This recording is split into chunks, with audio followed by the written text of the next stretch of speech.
Hey guys. This is Star What If. How are you all? Please support to subscribe this channel for watching new interesting stories. So in this video, we will see what if Harry was betrayed and played a dangerous game. Here is short summary. Harry Potter thought he knew his rivals, but when betrayal forces him into a dangerous game, every move could be his last. Can he outplay those who seek to control him, or will he lose everything? But before we start, if you want more stuff like this, then be sure to subscribe and like this video. And if possible, share this video with your friends. Now let's start the story. Draco crossed his ankles and dropped with fluid grace to sit cross-legged in front of Harry. "Hey," he said softly. "What's wrong?" Harry raised his head and stared at Draco in disbelief. Did Draco Malfoy just ask him what was wrong? Did he just call Harry by his first name? And if there was anyone Harry hadn't wanted to see him like this? "Do you have some kind of seventh sense, Malfoy?" he retorted angrily. "That tells you when you are the last person in the world that someone wants to see, just so you can show up." Harry ran one hand through his unruly hair, which only made it stick up worse. He leaned back against the wall and glared at Draco. "Just go away," he said flatly. He crossed his arms over his chest and continued to glare. Draco felt the old hurt rising up inside him, turning to anger as it always did. But he fought it, willed himself to not react this time. He let his head fall forward and looked down, breaking eye contact with Harry. Fair blonde hair tumbled down over his forehead. He heard Harry let out a martyred sigh. "Are you too dense to understand the meaning of 'go away'?" A small bit of Draco's willpower snapped. He looked up and flipped the hair out of his eyes with one small refined toss of his head. "No, Potter, I'm not," he said, much more calmly than he felt. "I am having trouble understanding why you feel it's necessary to be so relentlessly rude to me." Harry's jaw dropped slightly. "You have got to be kidding. After all the rotten things you've said and done to me and my friends?" Draco looked back down. "You started it," he said quietly. "What?" Draco started worrying at the cuff of his pants leg. "First year. That first day. On the train to school. You really hurt my feelings, Harry." Harry made a sort of strangled noise. "You were acting like a stuck-up, arrogant, insufferable git. And then you insulted the first two people in the world who ever offered to be my friends." Draco shrugged one shoulder slightly. "I was only 11. So, that was 7 years ago. You still act like that." Draco looked up and met Harry's eyes with a steady gaze. Very softly, he said, "Do I? Have I it all this year so far? Am I now?" Harry said nothing, as he studied Draco's light silver-gray eyes. He tried to remember something that Draco had done lately to torment him. They had been back at school for 3 months now. It was only a week and a half until Christmas break, and Harry, to his increasing surprise, couldn't think of anything. They had played against each other ruthlessly in Quidditch, had sat through almost an entire excruciating term of advanced potions class, but Harry could not recall even one insult thrown his way. In fact, Draco had barely exchanged a word with him the whole term. He had been his usual cold self, distant and aloof, arrogant. No, admitted Harry, the arrogance wasn't there now. Instead, it was more like, almost like, Draco had been deliberately avoiding him. Draco held himself very still. He felt Harry's stare to the marrow of his bones, and though it was hard, he didn't try to hide his new feelings for Harry. Instead, he let all his real, honest emotions show in his own eyes for Harry to see. "You're right, Harry," he said in a low voice. "I did act awful, and I'm sorry for it now. A lot of things happened to me over the summer, and I..." He looked away, then down at his hands. "Would you believe me if I said that most of what you think you know about me was just an act one put on, to hide what I really felt?" "I don't know, Malfoy. If it was acting, you were very good at it. It seemed quite real." Draco glanced back up at Harry. "I am good at it. It's something you learn very young, when your father is Lucius Malfoy. But that doesn't make it real." "Oh," said Harry, very softly. "I always thought you, well, wanted to be just like him. All that pure-blood wizarding family Slytherin Death Eater Malfoy stuff, you know." Draco shivered, and his eyes glazed over, cold with bitterness. "No," he said. "I hate him. He brainwashed me from the day I was born. When you and I met, I just didn't know it yet. But I know it now, and he terrifies me. Lucius Malfoy is evil." Harry looked very sober and studied Draco as if he'd never really looked at him before. "You must have had a really rotten childhood," he said slowly, "like I did." Draco's icy glare thawed at Harry's words. He studied Harry back, warmth, and then a spark of amusement creeping into his light eyes. "Potter," he said, raising one elegant eyebrow, "my childhood was never as bad as yours. I, at least, had clothes that fit." Harry groaned. "Oh, very funny, Malfoy," he said with a sarcastic tone. He looked at Draco with narrowed eyes, a little startled by the warmth in the other boy's gaze. "Did I really hurt your feelings?" he asked, finally. "On the train?" Draco nodded. "Terribly, horribly, and down to the bone." Harry was silent for a long moment. Then, "I'm sorry," he said at last. "If it's not too late to say so." A soft expression appeared in Draco's eyes that Harry found almost mesmerizing. "No, it's not too late," he said. "Thank you." This last was said with such quiet sincerity that Harry just sat and stared at Draco, stricken speechless as all his previous conceptions about Draco Malfoy tried to mesh with this new person who sat facing him. Finally, Draco broke the silence. "Harry, why are you sitting up here?" Harry sighed, propped his elbows on his knees again and put his head in his hands, his fingers laced into his already disarranged hair. "It's nothing really. I was just being stupid and I knew it, so I came up here where I thought no one would see me." He glanced pointedly over at Draco. "So much for that idea." Draco dismissed Harry's comment with a shrug. "Well, now you have someone to talk to. So, what were you being so stupid about?" Harry moved his hands from the sides of his head around to cover his face. "Oh no, Malfoy. I'm not talking to you." "Why not?" Harry beeped. "It's too embarrassing, and it really isn't important. I just needed to think, and..." Gentle hands closed around Harry's wrists and pulled his hands away from his face. Harry opened his eyes, surprised, and met Draco's steady silvered gaze. "I just spilled my guts all over in front of you, Potter," said Draco softly. "Be fair." They stared at each other for a long moment and then Harry sat back against the wall, drawing his hands out of Draco's light grasp. He crossed his arms over his chest and was silent for a long time, looking down, chewing on his bottom lip. "It's about Hermione and Ron," he said at last. He looked up suddenly, his eyes spitting green fire. "Malfoy, I swear, if you ever tell anyone this, I'll scoop out your heart with a rusty muggle spoon and feed it to Hagrid's Scroots." For a second, Draco's eyes flashed with anger.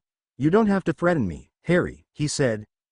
"I have no intention of talking about this little encounter we're having, to anyone." Then he laughed. "I mean, look at us. Who'd believe it?" "Well," said Harry, "even so, I'm not sure I want to tell anyone this." Draco just sat looking at him, one eyebrow arched up, the beginnings of a grin lurking around the corners of his mouth. "Ron and Hermione?" he prompted. Harry glared at him. "This is just some new way for you to torment me, isn't it?" Draco laughed. "Evidently so. But only because you're being so stubborn. Look, I swear, on the threat of excruciatingly painful death by rusty muggle spoon, I will not tell a soul, living or dead, what you are about to tell me. Now, come on, Potter, spill." Harry let out a long exasperated sigh. "You're not going to go away, are you?" It was not really a question. "No." Harry closed his eyes. Maybe if he didn't see who he was talking to, he wouldn't feel quite so mortified. But he doubted it. He took a deep breath. "Tonight, right after dinner," he said, "Ron and Hermione told me that they're getting engaged. They wanted me to know, but they haven't told their parents, so they're not going to announce it yet. But then they were standing there, holding hands, looking at each other like, well, so in love. And then he kissed her, and it was so sweet. And oh God, Malfoy, I can't believe you're making me tell you this." Harry leaned forward and laid his forehead on his knees and covered his head with his arms. "This is mortifying," he mumbled into his knees. "Harry," said Draco softly, and Harry didn't see the sudden flicker of anguish in his eyes. "Are you in love with Granger? Is that why you're upset?" "No." Harry jerked up and stared at Draco, his hair all awry, and his glasses crooked. "No, it's not that, it's just..." Draco's heart did that funny little quiver it had been doing lately whenever he saw Harry being so unconsciously adorable. He reached out and straightened Harry's glasses. "Well, what, then?" he asked. Harry didn't seem to notice that Draco had set his glasses right. Instead, he slumped back against the wall in defeat. He closed his eyes again. "I always thought I'd have someone by now." He paused. The words, "I thought I did have someone," ran unbidden through his mind. He tried to ignore the thought, and went on. "My parents did. They met here and fell in love, and I've been in and out of a few relationships here. But nothing where I was really in love. Or anyone's been in love with me. Oh God, it hurts to say that." Harry took a deep breath and continued. "So, when I saw Ron and Hermione together, I guess I was feeling afraid that no one will ever look at me like that, or me like that. Now that they're together, I'm really very happy for them, but I'm, well, going to feel so alone." Harry took another deep breath, which mostly came out in an enormous sigh. He waited for the ridicule to start, but there was only silence. Cautiously, he opened his eyes. Draco was sitting very still, his eyes downcast, as if sensing that Harry was looking at him, though he looked up. The expression in those silvery gray eyes made Harry catch his breath. "Harry," said Draco gently, "that is not stupid." Harry felt a flush of heat spread slowly across his face because of the way Draco was looking at him. "Well, it just seemed like I was feeling sorry for myself, and—" "Shish!" hissed Draco suddenly, jumping to his feet. Harry scrambled up. "What?" he whispered. Then he heard the footsteps. "Filch!" "Quick!" said Harry. "Get under here." He snatched up the invisibility cloak that had been lying next to him and threw it over his head, holding up the edge so Draco could duck under it. Draco didn't need to be asked twice. He threw himself under the cloak, knocking Harry back against the wall. "MMPF," said Harry. "Shush." There wasn't room for them to stand side by side between the two suits of armor, so they were pressed face to face. Harry was pinned, squished between Draco and the wall, with Draco's hands flat against the wall on both sides of him. "You're standing on my foot," breathed Harry in Draco's ear, which incidentally was right by his mouth. "Sorry," breathed Draco back. Harry felt him move his foot and try to position it elsewhere. The footsteps turned the corner and both boys froze. "Here kitty, kitty, kitty," Filch called out in a sing-song falsetto voice. "Mrs. Norris. Where's my ickle dumplin' wumplin'?" Harry and Draco's eyes met. Harry turned beet red and clamped his lips together. A small snort escaped anyway. Draco clapped his hand over Harry's mouth, which made Harry almost lose his balance and fall sideways into the suit of armor on his left. He threw his arms around Draco to catch himself. "Is that you, Poopsykins?" called Filch. Draco almost choked, and had to drop his face onto Harry's shoulder to stifle the sound. The clomping steps stopped right in front of the suits of armor. "Here kitty, kitty, kitty," yelled Filch at the top of his lungs. He banged on the armor with his stick. Crash, clang. Both boys jumped and Harry grabbed Draco tighter to keep from falling over again. "Damn, blasted, bloody cat. Where are ye?" "Silence." "Rumph," growled Filch. He turned away and scowled, searching the corridor with his murderous stare. "I swore I heard something over here," he muttered. A small stifled whimper escaped from Harry. Filch whirled to face the spot where Harry and Draco stood. "Silence. Peeves," he yelled, his furious eyes boring a hole directly into Harry and Draco. "You'd better not be messing with me tonight, Peeves." "Silence. Rumph." He turned on his heel and clumped away. The footsteps faded down to the end of the corridor. Harry and Draco heard one last, "Here kitty, kitty, kitty. Sweetie-kins," and then a door slammed. Draco lifted his head from Harry's shoulder and took his hand away from Harry's mouth. "Oh God," said Harry, breathing hard. "I thought I would die when he said." "Poopsykins," said Draco, gasping, grinning from ear to ear and wiping his damp eyes. "Oh, Lord, that was unbelievable." He glanced at Harry, who was grinning back at him, then looked up at the invisibility cloak. He lifted his hand and ran his fingers down the inside of the fabric. "This is so cool, Harry. In fact, This has to be the coolest thing I've ever seen." Then he laughed again. "So this is how you've managed to get away with murder around here all these years." "My dad left it to me," said Harry proudly, smiling. Draco dropped his gaze to meet Harry's eyes and smiled back at him, their faces only inches apart. Harry suddenly became very aware that they were standing pressed against each other, and that he had his arms wrapped around Draco's waist. He quickly pulled his arms away and blushed. "Sorry," he whispered. "I'm not," said Draco softly, and made no attempt to move away. "And by the way, Harry, that little story you just told me, I think you have nothing to worry about. I'm actually quite sure there is someone here, maybe very close to you right now, in fact, that would love to key asterisk you like that." Malfoy. Do you play chess, Harry?" "What? Do you play chess? You know, pawns, queens, kings?" Harry felt his glasses sliding a little down his nose, but he couldn't move to push them up. "I play some with Ron. I'm really not very good at it." Draco shrugged. "Have you ever played Dare Chess?" "No, I've never heard of it." "Then I'm challenging you to a game, Harry. I'll play white, so I go first." Draco leaned in so that their heads were so close together that Harry could feel Draco's words in warm breath on his face. "Pawn to d3, whispered Draco. His eyelids fluttered closed and his hands came up to grip Harry lightly by the shoulders.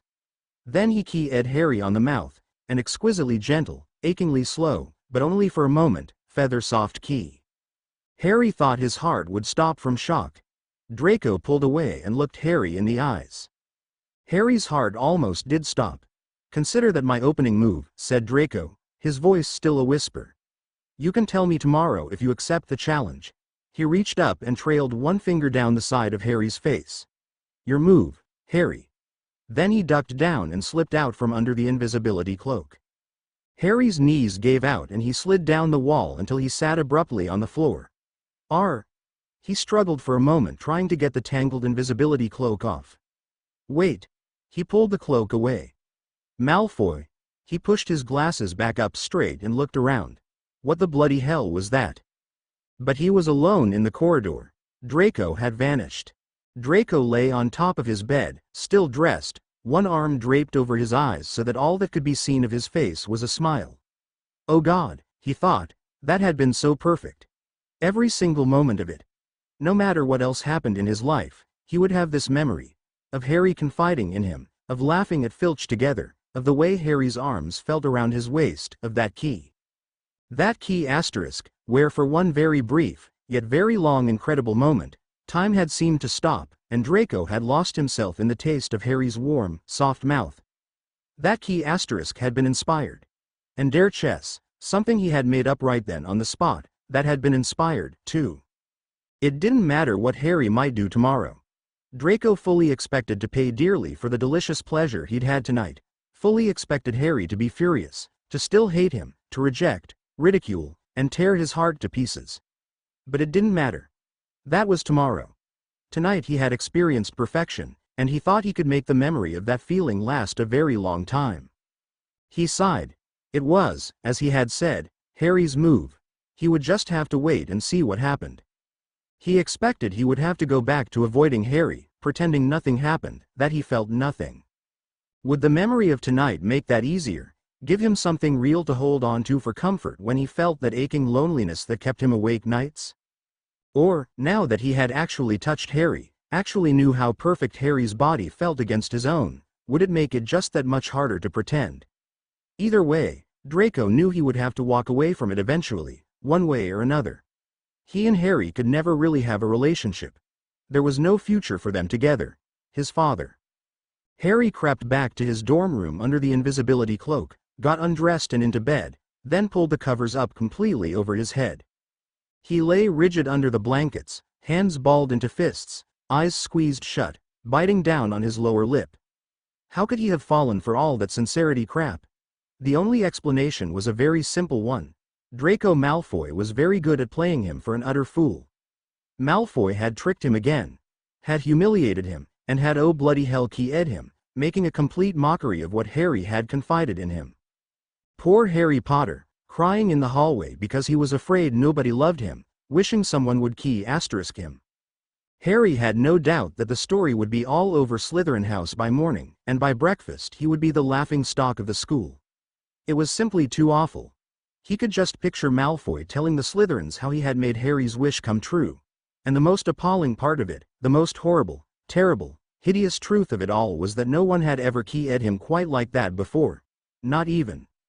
The lingering memories of the gentle touch of Draco's hands, his body, his lips, were imprinted on Harry's mind. Draco's voice, his soft comments and smiles, that moment when he had said, "That is not stupid," as if he had actually understood, maybe even shared, Harry's feelings, and oh God, the warm tone his voice had held when he had called him Harry, all of those things were filling Harry with a deep sense of disappointment that they hadn't been real, and a tremendous ache of loss that he really didn't want to examine too closely. How could he have been so stupid as to trust that slimy git? Tomorrow, Malfoy would have his sport. Harry would bear it bravely and as nonchalantly as possible, and then Harry would go out and feed himself to the giant squid in the lake. Hopefully it would all be over very, very quickly. His father. Draco sat straight up, rigid and horrified, his face suddenly drained of all color. His father, oh God, how could he have let himself lose control like that? He had been avoiding Harry for a very, very good reason. Draco stared unseeing out into his dark room as Lucius Malfoy's face swam up before his eyes, the horrible scene from this summer replaying itself once more in his mind. His father's cold sneering face loomed toward him as Lucius stood up and leaned menacingly forward, planting his fists in the center of the great mahogany desk in his study. His voice was a low icy hiss, vicious with suppressed anger. "You will do as I say, boy. It's time you prove to me just where your loyalties lie. The heir of this house will serve the Dark Lord." Draco stood on the other side of the desk, trying to remain outwardly calm, to appear cool and unruffled, while his guts were seizing up in knots. He had known this day was coming. Had looked forward to it once. When had everything changed? How long had the knowledge that he loved Harry and despised his father been growing in him, so that it burst now with startling clarity on his mind in this moment? How long? "No," he said, firmly. "I won't." He met his father's eyes, not with defiance, but with cold unshakable certainty. "Disown me." "I will not." Lucius slammed his hand down on the desk with a thunderous crack. It took all of Draco's self-control not to flinch. "This is your last year at that Hogwarts school. This is your last chance to get me Harry Potter. And you will do it." Lucius leaned further forward, malicious light sparking fire in his steel-colored eyes. "I expect you to think of a plan to capture and deliver Harry Potter to me before the end of this school year. And if you fail..." Lucius smiled at Draco. It was an ugly, totally cold smile. "I will get Harry Potter anyway, and I will give him and you both to the Dark Lord." He paused. "Do you understand what I'm saying, boy?" "Yes," said Draco, his voice shaking with loathing. "I understand perfectly." "Then get out of my sight until you have something to tell me that I want to hear." The vision faded, and Draco fell back limp on the bed. He wrapped his arms tightly around himself to stop the trembling that shook him. No, he and Harry had no future at all, unless you could count being served up as an entree to the Dark Lord together as a future. And of course, it was very unlikely that Harry Potter would want to have any kind of future with him anyway. The rejection he had always felt from Harry threatened to resurface. He tried to remember what Harry had said tonight. Then, "I'm sorry," he had said. If it's not too late to say so. Maybe it was too late, had always been too late for them. Draco stared up at the ceiling of his room, his thoughts churning, his emotions, always so carefully controlled, turning him inside out. He felt he was standing, unbalanced and swaying, at the edge of a vast, limitless void, a bottomless pit of darkness. If he made the wrong choice, he would fall forever, be lost, forever, and in that moment, he knew, for him there was only one choice. One choice, and from it, only one possible plan. Slowly and painstakingly, he formed this plan, turning it over and over in his mind, shaping it, examining its flaws, crafting every part with intricate care. He kept his mind far away from the part of him that was terrified by what he was about to do. There was no time for that. Draco got up and went to his desk. He opened the top drawer and took out a piece of parchment. With an unsteady hand, he dipped his quill into the bottle of ink and started writing. "Father, I have done as you asked. I have devised a plan to get Harry Potter that I believe is perfect. In fact, I think it may even surprise you. When I have things in progress, I will let you know. Your son and heir, Draco Draco, waited for the ink to dry, then folded the parchment into a small packet. He went to his window, pulled the leaded glass panes open, and whistled softly into the frosty night sky. Within a few moments, a huge eagle owl, silent wings outstretched, was perched on his windowsill. Draco fastened his letter to the owl's leg. "Take it to Lucius," he commanded, and without a sound, the owl was gone. There was no turning back now. If he failed, he knew with certainty that Lucius Malfoy would kill him. And Draco would want him to. "Get up, Harry." A very insistent voice kept repeating that same nonsense over and over. Harry groaned. "Ron.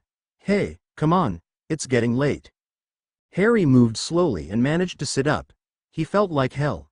"Shut up, Ron," he murmured. "I'm coming." He heard footsteps approach the side of his bed and stop. Then someone pulled back the bed hangings. Harry winced as the bright winter sunlight came pouring in on him from the window next to his bed. He squinted one eye open and looked up at his tall red-haired roommate with a scowl. Ron whistled. "Geez, Harry," he said in a low voice. "You look awful. Are you sick?" Harry mutely shook his head. "Not sick." Ron sat down on the corner of Harry's bed. "You didn't have another one of those, You know who nightmares, did you?" he whispered. Harry beeped silently. "Oh, yes. That's what it was. That's what was wrong with his world this morning." A nightmare. The worst nightmare of his life was waiting for him at breakfast. He pulled back his blankets and dragged himself up. "No," he sighed. "I'll be all right, Ron. I just didn't sleep very well last night." There was no point in warning Ron about what was about to happen. How could he? He himself could scarcely manage to think the words Draco Malfoy qui aide me, much less say them out loud. And particularly not to Ron, who would probably die of heart failure on the spot. Well, thought Harry, then Ron may not live through breakfast either. He and Ron met Hermione in the Gryffindor common room, and the three went down to breakfast together. Ron and Hermione walked ahead of Harry, hand in hand, admiring the twinkling Christmas lights and decorations which were beginning to appear everywhere, but they had to repeatedly stop and wait, because Harry seemed unable to keep up, and would keep lagging behind. By the time they reached the Great Hall, both of Harry's friends were casting worried looks at him. Harry kept his head down, eyes on the floor, and ignored them. He wondered if he would have to go around like that for the rest of the school year. Harry stopped for a moment just outside the doors of the Great Hall, steeling himself before he went in. Then he followed Ron and Hermione as they slowly made their way through the packed room to their regular seats at the Gryffindor table. He could hear the usual loud hum and buzz of voices and laughter, mixed with the clink of silverware on dishes. And that was all. He glanced up a little and looked around. Nothing happened. Then, "Hey, Harry," called out Seamus in greeting as he passed. "I think you might have to cancel Quidditch practice this afternoon. I heard Trelawney's predicting snow mixed with danger and death." The comment elicited a chorus of giggles from several younger girls who were no doubt taking divination this term. But no one laughed at Harry. No one paid any attention to him. He sat down, and absently took a piece of toast and laid it on his plate. This was too weird. His eyes slid across the room to the Slytherin table.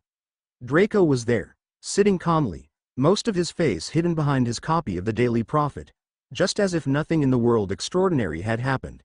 Without taking his eyes off Draco, Harry dished up some scrambled eggs and put them on top of his toast. Then he took a spoonful of peaches in heavy syrup and put them on top of the eggs. "Harry, what is wrong with you?" whispered Ron, nudging him in the ribs. "Look what you're doing." Harry pulled his gaze away from the Slytherin table and looked down at the runny mess on his plate. Grimly he picked up his fork and took a bite. "I happen to like this," he muttered to Ron, who was shaking his head. When Ron turned away to listen to something Hermione was saying, Harry looked back over at Draco. He was still reading the paper. Belatedly he remembered that Malfoy had told him that he had no intention of talking to anyone about last night. Had he actually meant it? Bloody hell. Had he worried himself sick over nothing? Harry looked down, forced himself to eat a few more bites, then thoughtfully pushed the remnants of the syrupy eggs and soggy toast around with his fork. He'd been so sure that Malfoy had keyed him to make a fool of him, to ridicule his feelings. He hadn't really taken seriously anything the other boy had said. If Malfoy hadn't meant to humiliate him publicly, then just what the double bloody hell had he meant by keying him like that? Even now, he was much too upset by how that key asterisk had made him feel, to think clearly. Even now, he could still feel it. Harry felt his face flush at the memory, and he glanced over at the Slytherin table again. Draco was looking at him over the top of his newspaper. For 1 second their eyes connected across the room. A shock like electricity surged through Harry. But Draco calmly looked away, folded his paper on the table, got up, and started making his way toward the doors. "Oh no, you don't," thought Harry as he grabbed his book bag and jumped up from his seat. "Harry," called Hermione. "Wait, Ron and I aren't finished eating yet." Sorry guys," said Harry, backing away toward the doors. "Don't hurry, I just forgot something. I'll meet you in the hall, on the way to class." And Harry turned and took off after Draco, who had just disappeared into the main entrance hall. "Forgot something?" snorted Ron. "I'll say, his wits." Draco came down to breakfast early, in spite of having had very little sleep. He was quite anxious to be in the Great Hall before Harry. He wanted to watch Harry walk in, wanted to hide behind his paper and see how Harry was reacting, without allowing Harry to see him. He needed to talk to Harry, desperately needed Harry to get involved in the chess game he had invented. His whole plan centered around that one thing. And Draco surmised that the best way to get Harry angry enough, confused enough, and off guard enough to agree to play with him, was to completely ignore him. Harry had a habit of forcefully confronting the things that bothered him, a habit Draco was counting on.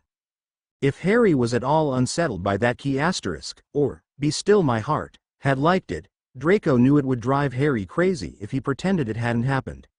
Of course, the most likely possibility, and Draco knew the odds would be heavy in favor of it, was that Harry would have been horrified and repulsed, and would simply march into the Great Hall and punch Draco in the face. In which case, Draco's plan was so much flaming toast. Draco glanced over at the Gryffindor table and then looked down at his watch. Harry was running late. If he didn't come in soon, Draco wouldn't have time to talk to him before class. But, just then, he saw Weasley and Granger come in. They stopped just inside the doors and turned to look back out into the main hall. And Draco had to hold his paper up higher to hide the grin, and the heat flush that colored his face when, a few seconds later, Harry, obviously very reluctantly, walked in. He looked like he hadn't slept at all, and like he expected the ceiling of the Great Hall itself to drop on him. He was being adorable again, completely pathetic, but so adorable. And, Draco thought with an inner thrill, if he's this upset, he must have liked that key. Draco invoked his characteristic outward calm, and pretended to read the Daily Prophet. His plan was most definitely underway. He watched Harry surreptitiously over the top of his paper, and even though his eyes were not visible from Harry's point of view, Draco was able to see Harry quite well. He saw Harry look over at him twice. He watched Harry poke miserably at the food on his plate. "Now," said Draco to himself, "it's game time." He lowered the paper a bit and waited for Harry to look at him again. And then it happened. Harry looked up, and their eyes met, and lighting struck. It was only years of habit that allowed Draco to keep up the pretense of composure, drop his eyes, fold his paper and walk calmly out of the room. But it worked. He saw Harry jump up, shake off Hermione, and come after him, a look of grim determination on his face that Draco was only too familiar with. It was the very same look Harry got when they played Quidditch, when Harry spotted the snitch. One big difference though, thought Draco. Unlike that blasted snitch, I happen to want to be caught, of course. I don't want him to know that. Or not just yet anyway. When Draco got out into the main hall, he set off walking fast past the main stairs toward the corridor that led down to the Slytherin dungeons. He had to time it just right. If Harry caught up to him too close to the main hall, they wouldn't be able to talk privately, but on the other hand, he doubted if Harry would follow him too far into Slytherin territory. They also didn't have much time before everyone else would be finished eating. He looked back over his shoulder just in time to see Harry burst out of the Great Hall and skid to a momentary stop in the entrance hall. He saw Harry spot him and launch himself in pursuit. Malfoy. Draco didn't stop or turn to look back, but he grinned. If it was possible to strangle a word, Harry had just done it to his name. Draco kept on walking, ignoring Harry. He was almost where he wanted to be. It was like fencing, he thought. Giving ground to draw your opponent out after you, make him reckless, maybe careless. He wanted Harry to be angry and reckless, off balance. He heard pounding footsteps behind him. Stop, damn it. Draco stopped and turned so suddenly that Harry plowed right into him. Just as Draco had intended. Draco was anticipating the crash, so he was deftly able to catch Harry and keep them both from falling over. He calmly held on to Harry until he felt Harry get his balance, then took hold of his shoulders and shoved him back hard, so that Harry took a couple of steps backwards. Then he schooled his features to that expression of disdainful indifference that he did so well. You should watch where you're going, Potter, he drawled.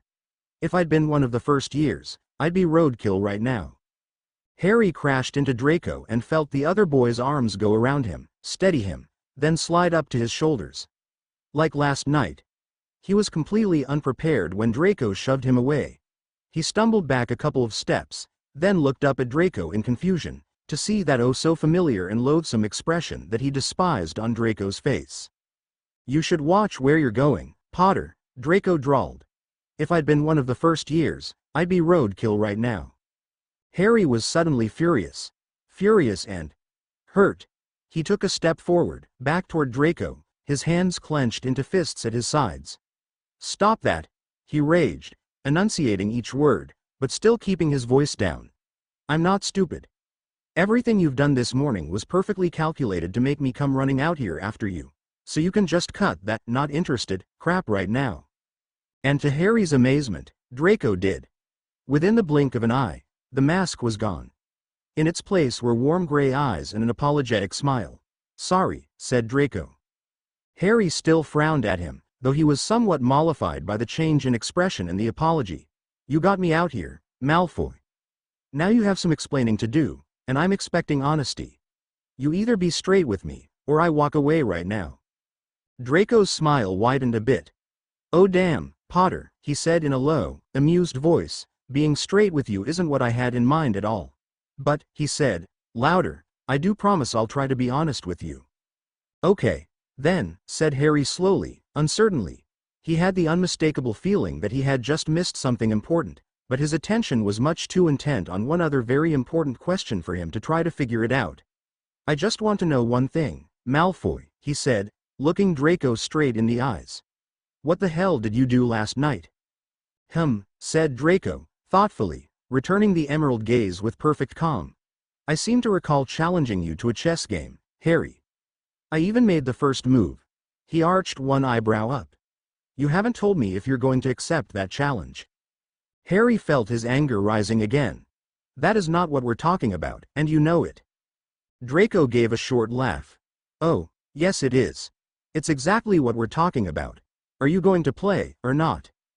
And why in the world would I want to play some weird, dare game with you? Because I won't answer any questions unless you do. God, he was maddening. Harry had a sudden urge to punch Draco in the nose.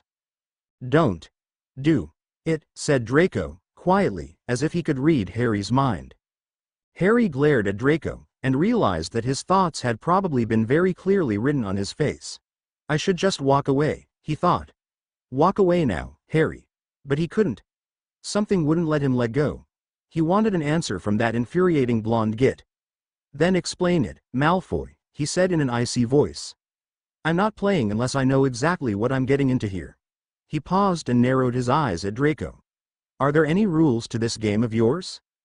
There are rules, Potter, but not many. Dare chess is really very simple. Draco glanced to the side over Harry's shoulder. A few students were starting to filter out of the Great Hall. He took hold of Harry's arm and pulled him over close to the wall where they would not be as visible. He continued in a lowered voice. There are 3 main rules. The first rule is that for each move you make on the chessboard, you must also make a move on your opponent. The move can be physical or rhetorical, but it can't be magical or material. In other words, you can't cast spells or take personal possessions. You can do something to your opponent, which is what I did last night, or you can tell something, or ask a question. The only stipulation is that whatever you do, tell, or ask has to be personal, private, or intimate.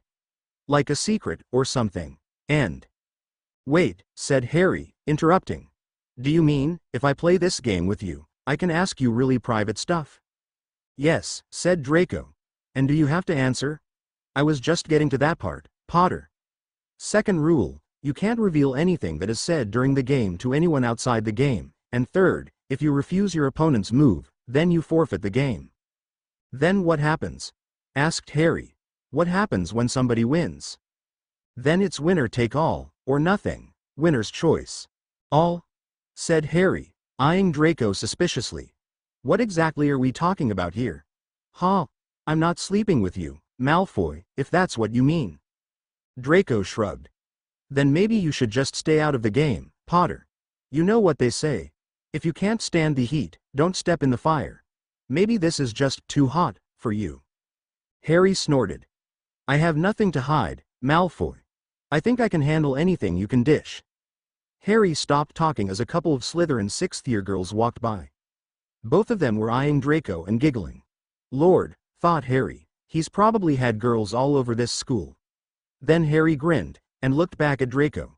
And I believe it's my turn. Pawn to d5, said Harry. Now answer this. How many girls have you ever slept with? Draco made a slight choking sound, and raised both eyebrows. Harry. Just answer the question, Malfoy. Or is that too hot for you? Draco shook his head, and then grinned mischievously back at Harry. Okay, give me a minute. It might take me a while to count them all. He looked up in the air over Harry's head. Let's see. There was. And. Well. Yes, and.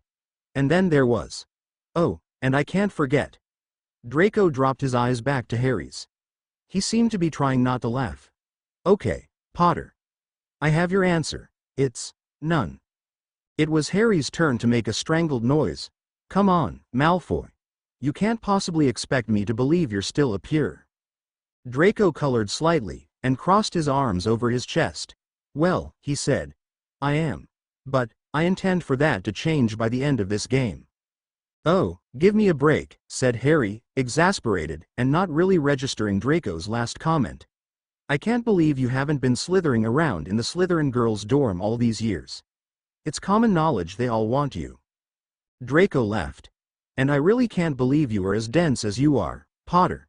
In case you haven't been paying attention, and you obviously haven't been, I prefer to do my slithering in the boys' dorm, thank you, and the pickings there have been. How shall I say it? Rather gross and distasteful. Harry's jaw dropped, and he stared at Draco for a long moment during which he slowly turned beet red. Several things he had ignored suddenly fell into place with alarming clarity. Oh, shit, Malfoy, he said at last. I was joking when I made that crack about the all, meaning us sleeping together. But you're not joking, are you? No, Draco tilted his head, and looked at Harry with thoughtful amusement. You really are an idiot, Potter, he said softly. Why on earth else would I have keyed you last night? And if you're so straight, how come you liked it so much? What? I am not going to have *** with you, beeped Harry, you. Slimy git. Supplied Draco smoothly. Now I think it's my turn. He paused for a moment, thinking. Bishop to f4, he said, and then raised one eyebrow. Are you a pure, Potter? Harry closed his eyes. He could still feel the blood pulsing in his face and ears. A second ago he had thought this situation could not possibly get any worse. But it just had. Malfoy is right, I really am an idiot. Harry had one secret, and this was it. Not even Ron knew this. And worst of all, Draco probably never would have asked him about it if Harry himself hadn't started this line of questioning. It was just too horrible. His throat hurt, the heartache still able to seize him unexpectedly. Harry turned his body away from Draco and slumped back against the wall, his head down. No, he heard himself say, as if from a great distance. No, I'm not. There was a long moment of stunned silence. Who? Asked Draco finally, in an almost whisper, as if speech had failed him momentarily. Harry pulled up off the wall and turned back to face Draco. His eyes met Draco's for a split second, then he looked away. I am not telling you that, he thought. No way, that is just too personal. Think, Harry, think of something quick. He took a deep breath. That is really not cool, Malfoy, he said, stalling, thinking furiously. It isn't very honorable to sleep with a girl and then tell it around. He sighed dramatically. I really shouldn't say. But if you must know. Let's see, the first was Fleur Delacour. That happened the summer after 4th year while I was home. She came to work in London for a bit to improve her English, and she looked me up. She was really grateful to me for saving her little sister, you know. Fleur, gasped Draco, aghast. You slept with Fleur? You were only 14. I was 15. It was right after my birthday. Best birthday present I ever had. Harry glanced up at Draco then and nearly laughed out loud. Draco was looking very pale and shocked. Suddenly Harry felt a whole lot better. He could handle this after all. Next, said Harry, warming to the subject, was Hermione. That was last year. And this past summer there was this cute muggle girl that I met again from my old school. Harry shrugged and grinned at Draco. What can I say, Malfoy? It must be the scar. Girls just seem to find it irresistible. Draco looked genuinely horrified. Does Weasley know, he said at last, that you slept with his girlfriend? Talk about slithering. God, Potter, I really thought you had more class than that. I can't believe you slept with Granger. That's because I didn't, you prat, snapped Harry, stung to truth by Draco's comments. I did not sleep with Hermione. Or Fleur. Or any muggle girl. I just now made it up. A small crowd was starting to form in the corridor behind Harry and Draco, as students leaving the Great Hall from breakfast stopped to watch them. The two boys, completely oblivious to their growing audience, were speaking in very low voices, so only a word or two reached the crowd, but it was obvious from the expressions on their faces that something explosive was brewing. Harry and Draco hadn't put on a show in some time, and everyone was dying to see what was going to happen. Draco studied Harry through narrowed eyes, but a devilish smile was playing around the corners of his mouth. So the correct answer to my question is... Oh no, thought Harry. He was trapped. There was no way to avoid the who question unless he lied about the purity question. So he did. The correct answer is yes, damn it, he said. Then a novel thought occurred to Harry, and he grinned at Draco. I really had you going, didn't I? Draco grinned back. You know, Potter, it occurs to me that there is one more rule to this game that I forgot to mention. Oh. And that would be? Asked Harry, trying to sound unconcerned. That if you lie when you answer a question, your opponent gets to make 2 penalty moves, not in the actual chess game of course, but here, in person. Oh, said Harry, turning red again. Draco took hold of Harry's wrists and pulled him close. Then he slid his hands slowly up Harry's arms until he was holding him lightly by the shoulders. He looked into Harry's eyes. Potter, he said softly, you look like one of the Christmas decorations, with those green eyes and that red face. Just get it over with, Malfoy. You know when we started this, I really didn't understand what your true intentions were. Ah, said Draco, his grip tightening on Harry's shoulders, his mouth only a breath away from Harry's. You still don't. And he kicked Harry hard in the shin. Harry gasped and grabbed his leg. Ow, you bastard. That was 1, said Draco. Then he stomped on Harry's other foot. And 2. Those were for Granger. She deserves better from you, Potter. Harry crumpled to the floor, one hand on his aching shin, the other cradling his throbbing toes. You really are a bastard, Malfoy, he said. Draco laughed. Me? I think not. I'm afraid I'm the spitting image of my dear daddy, who was unfortunately, but quite legally, married to my mother before I was born. He looked down on Harry with a perfectly charming smile. Your move again, Harry. Then with a swirl of robes, he turned on his heel and walked away. Damn, thought Harry, as he watched Draco walk away from him. Damn, he's... ARRRGH. Harry couldn't even think of a word. Stunning, suggested a small voice in Harry's mind that Harry pointedly ignored. Harry. Harry twisted around to look behind him. It was Hermione, pushing her way through a crowd of whispering, giggling students who were standing in the corridor. She came running up, Ron right behind her. What happened? Are you okay? Ron glared down at him. We were just coming out of the Great Hall and heard there was a fight. I thought I saw Malfoy walking away from here. What did he do, Harry? Did he punch you? Harry looked up at his 2 friends and started laughing. No, he said to Ron, He didn't punch me. He looked back at Hermione's troubled expression. I'm okay, really, he said. He gave his sore shin a vigorous rub, then stood up. I only got what I deserved. What do you mean, Harry? Said Hermione, shocked. How could you possibly deserve to be beaten up by Draco Malfoy? And I thought he had changed. I'm hardly beaten up, Hermione. Look, I'm fine. I just said something I shouldn't have. That's crazy, said Hermione. Completely mental, said Ron at the same time. Then he grinned. What did you say? Harry looked down at Hermione and felt very ashamed when he remembered what he had said about her. Yes, I deserved to be kicked for that. I really can't repeat it, Ron, he said. Ron snorted. That good, huh? Well, good for you, Harry. He clapped Harry on the back. Good for you. Suddenly a sharp voice called out, Students, all of you. Go to class. Harry, Ron and Hermione turned to see Professor McGonagall dispersing the crowd of students gathered in the corridor. She clapped her hands 3 times. Go to class. The hall cleared almost instantly as students scurried off in all directions. Oh no, thought Harry. He felt a knot form in the pit of his stomach. This is not good. Professor McGonagall strode briskly up to them.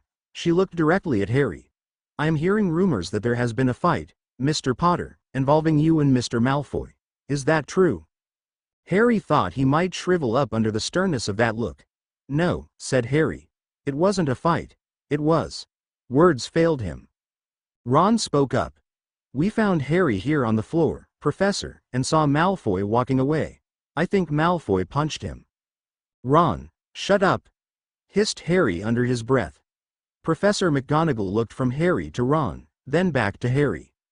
I expected more mature behavior from you than this, she said in her most severe tone. You are a 7th-year student, Potter, and captain of the Gryffindor Quidditch team. The younger students look up to you. What are they to think, now, seeing you fighting in the hall with one of the prefects? Her lips were thin with anger. There will be an investigation, she continued, but not by me, because Draco Malfoy is a prefect, and is therefore expected to set an example for the other students. The headmaster will want to handle this personally. She gave Harry another long appraising look. I suggest you 3 get to class, she said, then turned and walked swiftly away in the direction of her own classroom. Harry turned on Ron. Oh, that helped a lot, Ron. Why'd you have to say anything? Ron looked at Harry taken aback. Harry, if Malfoy punched you.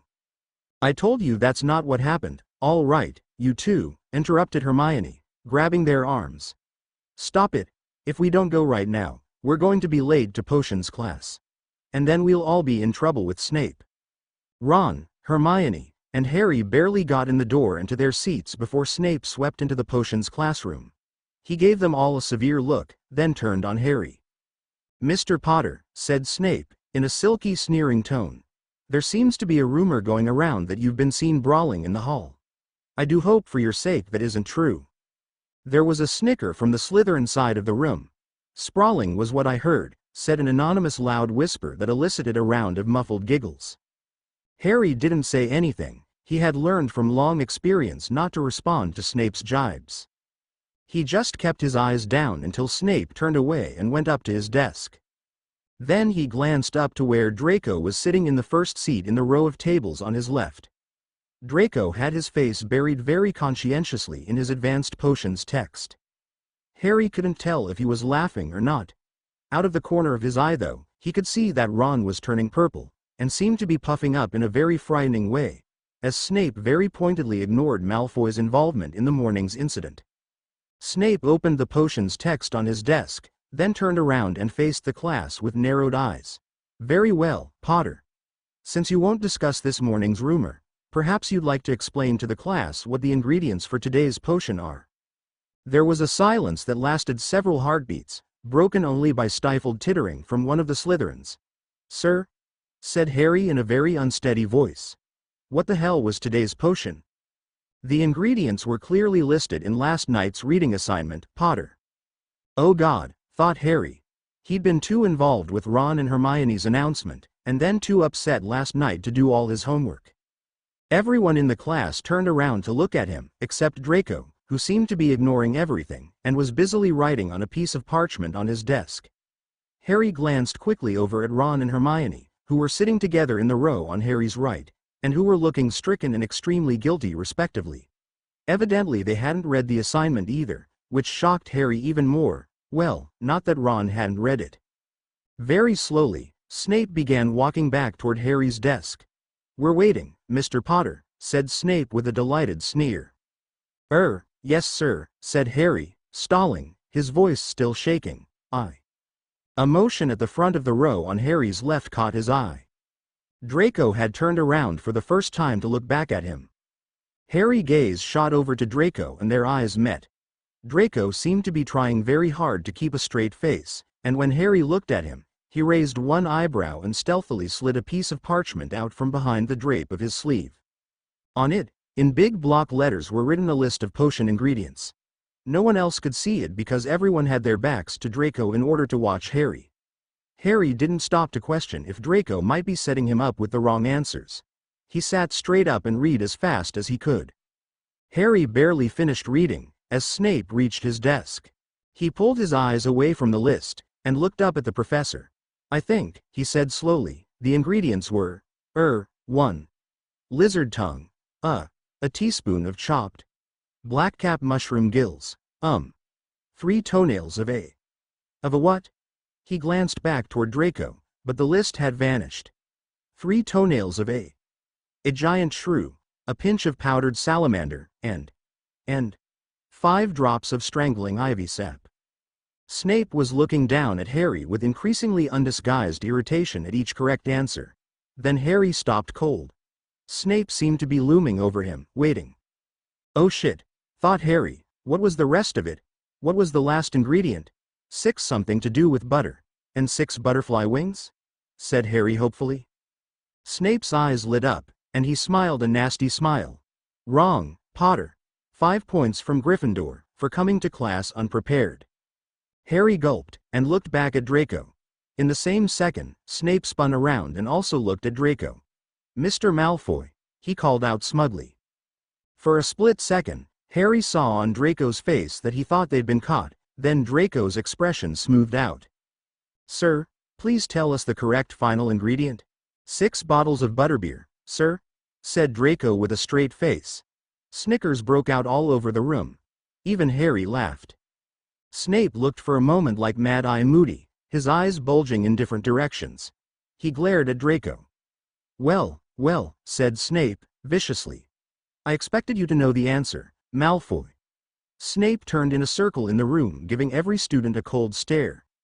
"Has no one in here done last night's assignment?" Harry could see Ron turning purple again, presumably because Snape hadn't taken points from Slytherin for Draco's wrong answer. Then Snape's gaze stopped and lingered on Hermione. Harry saw a look of horror appear in her eyes. Was Snape actually going to call on her? The one time in her whole life when she hadn't studied? A very slow smirk appeared on his face. Then he whirled around. "Mr. Longbottom?" A frightened squeak sounded from the front of Harry's row. "Do you know the answer, Mr. Longbottom?" A small quivering voice from the front of the room said. 6 buttercup petals, sir." Growled Snape. "Correct." He walked stiffly back up to the front of the room and stared down his nose at Neville. "Go on, then. What's the name of this potion?" "It's a hex repellent, sir, commonly known as Hex-Off, sir." Said Snape again, stroking his chin, still staring at Neville. "I'm impressed, Longbottom. Your performance in this class has improved." He turned and glared out over the class. "It seems you have all reached a new low," he hissed, "when Longbottom is the only person in here who knows the assignment." Snape sat back against his desk and crossed his arms over his chest. He leveled another intensely nasty gaze at everyone in the room. "The consequence of your negligence is that now you will all have to listen to me lecture on what you should have read." A chorus of ill-disguised beeps broke out like a rash across the room. Snape cleared his throat in warning, and the beeps cut themselves off abruptly. "The hex repellent potion that is discussed in your text," began Snape, "is, if properly concocted, very effective at making the user impervious to even the most powerful hexes, and has also been known to greatly reduce the impact of curses. However, it is quite short-lived, usually lasting only an hour or 2 at most. What your text does not tell you is that there is a more powerful variation. Harry tuned Snape out. The events of last night and this morning with Draco were entirely too unsettling, entirely too fantastic and unbelievable, for him to keep them out of his mind for more than a few minutes. He felt like he needed to go shut himself up in a dark closet somewhere and try to think. He couldn't seem to take it all in. The one thing that had finally crashed through into clarity though, in that same unsubtle way that grand pianos have of crashing down on you when dropped from several stories up, was that Draco Malfoy liked him. As in holding hands and keying and, oh my god, liked him. Harry felt his ears do a slow burn. He let his eyes slide over to the left and up to the front table. Draco was taking notes, his attention riveted on Snape.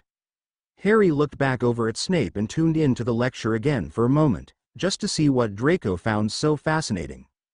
This variation, Snape was saying, allows the user to concentrate the power of the potion in an object that the user can wear, thus increasing its effectiveness up to 2 or 3 weeks. The normal potion ingredients are used, with the addition of shredded boomslang skin stirred into an infusion of forget-me-nots.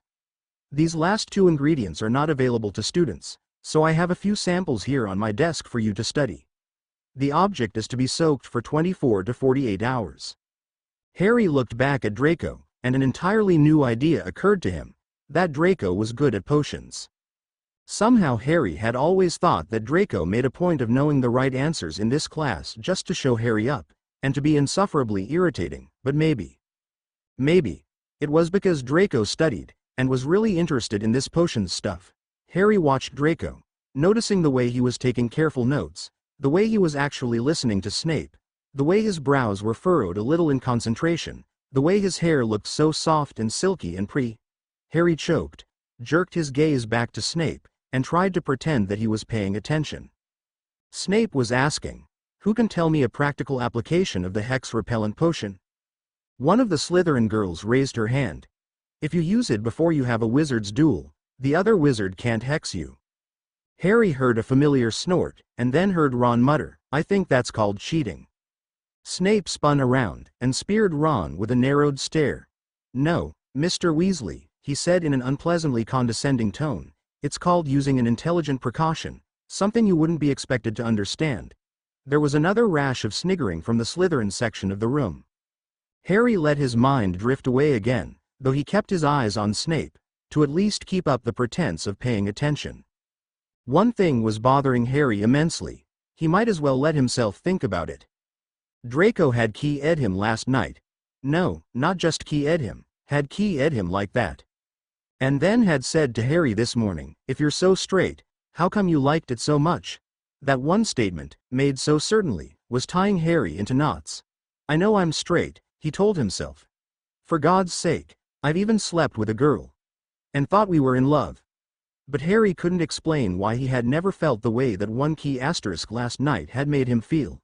And how the bloody hell had Malfoy known that? Harry couldn't help it.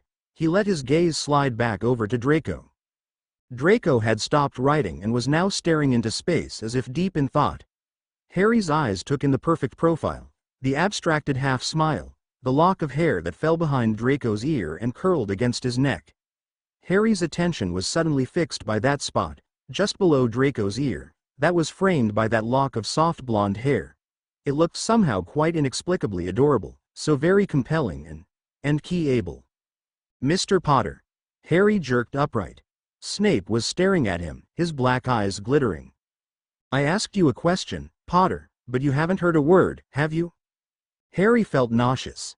Everyone in the class turned around again to look at him, including Draco. "No, sir," he said. "Sorry," he added in a small voice. "Perhaps," said Snape in his most venomous tone, "I should excuse you to go to the hospital wing. Evidently, that tumble you took in the hall this morning shook loose the last little bit of your brain that was still connected. 5 points from Gryffindor, again, Potter." Harry kept his eyes averted from Draco's direction, but he was very aware that the other boy was now watching him intently. His last thought about Draco suddenly came back to him in all its startling, mortifying horribleness. Harry blushed and sank down low in his seat. He felt very nauseous. "Oh God," he thought. "Let me throw up now, so I can be excused from this class." The rest of the class period, however, passed without incident. Evidently Snape did not intend for them to actually concoct this potion themselves. Which was a good thing. Harry thought gratefully. He could just picture everyone trying to hex each other to test the potions, and the students with failed potions going about with giant swollen body parts, or spider legs coming out of their heads, or other equally revolting results of inventive and ineffectually averted hex making. At one point, Snape made everyone come up to his desk to look at the restricted potion ingredients he had brought in. Harry tried to stand as far away from Draco as possible, though he noticed that Draco was extremely interested in picking up several of the samples and examining them closely. Harry also, at the same time, tried to be invisible to Snape. But apparently, Snape had had enough of him for one class period, and didn't even glance in his direction anyway. At last, the class was over, and before a relieved Harry could even start to worry about what he might have to say to Draco if they ran into each other on the way out, he looked up and Draco was already gone. Hermione and Ron, however, pounced on him the moment he stepped into the hall. "Harry," said Ron with deep exasperation written clearly on his face. "What is wrong with you? You've been acting completely mental all morning." Harry gave Ron a rather black look, then started walking to their next class. His two friends exchanged a glance, and hurried to catch up to him. "It's not anything to do with this. With what we told you last night, is it?" asked Hermione, worried, as they walked. "We thought that seeing us together might be making you feel upset again. You know, about breaking up with." "No," said Harry, cutting her off. "It's not that. Or maybe it is a little, but you guys know I'm really happy for you. I just have something on my mind." "Well," snorted Ron. "Whatever that something is, we know for sure it isn't potions." "Shut up, Ron," said Hermione, punching him in the arm. "You are not helping here." She turned back to Harry. "Harry, you know you can talk to us, or me, anyway," she said, glaring at a suddenly contrite and stricken Ron, "if you need to." "I know, Hermione. Thanks. But right now, I just need to sort through things on my own a bit." Thankfully for Harry, their next class was History of Magical Mysteries, which was taught by Professor Binns. And since almost everyone except Hermione slept through this class, while Binns droned on interminably about antiquated wizards and spells, the magical mysteries were just as mysterious after the lecture as before. But Binns never called on anyone, and it would finally give Harry a chance to think.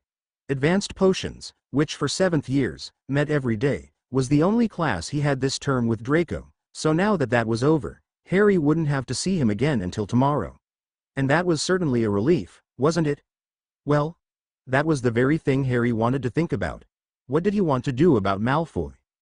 Harry slid down in his seat, and crossed his arms over his chest. He let his head fall forward, his eyes fixed, staring and unfocused on his desktop. Harry tried to recall exactly the words Draco had said to him last night. "Would you believe me if I said that most of what you think you know about me was just an act one put on, to hide what I really felt? If it was acting, you were very good at it, it seemed quite real. I am good at it, but that doesn't make it real." His heart told him now what his shocked emotions last night had kept him from seeing, that the Draco he had met last night, seen in life for the very first time, was real. He had always hated Draco Malfoy, or hated the Draco Malfoy that the other boy had pretended to be. Maybe what he had really hated was the feeling of falseness he had always sensed in Draco, that sneering, arrogant, insufferable attitude that had constantly frustrated him because he also felt that there was something underneath it all that he wanted to know, but was never allowed to see. He certainly hadn't hated the boy who had talked to him last night, who had laughed with him, and had touched him with such surprising tenderness. In fact, there had been a quiet gentleness about that boy that had caught Harry completely off guard, and had captured Harry's interest in a way that no one else ever had. Harry remembered how hurt he had felt afterward when he thought it hadn't been real. But oh, said his heart, and Harry felt a fluttery feeling stirring inside him, last night had been real. Then his thoughts shifted back to the last time he had had these kinds of feelings, and a lump rose up in his throat. It still hurt every time he thought of her. Harry had believed that she loved him, that they were starting a future together. They had made love on the last night of the school year last year, before summer break separated them, and for Harry that had been the expression of what he believed was to be a lifelong commitment. In the morning, she had told him, sadly and gently, but with irrevocable finality, that it was over. Harry had been completely, totally, devastated and horribly shocked. Somehow, he had ended up in Dumbledore's office sobbing out the story on that great man's shoulder, begging to be allowed to stay at Hogwarts over the summer. He couldn't bear the thought of having to face the terrible Dursleys. Hell, he couldn't even face his friends. Everyone had left on the train and he had stayed behind. And he had never told anyone else about what had happened. He let Ron and Hermione believe that the relationship had broken up over the summer. They knew only that Harry had been very upset, because he refused to talk about it. Over the summer he had worked, doing whatever odd jobs were found for him. Often he had helped Hagrid, sometimes even Filch, though that had not improved his relationship with the crotchety caretaker. And he had spent a lot of time thinking. Finally, he had come to a kind of tenuous acceptance of the breakup, and even was able to acknowledge that though the experience had been extremely significant for him, he had also felt that something important had been missing. It hadn't touched him as deeply as he had expected it to. Now he knew that what had been missing was that she had always known they couldn't be together, had always kept herself somewhat reserved. She had not let herself be truly involved, or in love with him. So what had made that very brief key asterisk with Draco feel so intense, so perfect? How had that moved him so deeply? Draco had said, "I'm actually quite sure there is someone here that would love to key asterisk you like that." And what had Draco meant when he said he had been hiding what he really felt? And why am I not more shocked at this? That in itself was rather startling. There was suddenly so much Harry wanted to know, so many questions he wanted to ask. He wanted to feel again the way he had felt talking with Draco, listening to him, confiding in him, that very unexpected moment when Draco had seemed to understand his fear of being alone so well. He had never experienced any kind of interest in another boy, but when he thought about how he had felt with Draco's body and lips pressed against his, he felt an ache of longing, and that strange fluttery excitement stirring deep inside him. He was rather uncomfortable with those feelings, or with following that line of thought any further, and Draco's suggestion of what would happen if he won the chess game was something Harry didn't want to think about at all. But first things first. What did he want to do about Malfoy? He wanted to see him again. Alone. Without 50 other students watching. And he wanted to ask him about a million questions. And that was that. He would take the rest one step at a time. Harry felt a sharp poke in his shoulder. Psst. He turned his head, startled from his thoughts, and looked at Ron. "Harry," whispered Ron. "You okay?" "Yeah," whispered Harry back. "Much better." By the time Harry, Ron, and Hermione got to the Great Hall for lunch, Harry was feeling quite good. His world had abruptly tilted in an entirely unexpected direction, but Harry thought he had regained his balance within it. And with that, his confidence. In fact, he was sort of excited. When they walked into the Great Hall, Harry immediately looked for Draco. The blonde was sitting in his usual place, seemingly involved in a heated discussion with the two Slytherin sixth-year girls who had giggled at him in the hall that morning. Draco was shaking his head, and looked both amused and murderous. Harry dished up his lunch, with a bit more attention than he had his breakfast, and was just starting to eat, when a small rolled parchment appeared next to his plate. He was startled. Was it meant for him? He picked it up and read the tag. Harry Potter. Harry untied the ribbon and unrolled the note. It read, "Mr. Potter, I would like to see you in my office immediately following your afternoon classes. A report of a disturbing incident has come to my attention that I feel I must discuss with you and Mr. Malfoy. Please be prompt." Dumbledore. Harry gulped. He had completely forgotten McGonagall's lecture this morning. He quickly glanced over to the Slytherin table. Draco was reading an identical note and had turned extremely pale. Draco also looked up, directly at Harry, and their eyes met for a second. But even in that mere second of contact, Harry picked up a distinct feeling of alarm in the other boy's gaze. Then Draco looked down, pushed away from the table, and walked out of the Great Hall. Harry had to fight the urge to chase after him again. "Hey, what's that, Harry?" Ron was leaning over his arm trying to see the note. Harry shoved it at him. "Looks like a love note," piped up Seamus, grinning. Ron quickly scanned the message, then whistled. "Oh, Harry. This is bad." He handed the note over to Hermione. Hermione read it silently and passed it to Seamus. "I'm sorry, Harry," said Ron miserably. If I hadn't said that bit about punching and fighting to McGonagall.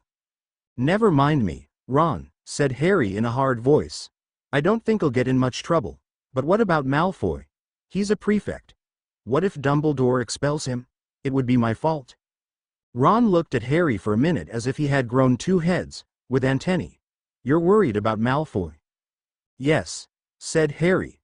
I am. Because he's stayed out of trouble all this year, until I provoked him this morning. Harry's right, Ron, said Hermione. I've talked to him a good bit lately, since I'm head girl and he's a prefect. He's really been trying to change. Ron dropped his face into his hands in disgusted disbelief, and muttered something that sounded like, when trolls do ballet. Harry ignored him. He looked at Seamus. I'll be late for Quidditch practice this afternoon. Will you take over for me and get everyone started? Seamus had joined the Gryffindor Quidditch team in 6th year as a beater, to replace one of the Weasley twins, and had turned out to be very good at it. Aye, Captain, said Seamus. I'll just say you were unavoidably detained in the company of a gorgeous blonde. Seamus grinned at Harry's startled expression, then shrugged. It's only God's simple truth, isn't it? Draco Malfoy is the best-looking thing in this school. Harry felt his face flush. He heard a rude gagging noise coming from somewhere behind Ron's hands. Just tell them I had a meeting with a teacher, Seamus, thank you. You're no fun, Harry. Oh, if you only knew. Harry arrived at the gargoyle that marked the entrance to Dumbledore's office, and found Draco already there, slumped with his back against the wall, his arms crossed tightly over his chest, his eyes studiously locked on the toes of his boots. What Harry could see of Draco's face, beneath the fringe of silver blonde hair that had fallen forward to cover his eyes, was very pale. Suddenly Harry realized that while he had known since this morning that McGonagall was going to report them, and that this would be the probable result, Draco had had no warning, no idea of it until he got Dumbledore's summons at lunch. He looks really worried, scared even, thought Harry. Harry paused for a heartbeat, then deliberately went to stand right next to Draco, close enough that their shoulders were almost touching.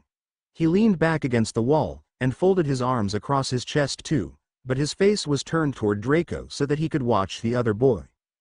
Draco didn't move, or acknowledge Harry's arrival.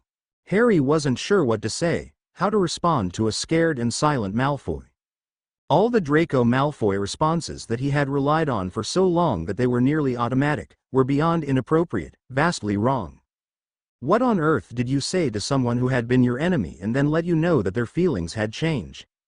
And if Harry was having this kind of trouble knowing what to say, when he knew that Draco liked him now, he suddenly appreciated with some amazement how much courage it must have taken for Draco to come up to him last night, sit down and talk to him.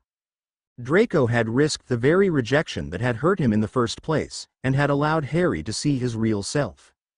In fact, Harry realized, he's being quite honest with me right now, letting me see he's scared, not trying to hide it. The significance of that was rather profound. With that realization came a budding sense of sympathy and a need to give comfort that Harry could relate to and act on. Hey, Malfoy, he said softly. After a long moment of silence, he added, that was really great, what you did for me in potions class. It would have been better if I could have remembered that last bit, though. Draco shifted his shoulders a little, a hint of his classic shrug, and continued staring at the toes of his boots. There was another extremely long silence. Harry wanted very much to raise Draco's spirits a little, see him smile again. Those are nice boots, Malfoy, he said at last, a hint of friendly teasing in his voice. Very striking. In fact, I noticed them this morning. They made quite an impression on me. Draco glanced briefly over at Harry through his hair. A slight smile appeared for a fleeting moment, then faded. McGonagall's up there now, he said finally in a very low voice. Somebody told her we were fighting. It was the 50 somebodies that were watching us this morning, said Harry in an equally low voice. He figured it would be best not to mention Ron. McGonagall turned up just after you walked off. I told her we weren't fighting, but I guess she thought I was trying to keep from getting in trouble. Gave me one bloody hell of a lecture. I just got it too, before she went up. There was a pause, then Draco said, did you really tell her we weren't fighting? Yes, said Harry. But I didn't know what else to say, about what we were doing. I'm sure it sounded pretty lame. Draco leaned his head back against the wall, his eyes closed. He sighed. I am so screwed, Harry. Oh, hey, said Harry, trying his best to sound reassuring. I don't think so. Dumbledore has always been fair. It's not like we were magic dueling, or anyone got hurt. Draco turned to face Harry and looked at him for the first time. But there's something you don't know. Harry turned his shoulder to the wall so that he and Draco were face to face. Their eyes met, gray melting into gray, and Harry suddenly couldn't think about Dumbledore, or about being in trouble, or about anything except what was happening right then between him and Draco. Even the air seemed to tremble between them. He took a deep breath, and gathered all his courage and daring. There's something I want to know, he said softly. You've always hated me. I don't understand this sudden change, why you like me now. I'd like to know that. Draco stood very still for a moment, looking into Harry's eyes. You really don't know, do you? Then he lifted one hand, brushed away Harry's unruly fringe, and gently traced a zigzag line down Harry's forehead. A small smile played around the corners of his mouth, and one delicate eyebrow twitched upward. It's the scar, Harry. What can I say? I just seem to find it irresistible. Harry gave a short laugh, and colored slightly at the electricity he felt in that touch, and at the reminder of his terrible lie that morning. But he shook his head, never letting his eyes leave Draco's. I'm not buying that, Malfoy. Draco met Harry's gaze steadily. He took a deep breath. I've always liked you, he said quietly. From the first time I saw you, when you came into Madame Malkin's, even before I found out who you were. He paused. But, Harry, he said, even softer, you didn't like me. Oh, said Harry. That was true. And Harry's world tilted just a little bit more so that he truly saw how his dislike and rejection had hurt Draco. Terribly, horribly, and down to the bone, Draco had said last night. And though Harry had apologized last night, the full impact of it hadn't hit him until now. Still, he thought, even if I had known, it wouldn't have changed anything. I couldn't have liked him the way he was then. But Harry, being Harry, didn't like knowing he had hurt anyone, and it was sad that they had wasted so much time at each other's throats. Draco, looking into Harry's eyes, was able to read a lot of Harry's internal dialogue. He saw the understanding and the apology surface in Harry's green gaze, and was quite touched. Never mind, he said. I know what an awful brat I was. I don't blame you for not liking me, not now. Then he smiled for the first time since they had started talking, as something about Harry's relieved expression reminded him of that morning in class. He raised one eyebrow, and the smile turned into an impishly cute version of his old smirk, his gray eyes lit with a teasing warmth. You really were a spectacle in potions class today, you know, he said. Harry knew that he should say something, make some kind of witty retort, but Draco's smile and the look in his eyes was doing something very mysterious to the stability of his knees. He smiled back, feeling foolish and not being able to help it. He suddenly felt quite tongue-tied. Draco stepped slightly closer to Harry. In fact, you're being a bit of a spectacle, now, he said tenderly. He laid his hand on the wall very close to Harry's shoulder. Harry felt his face flush. Draco laughed softly. I love the way I can make you blush, Harry. It's so much more fun than making you angry. I'm sorry I didn't discover it sooner. Harry looked down, breaking the eye contact, his feelings running into a confused muddle of embarrassment and thrill at Draco's closeness.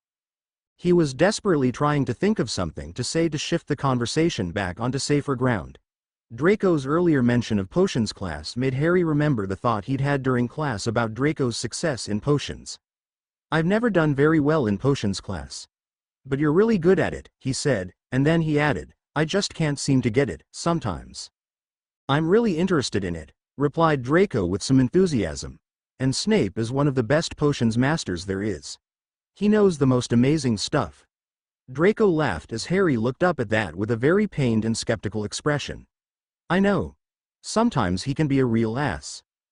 Draco was cut off in mid-epithet as the gargoyle behind him suddenly jumped up out of the way, and the wall behind it split open. Professor McGonagall stepped out, and fixed the two boys with a stern eye. If she was surprised to see them standing so close together, she didn't show it. Go straight up, she said in a clipped tone, as she waved them toward the door. Professor Dumbledore is waiting for you. All the color and animation drained from Draco's face, and he turned very pale again, but he turned around and went resolutely through the door first. Harry followed him closely, and the wall sealed itself shut behind them with a hollow thud. Draco stopped short at the bottom of the spiral staircase, so that Harry nearly walked right into him. "Have you ever been up there before?" asked Harry. "Once," said Draco. "You?" Harry sighed. "Lots of times." Draco turned slightly and looked at Harry, then tossed his hair back and grinned.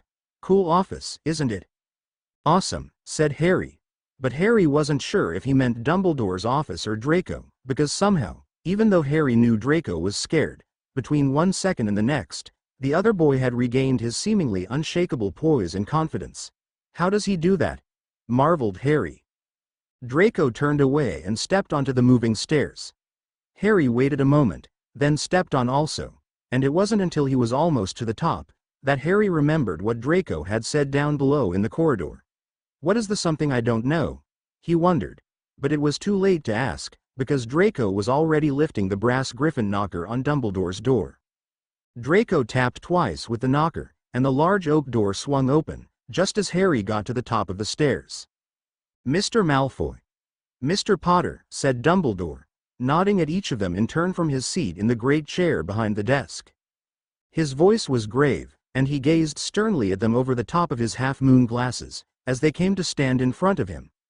Harry thought he had never seen those light blue eyes look so unsympathetic, and he felt his stomach drop to somewhere down by his shoes. Maybe this was not going to go as easily as he had hoped. Dumbledore steepled his fingers as he fixed them silently with that pale blue gaze, seemingly at a loss for words to express his complete and utter disappointment in them. Harry stole a quick glance at Draco. Draco was standing still and straight, his eyes downcast in an attitude of resignation. He was pale, but his chin was up slightly, a gesture not of defiance but courage, of brave acceptance of his fate. And Harry suddenly knew that this time Draco was not going to argue or defend himself, or try to blame Harry, or talk his way out of any punishment. He really has changed, thought Harry, with increasing concern for what was going to happen to him. "Mr. Malfoy," said Dumbledore in a quiet but severe tone, "it has been reported to me that a great many students witnessed an incident between yourself and Mr. Potter this morning, specifically that you first kicked Mr. Potter in the shin, and then stomped on his foot. Is that true?" Harry knew he shouldn't, absolutely could not laugh, but the picture of how silly and ridiculous he must have looked welled up in him suddenly, and he nearly did. He looked over at Draco again, and saw Draco bite his lower lip, fighting to keep a straight face, too. "Yes, sir," said Draco, in a slightly constrained voice. "And did you not," continued the headmaster, "make a solemn promise to me at the beginning of this school year, when I agreed to make you a prefect, that you would absolutely not fight with Harry Potter? That you would leave him strictly alone?" There was a long pause. "Yes, sir," said Draco softly, all traces of amusement gone. Harry sobered instantly. "Oh no," he thought. "This was what I didn't know. But we weren't fighting. And I don't want him to leave me alone." "Professor Dumbledore, sir," said Harry, trying to interrupt as politely as possible. "May I say something?" Dumbledore turned a quelling gaze on Harry. "No, Mr. Potter, you may not," he said firmly. "You will have your chance to speak in due time." Harry felt a large aching lump form in the back of his throat as Dumbledore turned his attention back to Draco. "Until today," Dumbledore continued, as if Harry had not spoken, "I believed that you were going to be able to keep that promise." Then he added, in an even sterner tone, "I'm sure I don't need to remind you that you would have been made head boy this year, if your behavior, particularly where Mr. Potter is concerned, had not been so disruptive in the past. Your grades are the highest of anyone in your year. You are either ahead or tied this term with Miss Granger for best marks in every subject." Here he paused and eyed Harry severely, too, and when he spoke again, there was a hint of anger in his voice that shook Harry. "But I am particularly disappointed that the two of you must persist in antagonizing each other. That behavior is simply not acceptable or appropriate to your year and positions in this school, and as such, will no longer be tolerated in any way." Dumbledore stood up. "Is that clear to both of you?" "Yes, sir," said Harry and Draco together. "Mr. Malfoy?" "Sir, a prefect must set an example for the other students. I am taking 20 points from Slytherin House for your behavior this morning, and another 30 points for breaking your promise to me." I am also putting you on probation. If there are any further incidents involving you and Mr. Potter, you will be removed from office, and possibly expelled. Yes, sir, said Draco, barely audible. Harry was sure he had heard a tremor in Draco's voice. He was so pale now as to be almost ashen. Harry had never seen Draco so close to losing his faultless poise, and it wasn't fair. And, Dumbledore continued, you and Mr. Potter will both serve detention. Harry took a step forward. But sir, he said with quiet determination, there's something you should know. Dumbledore turned to Harry and frowned. Mr. Potter, he said firmly, I have lost patience with excuses. If you and Mr. Malfoy are going to fight, then I think it's only fair that both of you serve detention. I will, sir, said Harry with resolve, because I deserve it. But Draco doesn't. What happened this morning was entirely my fault. I don't think it's fair to punish him at all. Dumbledore stared at Harry. Draco, too, turned to stare at Harry. And in the very noticeable moment of silence that followed, a little voice in the back of Harry's mind was screaming at him that he had just called Draco Malfoy by his first name. Harry felt his face flush. Harry, no, whispered Draco. You don't have to do this. Professor Dumbledore stood for a moment and simply stared at Harry, then really looked at Harry intently. He stroked his beard a couple of times. He had become so weary of the seemingly incessant warfare between these two boys, that he hadn't noticed until this moment what was actually going on, here, right now. Where were the angry faces, the blaming, the insults, the thinly disguised mutual urge to inflict bodily harm? Why weren't they at opposite ends of the room glaring hate and unspeakable death at each other, as usual? Dumbledore studied Harry's very honest, and right now, very earnest young face. It was obvious that Harry was completely sincere. Then to add to Dumbledore's puzzlement, Harry blushed. On top of that, next, he heard Draco's whispered protest to Harry. Since when did these two call each other by their first names? Perplexed, Dumbledore turned to look at Draco to see how he was reacting to Harry's statement, and what he saw made him sit down quite suddenly in his chair. He spared a fleeting thought to the fact that his mouth was hanging open and closed it. There was absolutely no mistaking the look on Draco's face as he looked at Harry. Dumbledore's best quill quite suddenly, accidentally, fell off the desk onto the floor, and the headmaster dived after it so that he could have a moment under the desk to compose himself. It would not do at all to laugh. So the pendulum has swung, thought Dumbledore. Oh heavens above, how it had swung.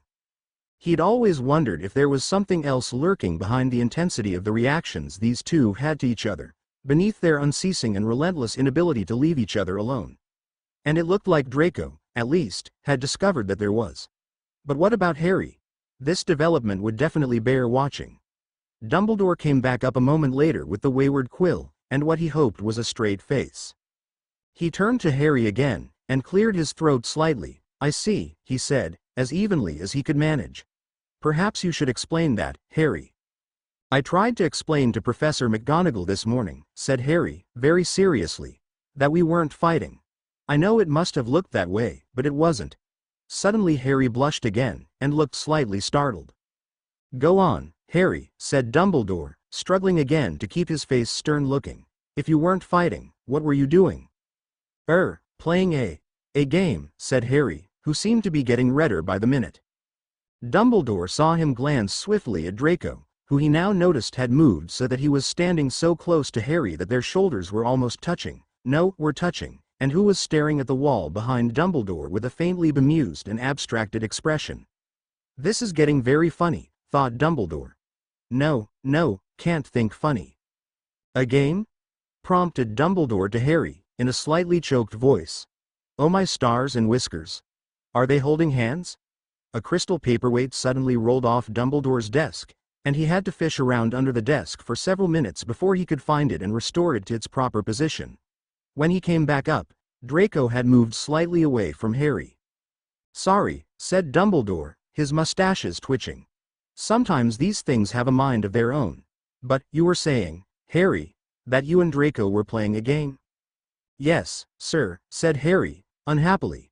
He glanced at Draco again, and I broke one of the rules, so he got 2 penalty moves. And, I take it, the 2 moves were to kick you and stomp your foot. Yes, sir. Harry looked ready to sink into the floor. We didn't know anyone was watching. Dumbledore turned to Draco. Is this what happened? Well, yes, sir, said Draco, now serious. But I know I shouldn't have. And you weren't going to say anything about not really fighting, or not keeping your promise to me? No, sir. May I ask why not? Because I did break part of my promise, sir. I didn't leave him alone, and I'm ready to take whatever consequences you think are fair. Dumbledore stroked his beard for several minutes, considering. Harry, he said at last, do I understand correctly that you have no complaint against Mr. Malfoy for what he did? No, sir, none, responded Harry in a hopeful tone.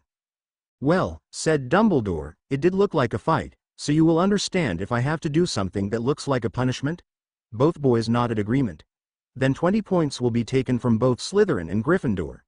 There will be no additional points taken from Slytherin, nor will I put you on probation, Mr. Malfoy. But I will not remove the detention unless you both give me your most solemn word that there will be no more fighting between you. Do I have it? Yes, sir, said Harry. Thank you, sir, said Draco. It won't happen again. I intend to keep my promise. But sir, said Harry, then hesitated. He looked down at the floor, and his face turned red again. Does Draco still have to keep that other part? Dumbledore had run out of things to have accidentally drop off his desk, so he stroked his mustache with one hand as a cover-up for the smile he couldn't hide. Draco was gazing at Harry with that look again. You mean what I said about him promising to leave you strictly alone, Harry? Harry looked up. Yes, he said softly. It seems unnecessary, sir. Very well, I won't hold him to that any longer, said Dumbledore, moving his hand and letting Harry see his smile. Harry smiled back. So did Draco. And for a moment, Dumbledore was completely stunned. He had never seen Draco Malfoy smile. Not like this, not a real, genuine, heartfelt smile. God, that boy could break every heart from here to eternity with that smile. That was a very sobering thought. Dumbledore, of course, knew all about Harry's devastating breakup at the beginning of last summer. In fact, he suspected that he was the only one who knew the whole story, and he didn't want to see Harry hurt again. Could Draco be trusted with Harry's heart? Harry, who had been so broken-hearted at the end of the last school year that Dumbledore had allowed him to stay at Hogwarts all summer. Harry, who had never been loved by family, who felt this lack the way someone else might feel the absence of a missing arm or leg, or half a body. Draco had obviously somehow managed to open a door between them, and it was equally obvious that Harry was standing on the doorstep. Dumbledore had no doubt that he wanted to walk through it, would walk through it. Dumbledore turned and nodded to Draco. Draco, he said, you may go. I am pleased to find that you are taking your word to me seriously, after all. Then he turned to Harry. Harry, please stay for a moment, I'd like to speak with you a little longer, if I may. Draco moved past Harry to the door. He turned around just before he went out, glanced briefly at Harry, then turned to Dumbledore. Thank you again, sir, he said, then he closed the door quietly after himself. Dumbledore sat down in his chair, and motioned for Harry to sit, too. He picked up the small crystal paperweight, and rolled it around between his hands thoughtfully. Harry, he said finally, I won't pretend not to see that things have changed between you and Draco. I have to say that, on the whole, I am extremely pleased by this. But, do you understand that he could hurt you so much more this way than ever before? Dumbledore held up one hand at Harry's shocked expression. No, I'm not saying you shouldn't trust him, or that you shouldn't be friends with him. But I am saying that right now, he has a very uncertain future, and that loving him may have consequences for you, for both of you, that none of us can foresee. Harry slumped down in his chair and studied the floor. I believe I have a rather uncertain future myself, sir, he said very softly. After a moment he added, I just want to find out what the truth is. It seems so sad that we have been fighting all this time, and we could have been friends. I don't know that I feel anything else. But what will you feel when you realize he is in love with you? Wondered Dumbledore after a pause. When Harry said nothing more, Dumbledore went on. I think you should know that he came to me at the beginning of this school year, and told me that he intended to make a complete break with his father. That he wanted a chance this year to prove that he has changed, to earn my trust and a possible position here at Hogwarts after he graduates. It's the only place he feels he will be safe if he goes against his father. That was why I agreed to make him a prefect this year, and why I asked him to make that promise to me." Harry sat up straight. "But that's great, Draco could stay here and be a teacher.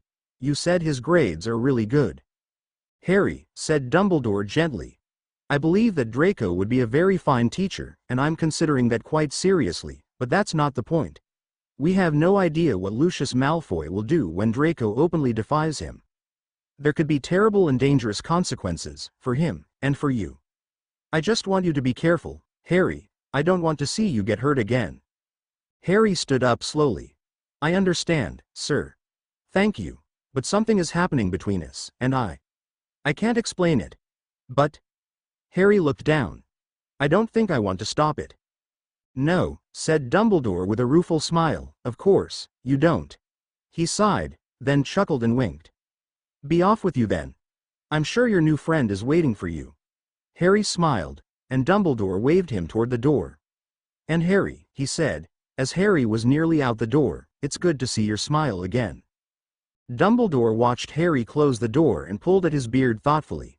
He looked up at a soft noise and then lifted his arm. Fawkes fluttered down from his unseen perch on the top of a bookcase to land on Dumbledore's wrist. Dumbledore stroked the bright crimson and gold feathers on the phoenix's beak. "Those two are quite a puzzle, aren't they?" he said quietly.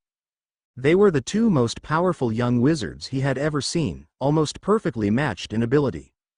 But because of their unrelenting opposition, he had begun to fear more and more that they would amount to nothing. That they would, in effect, cancel each other out in a rivalry that would mean the total waste of both of them, by using their power for nothing more than to destroy each other. But, now, what would this sudden alliance mean? And was something else about this that Dumbledore should be seeing? He sensed something he couldn't quite put his finger on. He scratched the soft place under Fawkes' bill. Quite a puzzle. He trailed off, thinking. Fawkes sang a couple of liquid and tremulous flute-like notes. "Yes, my friend," said Dumbledore thoughtfully. "That might be possible, but it's very rare. And if memory serves correctly, there's never been this kind of pairing. Still, I intend to keep a close eye on them after this." Yes, he thought, this would most definitely bear watching. Draco was indeed waiting for Harry in the corridor outside the entrance to Dumbledore's office. "Harry," he said, pushing off from the wall where he had been leaning. "You didn't get in more trouble, did you?" "No," said Harry. He came to stand close to Draco, and folded his arms loosely across his chest. "Nothing like that. Professor Dumbledore just worries about me sometimes, kind of like he feels responsible for me, since I don't have my dad or mum to talk to." Said Draco, frowning slightly, studying Harry's face. "I think I can guess what he was worried about." He sighed and looked down, then he reached out and tentatively touched Harry's forearm with 2 fingers.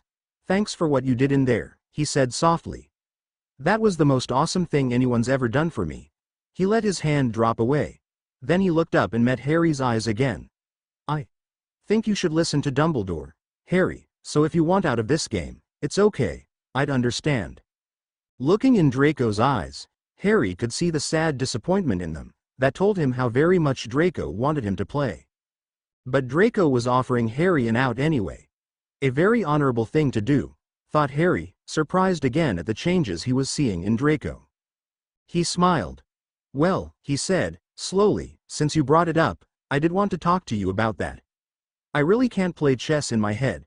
So I was wondering if, maybe, you had a board we could use, and if you would mind if we went somewhere where we could have some privacy. I didn't much care for the audience thing that happened this morning." Draco looked at Harry as if he couldn't quite believe what he'd just heard. "I have a set in my room," he said hesitantly. "We could play there. I don't have roommates." "You have a private room?" said Harry, amazed. "Where?" "When you get to the stairs that go down to the Slytherin dungeons, look at the wall on the right and you'll see an alcove with a small brass statue of a wyvern. Just walk into the alcove, it's really an entrance into one of the small towers, and you'll see the stairs. My room is at the top." Draco was still looking stunned, strands of blonde hair slipping down unnoticed over his forehead. "When can you come?" he asked softly. I'm supposed to have been at Quidditch practice already, so I have to go now, but I'll come tonight after dinner, after I get my homework done. If that's okay. Draco nodded. I'll get the board set up. They stood for a moment not knowing how to break away. Then Harry said, I guess I'd better go. You're already really late, said Draco. See you later? Later. Harry finally turned and walked away. He stopped, and looked back before he turned the corner. Draco was still standing in the same spot. He looked astonished and happy. I think I like making him look like that, thought Harry. He smiled back at Draco and got a breathtaking answering smile in return. Yes, I definitely do. When Draco got back to his room, he pulled out his wand and pointed it at the fireplace. Incendio, he murmured. A cozy fire blazed up in the grate.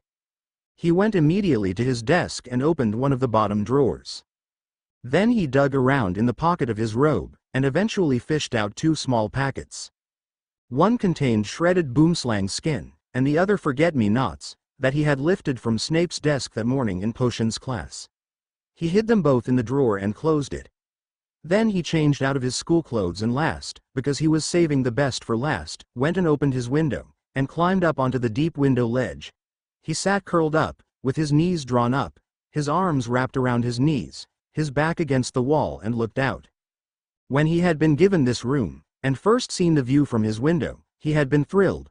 Though this room was at the top of one of the smallest towers at Hogwarts, it still had a stunning view, and it looked directly out over the Quidditch field. Draco had spent many hours this year watching the Gryffindor team practice for reasons that had absolutely nothing to do with picking up strategic tips for the Slytherin team. He simply loved to watch Harry fly. Draco looked out now and saw Harry walking out onto the pitch. Harry gave a thumbs-up sign to someone in the stands, Weasley and Granger no doubt, and then he kicked off into the air. He flew straight up until he was far above the stands, then circled around and did a couple of high-speed laps, culminating in a spectacular dive. He pulled out above the ground with pinpoint precision at the last moment, then flew straight up in a spiral ascent, his body tightly aligned with his broomstick. Finally, he leveled out high above the pitch, waved to his teammates, and did a back somersault. Draco smiled. It was obvious from the way Harry was flying tonight that he was in high spirits, and Draco hoped he knew the reason why. It had been a while since Draco had seen him do moves like that. Flying for the sheer joy of flight. It was great to see him fly that way again. And while Draco had to admit that Harry was a better flyer than he was, they were very close in ability, and Draco knew that that wasn't the real reason Harry had always been able to beat him at catching the snitch. No, it was because Harry almost always spotted the snitch first. The truth was, since 5th year, Draco had found watching Harry far more compelling than watching for that dratted, elusive, golden overgrown marble with wings. In fact, when they were in the air together, so close to each other as to be almost touching sometimes, with Harry looking so utterly stunning in his Quidditch robes, and making those amazingly flawless flying moves, it was impossible not to watch him.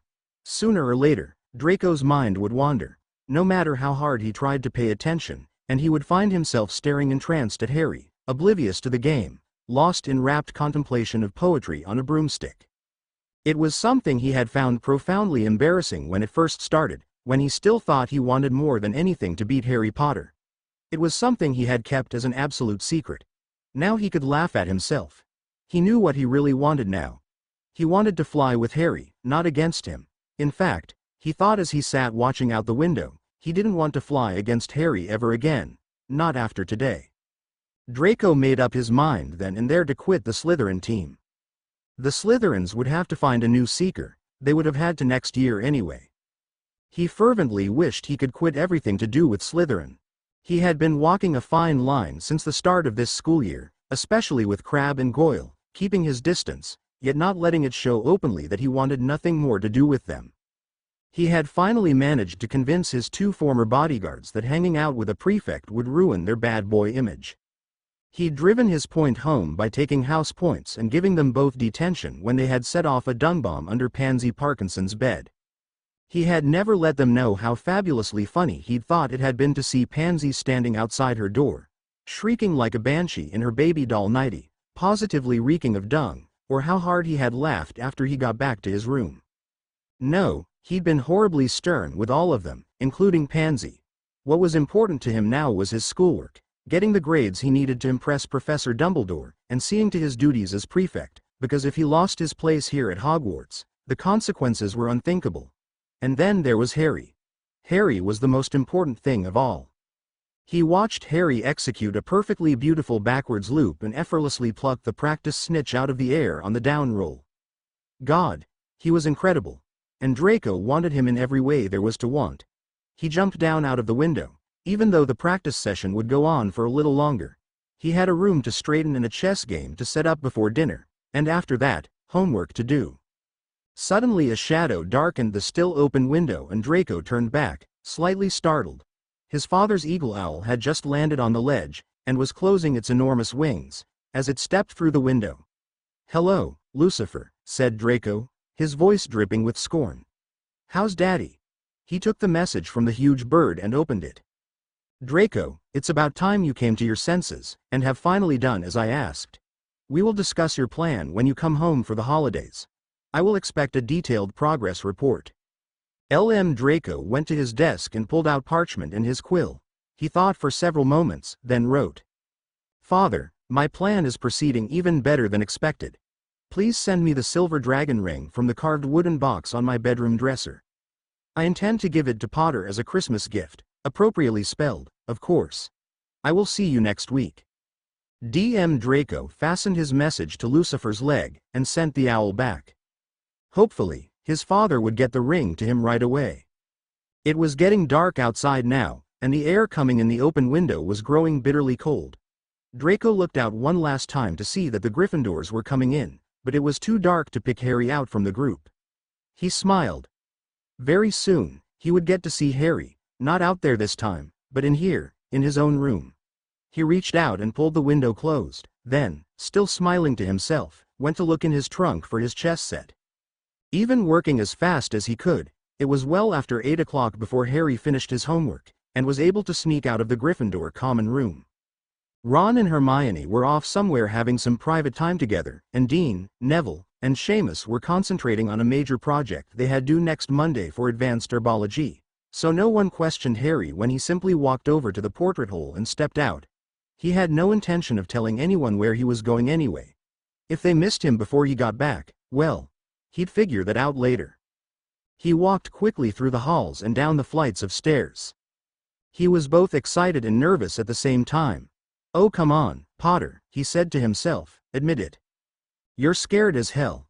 He thought about what Professor Dumbledore had said that afternoon about Draco's father. He had taken the warning seriously, because he knew that he was probably going to be forced to face Lucius Malfoy and other Death Eaters sooner or later. He knew he was their prime target. That thought sickened him, and he wanted more than anything not to have to face Voldemort and his followers again. He didn't intend to, if that was at all possible. But Voldemort was a known danger. What was really making him nervous right now, what was far more immediate and unknown, was what Draco could do to him, and what that might mean. Harry thought back to what Draco had done to him that afternoon while they were talking to Dumbledore. Even now, just thinking about it made his face flush. He had been trying to explain to the headmaster that they hadn't been fighting, and suddenly he was aware that Draco was leaning against him.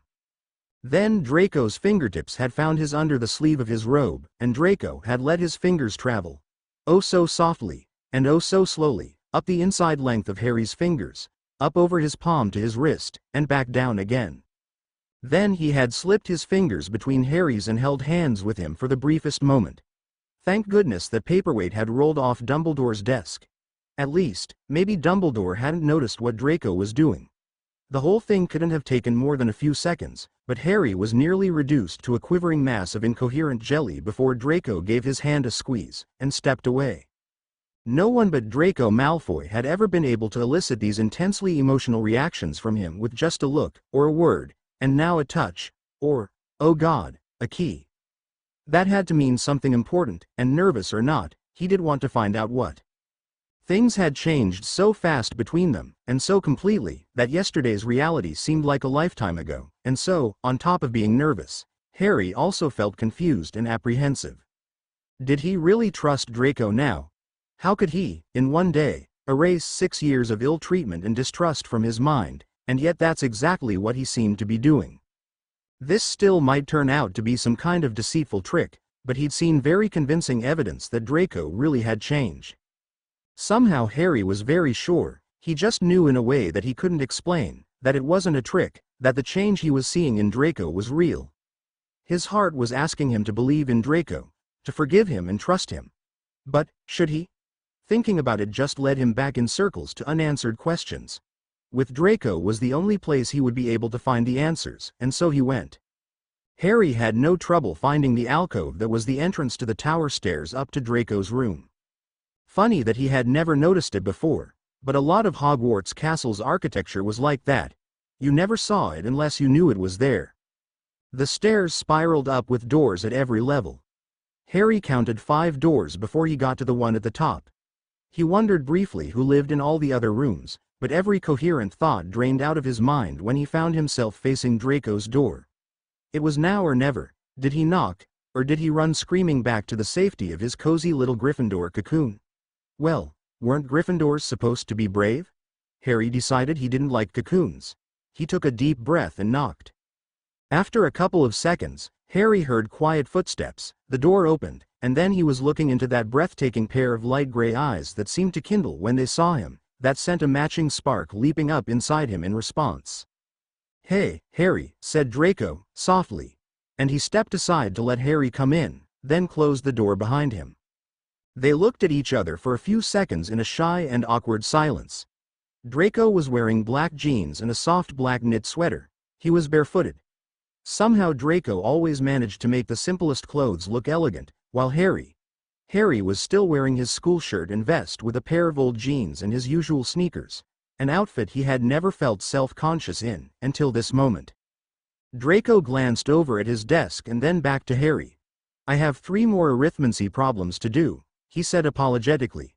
"Do you mind if I finish?" "No," said Harry. "Of course I don't mind." "Then come sit by the fire," said Draco. "That's where I have the chessboard set up. I have to keep the fire going most of the time in this room. It can get really cold." He gave Harry a lingering glance, then walked over to his desk and sat down. Harry looked around the room for the first time and was stunned. In front of the fireplace on his right, 2 big, overstuffed armchairs sat facing each other across a small table. Beyond them, against the far wall, was Draco's desk, and in the corner next to that was a tall bookshelf full of books. The curtained double bed sat about midway down the room to his left, with its headboard also against the far wall, and Draco's trunk at the foot. Between the desk and the bed was a huge arched deep-set window with leaded glass panes. On the far side of the bed was a night table, and against the far left wall was a large wardrobe. Harry could see that there was another door at the end of the room next to the wardrobe. Several lamps hung from the walls, adding circles of golden light to the flickering glow from the fireplace. "This is an amazing room," he said, very impressed. "What's the door over there for?" "Bathroom," said Draco absently, in the middle of a problem. "You have your own bathroom?" Harry was astonished. He had never, in his entire life, had a bathroom to himself. Draco turned, and looked up from his writing for a moment. "All the other 7th-year Slytherins share rooms in this tower, but this is the only one with a bathroom. It's meant to be a teacher's room, really," he said. "I was very lucky to get it." "A teacher's room?" Harry smiled.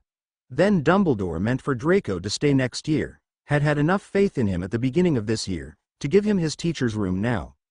Just knowing that made Harry feel a little less uneasy, and he went to sit in the closest of the armchairs, the one that faced into the room, toward Draco's desk. He watched Draco working for a few moments, then leaned over to examine the chessboard and pieces that were set up on the table between the 2 chairs. It was an exquisite set. The pieces were carved of onyx and alabaster, the squares on the board were inlaid with a very dark wood and mother of pearl. Harry picked up one of the black knights. It was an intricately carved, rearing dragon, its wings half spread, its eyes tiny red gemstones that winked in the firelight. The rook was a crenellated castle tower, with blooming rose vines entwining its circular walls. And the pawns, each one kneeling gracefully on an open flower or leaf, were delicate fairies that seemed to sparkle from the inside the way real fairies do. Harry had almost never seen anything so lovely. Each piece was incredibly detailed and perfect. Harry carefully replaced the dragon, noticing that Draco had already placed the 3 moves they had made last night and this morning. "Done," said Draco just then, from his seat at his desk. He closed his book, rolled up his homework parchment, and came to sit in the chair opposite Harry. "What do you think?" he asked, nodding at the board. "It was my grandmother's set. She taught me to play." "It's beautiful," said Harry, smiling. "I'm almost afraid to touch it. Is it wizard chess?" "Oh, no," said Draco, "definitely not. I hate wizard chess, too messy, no elegance.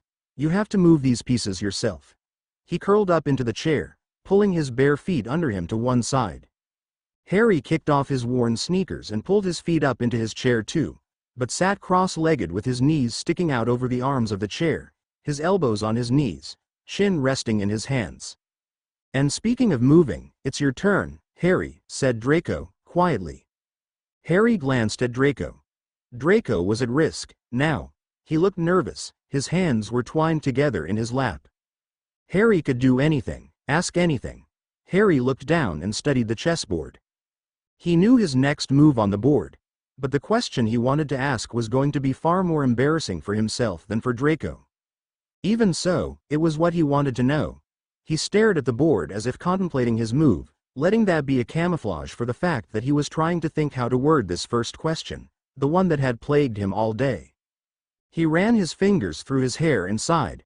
Finally, he reached out and picked up the little dragon he had looked at earlier. "Knight to f6, he said. He glanced at Draco, then down. "You asked me this morning how come I liked that key asterisk so much." He looked back up and met Draco's eyes. "What makes you think I did?" The tension seemed to vanish from Draco's face. He smiled softly at Harry, and relaxed back into his chair. "Because you're here." Harry's heart did a funny lurch at the sight of that smile. God, he was so unprepared to deal with the impact Draco's smiles had on him. They were so new, so unexpected, so mesmerizing. Harry shook his head, fought to keep his focus on what he needed to say. Draco's response was embarrassingly perceptive, but not what he wanted to know. "I don't mean now," he said, after a moment. "I meant this morning. We hadn't even talked when you said that." Draco grinned at him. "I knew as soon as you walked into the Great Hall for breakfast, Harry. I figured you would probably react one of 2 ways. That you would like it and be going crazy trying to figure out why, in which case you wouldn't tell anybody, or that you would be horribly repulsed and show up at breakfast with a horde of Gryffindor thugs and beat me to a pulp. Actually, that's what I expected to happen," he added. "But when you came in to breakfast looking like you hadn't slept all night, so adorably pathetic and confused, I knew." Harry wasn't at all sure he liked being so predictable and transparent, but Draco wasn't making fun of him. In fact, had he just said Harry was adorable, oh, shit. Harry had hoped that he could keep how much he had been affected by that key asterisk to himself a bit longer. But that seemed futile in the face of Draco's certainty. "Adorable? I'm in deeper trouble than I thought here." "Okay," Harry said slowly. "Maybe I did like it, but that doesn't necessarily mean I want to do it again. Maybe I just want to be friends with you, Draco, now that you've let me know we can. Maybe I just want to put a stop to all the fighting." Draco looked down at his hands, letting his long silver blonde fringe fall forward to hide his eyes. He was silent for a long moment. Finally, in a very quiet voice, he said, "If that's all you want, Harry, I can do that." He tossed his hair back with a slight movement of his head, looked over at the chessboard, and then reached out and moved a white dragon. "Knight to c3. He looked up at Harry. "What do you want, Harry?" Harry met Draco's eyes, and a large ache blossomed in the pit of Harry's stomach. A cool reserve was in Draco's eyes now. The openness that had turned those gray eyes soft with warmth was gone, and Harry felt the loss of that warmth as a blow to the gut. "I don't know," he said faintly, but just then, facing that cool distance in Draco's eyes, he did know. He looked down abruptly, breaking the eye contact, somewhat startled by his reaction, and felt heat flush to the tips of his ears. He knew what he wanted. More than anything, he wanted that warmth back, wanted to look back up into those silvery gray eyes and see them go warm for him. He wanted Draco to touch him in that tender, gentle way he had last night, wanted to hold Draco and bury his face in that silky blonde hair. He wanted Draco to key asterisk him again. And knowing this left him feeling horribly shaken. He had come here expecting to take things slowly, but this was not slow. He had completely underestimated the effect Draco would have on him, being here, alone with him in his room, knowing how Draco felt, and what Draco wanted, and what his own responses to that would be. This morning in Bin's class, he had wondered why he wasn't more shocked about Draco's attraction to him. Probably, it was because the feelings he was thinking about then were Draco's, but now that they were his own, he was shocked. His ITY was in shreds, and he couldn't seem to adjust to his changing emotions quickly enough to be able to put any of what he was feeling into words. What could he say? It was happening too fast. All he could do was sit there feeling shocked at himself, and rotten for hurting Draco. "I'm sorry," was all he could manage. Draco had drawn his knees up to his chest, his arms wrapped around his legs. He was watching Harry intently, as if trying to understand what Harry wasn't saying. "Your move, again, then Harry," he said at last, in a hurt tone, "if that's all the answer you can give me." Harry could think of only one question, the one he desperately needed the answer to. His glasses had slipped down his nose a little, and he absently pushed them back up, then studied the chessboard, stalling again. The atmosphere between the two boys had become distinctly strained, and Harry was feeling rather unnerved by the tone of Draco's voice. Finally, he said, "Pawn to b5, and reached out and moved the piece with a slightly unsteady hand. "I've seen you at the dances and things with girls," he said very quietly. He paused, took a deep breath to try to steady the slowly rising panic he felt, and forced himself to finish the question. "So, how did you know you were gay?" Draco shifted uneasily in his chair. He pushed back the hair that had fallen down over his eyes again. "I guess I must be," he said hesitantly, "since it turned out that the person I want to be with is a guy. But I don't feel attracted to any other guys. Or girls. Just that one person, who," he added, barely audible, "has never been interested in me." Harry stared at him in disbelief. "So you came up with this elaborate chess scheme just to make me sleep with you?" he asked in amazement. As soon as the sentence was out of his mouth, though, Harry knew he'd said something very wrong. Draco's eyes flashed like silver lightning. He came uncoiled from his chair, and stood up faster than Harry would have believed possible. "I think you should go," he said coldly. "Now."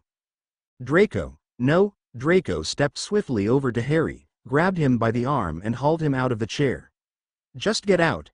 He pulled Harry, who was much too surprised to resist, to the door, opened it, shoved Harry out, and slammed the door behind him.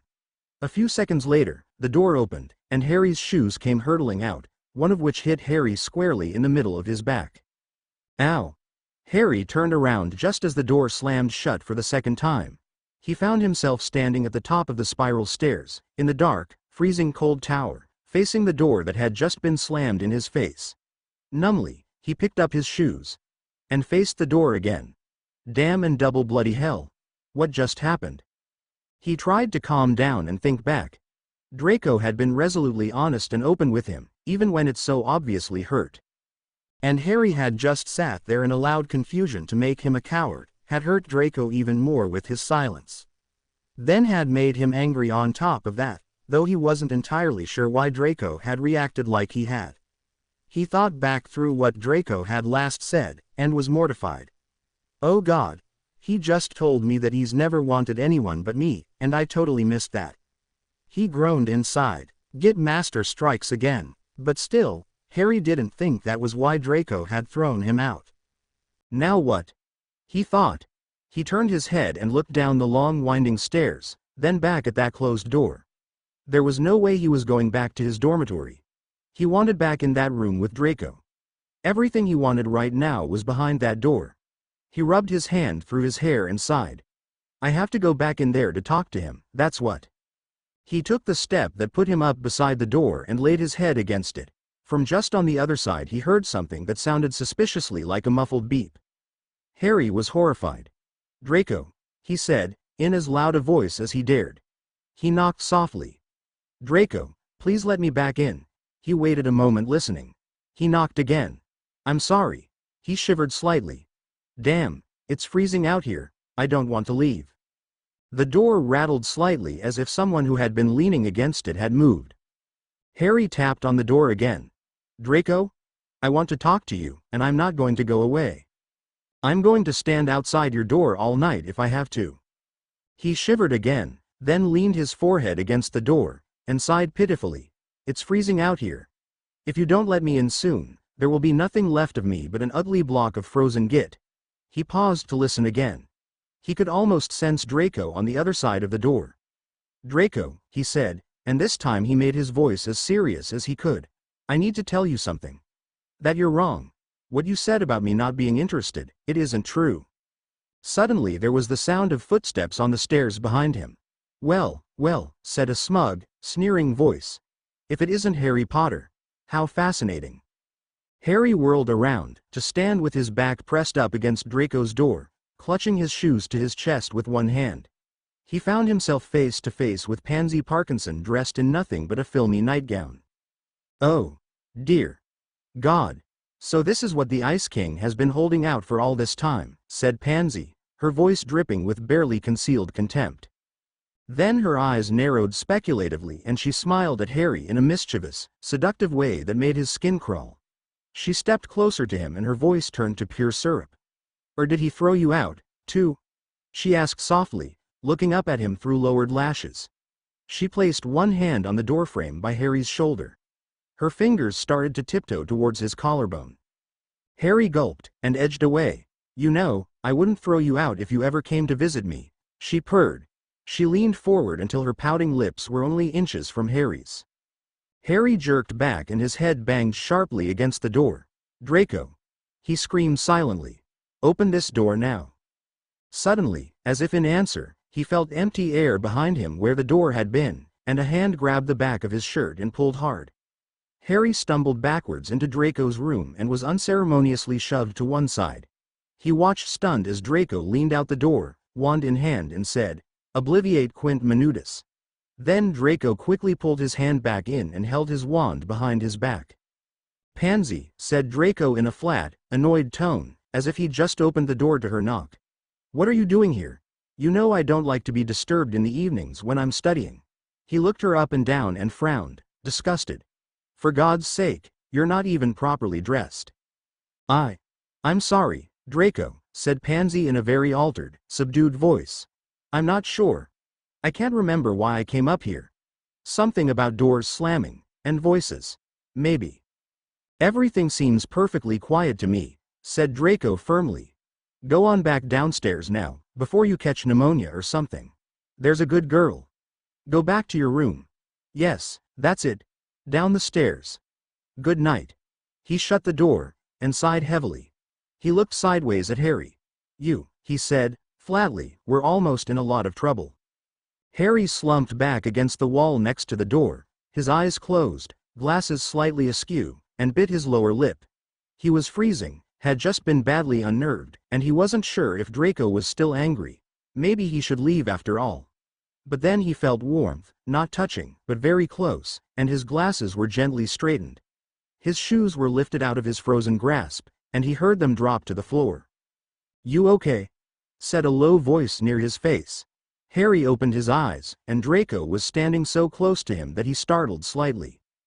There was still a look of angry wariness in Draco's eyes, but Harry saw concern in them as well, and that was close enough to the warmth he was missing that he reconnected with his thoughts from outside in the tower, the resolve he had felt to come back in here and be honest. No, he said, in an aggrieved whisper, I'm not. I'm half frozen. I'm going to have nightmares about pug faces with lips for weeks, and I don't understand why you threw me out in the first place. For a moment, Draco looked torn between laughing and being angry. His eyebrows went up and then down in a frown. Anger won out. I threw you out because what you said was really rotten. How could you think that this was just some scheme to make you sleep with me, or that I'd even want you that way? Because that's what you told me this morning, said Harry, cutting him off. That you intended to take all, and lose your purity at the end of this chess game. That's not what I said at all, retorted Draco loudly. God, Harry, how in bloody hell am I going to make you sleep with me? Use the Imperious Curse? Even if it wasn't illegal, I happen to know it doesn't work very well on you. And I really can't imagine that you would be such an idiot as to sleep with me if you didn't want to, just because I won some dumb game and asked you to. Draco was standing with his hands clenched by his sides, glaring at Harry. But the worst thing is, You obviously think I'm the kind of sick jerk that would ask you to do that. Harry had stopped looking at Draco, and was staring down at the floor, biting his lower lip again, his arms crossed tightly over his chest. He looked up only after there had been a long moment of silence, when it seemed that Draco was finished yelling at him. Draco had turned his face away from Harry and was also looking down at the floor. Harry found, to his surprise, that he wasn't angry, that what he wanted most was to understand what Draco had meant. "I'm sorry," he said quietly, in a steady, resolute tone, "if I misunderstood.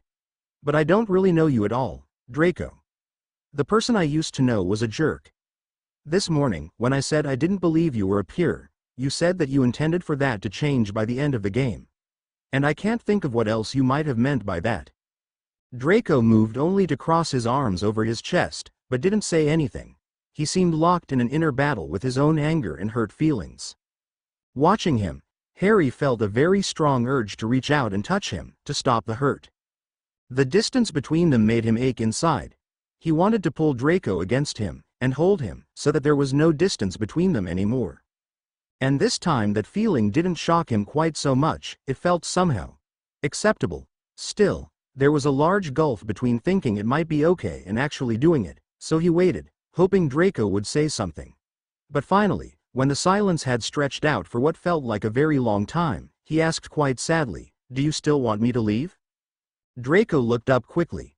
"No," he said, as if startled by the suggestion. He looked at Harry for a second, then looked back down. "No, don't go. I'm sorry.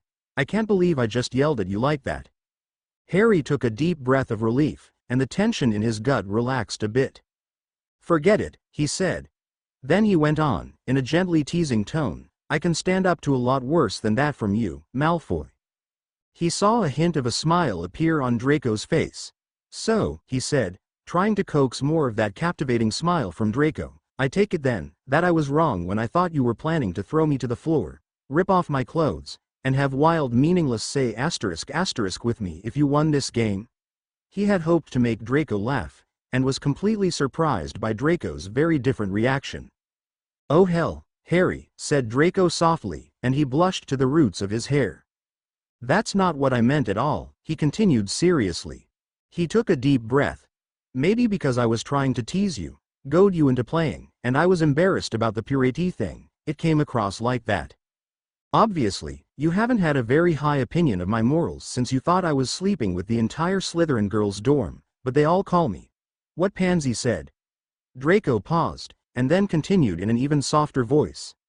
"The truth is, I've always had this stupid idea. That I wanted to wait until I loved someone, until someone loved me." At Draco's words, a small inner knot of fear, that Harry had barely been conscious of, gently unraveled and slipped away. "That is not stupid, Draco," interrupted Harry quietly, deliberately using the words Draco had said to him last night, words that had meant a great deal to him. Draco's gaze flickered up to his for a second, and Harry saw a flash of recognition in them, before Draco looked down again. "The point is," said Draco, continuing with a bit of a catch in his voice, "I know you don't love me. God, I don't know if you can ever even like me. But I wouldn't want to sleep with you, unless you did. I was just hoping by the end of the game, if you got to know me, maybe you would." He looked back up finally and met Harry's eyes. "Last night wasn't planned. I was supposed to be staying away from you. But then you had your arms around me, and I made up this chess game right then as an excuse to key * you. Because I wanted to so much, because I thought I'd never have the chance again. I never expected it to go beyond that, until you walked into breakfast. All I really wanted to do with this game was to give us an excuse to talk. Or whatever else." His voice trailed off and he sighed, and looked down unhappily at his feet. "I've already told you that you can stop playing if you want to." Harry had been completely surprised when Draco blushed. He had turned the most wonderful shade of rose pink. Harry was almost too distracted by it to listen, but every word that Draco was saying was thundering through him, tearing his heart up. He marveled again at Draco's ability to be unflinchingly honest about his feelings, and at the way his own feelings were changing from one minute to the next. He watched Draco's face intently while he talked, and when Draco paused and looked up at him, the sincerity in those gray eyes made his throat ache, and when Draco looked back down, Harry again felt the wrenching loss of that gaze. So now, it was his turn to try to be unflinchingly honest. I want to keep playing, said Harry. It is making us talk, and I want to do that. If I didn't, I wouldn't have come tonight, or I would have walked away after you threw me out. He took a deep breath. I'm trying very hard to sort out how I feel about you, but what I'm mostly feeling right now is nervous and confused. And, he added gently, it isn't fair for you to get hurt and angry because I don't understand you yet, or when I don't know how I feel. You've evidently had some time to think about this, but I've had less than a day. Draco looked up and smiled at him repentantly. Being patient and fair have never been high on my list of personality traits, Harry, he said. Not everything about me has changed. But Harry knew he was teasing, and he wasn't at all immune to the tender smile that Draco was giving him, or that soft look in his eyes either. It's your move, said Harry, trying to ignore the fluttery sensations of half panic, half thrill that were stirring inside him when Draco looked at him that way. Draco's eyes held Harry's for another brief spellbinding moment, then he walked to the table, set his wand down, and stood studying the chessboard. Harry followed him, and sat down in the chair he had been sitting in earlier, feeling thankful to be back by the warmth of the fire again, but also feeling a bit tense from the suspenseful anticipation of what Draco would do with his next move. Draco contemplated the board for a little while longer, before moving his piece. Pawn to g4, he said, as he glanced over at Harry. Then he curled back up in his chair and faced Harry squarely, with a steady reassuring gaze. Tell me how you do feel about me, Harry. You don't have to have figured out what it means. Just tell me what is going on. Harry sighed and flopped back against the back cushion of the chair and closed his eyes. Okay, he said. I'll try, but the reason I said I didn't know earlier is because things keep changing. Every time you talk to me, or look at me, or touch me, he added softly, my feelings about you, about how I look at things between us, change. He opened his eyes and stared into the fire for a minute, then over at Draco. Draco wasn't looking at him, but Harry knew he was listening intently. I feel confused, by knowing that just yesterday I thought I hated you, but today I don't. Harry paused, and ran a hand through his tousled hair, thinking. No, I don't mean that. I don't just not hate you now. The person that you've been last night and today is someone I think I could like a lot, that I think I might want to be close to, maybe very close to. Draco looked up at that and met Harry's eyes. That wonderful warmth was back, making Draco's eyes shine like silver moonlight through soft gray mist. A little thrill tremor ran through Harry. God, he has the most unbelievably beautiful eyes. Harry felt he could easily get lost in those eyes. He looked down, feeling slightly flushed. After a moment he continued. I said maybe I want us to be just friends because I feel like this is happening too fast. That you're pushing me into something I don't want, but another part of me does want it. You've made me feel things I've never felt before. In fact, I haven't been able to think of anything else all day. But then I'm confused because I'm sure I'm straight, or I was sure. And now, he stopped abruptly, and then, after a moment's pause, slowly stood up, his eyes downcast. Oh hell, Draco, he said softly, when you key-ed me last night, that was the best key asterisk of my life, and I've been key-ed a lot. He reached out and moved a black dragon. Knight to c6. He looked up at Draco. Why haven't you tried to key asterisk me again? Draco grinned at him, and raised one eyebrow. Two very simple reasons, Harry. First, I didn't think you wanted me to, and second, it's your turn. I'm not going to key asterisk you again, unless you key asterisk me back first. He stood up too, looked down at the board, and moved his king pawn one space. Pawn to e3. So, why haven't you key-ed me back? He challenged. Harry stared down at the chessboard. Quite a few reasons went quickly through his mind, including Dumbledore's warning, the question of his ity, and the ever-troublesome, what will Ron say? But he couldn't tell himself any more that he didn't want to. He did. Nothing he could think of was able to stand up to the strength of the desire he was feeling right now to hold Draco and key asterisk him again. Nothing else mattered but this moment and this person. What Draco had said earlier suddenly flashed back into his mind. It turned out that the person I want to be with is a guy. I don't feel attracted to any other guys, or girls. Just that one person. Was it possible that you could find a person, could love that person, and it didn't matter if they were male or female, but they were just the one you needed and wanted, the one that fit so perfectly, And that was what made it right. Could it be that simple? Draco evidently felt that way about him. And maybe Draco was that person for Harry, too, because oh God, touching Draco had felt so right. Harry? Said Draco, quietly, hesitantly. Are you going to answer my question? Harry looked up at Draco, and slowly smiled. No, he said. Except to say I think we've talked enough. He paused for a brief moment. Knight to g4. He moved his dragon and captured Draco's pawn. He picked up the small white fairy and stared at it for a moment as it lay in the palm of his hand, then set it down to the side of the board. He took off his glasses, folded them and set them carefully on the table, then stepped out around the table and looked at Draco. Draco looked up from the chessboard and met Harry's eyes, blonde hair spilling down over his forehead, one side of his lower lip caught behind his teeth, his eyes showing surprise and a sudden shy hope. Draco couldn't have looked more desirable if he had tried. Harry was entranced. Maybe it really could be this simple. All of his inner conflicts faded away. Come here, he said softly. There was a frozen moment in time, when Harry's softly spoken words, come here, hung in the air between them, echoing over and over in silence. Then Draco stepped around the table, and came to him, one hand trailing along the edge of the table, as if he needed something solid to cling to for a moment. He came to stand face to face with Harry, very close, his left hand still resting on the edge of the table, firelight turning his flaxen hair to a molten red gold. Harry suddenly felt no more compelling need than to just gaze at Draco, up close, to let his eyes rest on the perfect curve of that inviting upper lip, or on the pale cheeks that were flushed just now with firelight and maybe something else, or on the fair delicately arched eyebrows or the thick dusky blonde lashes that framed those exquisite eyes.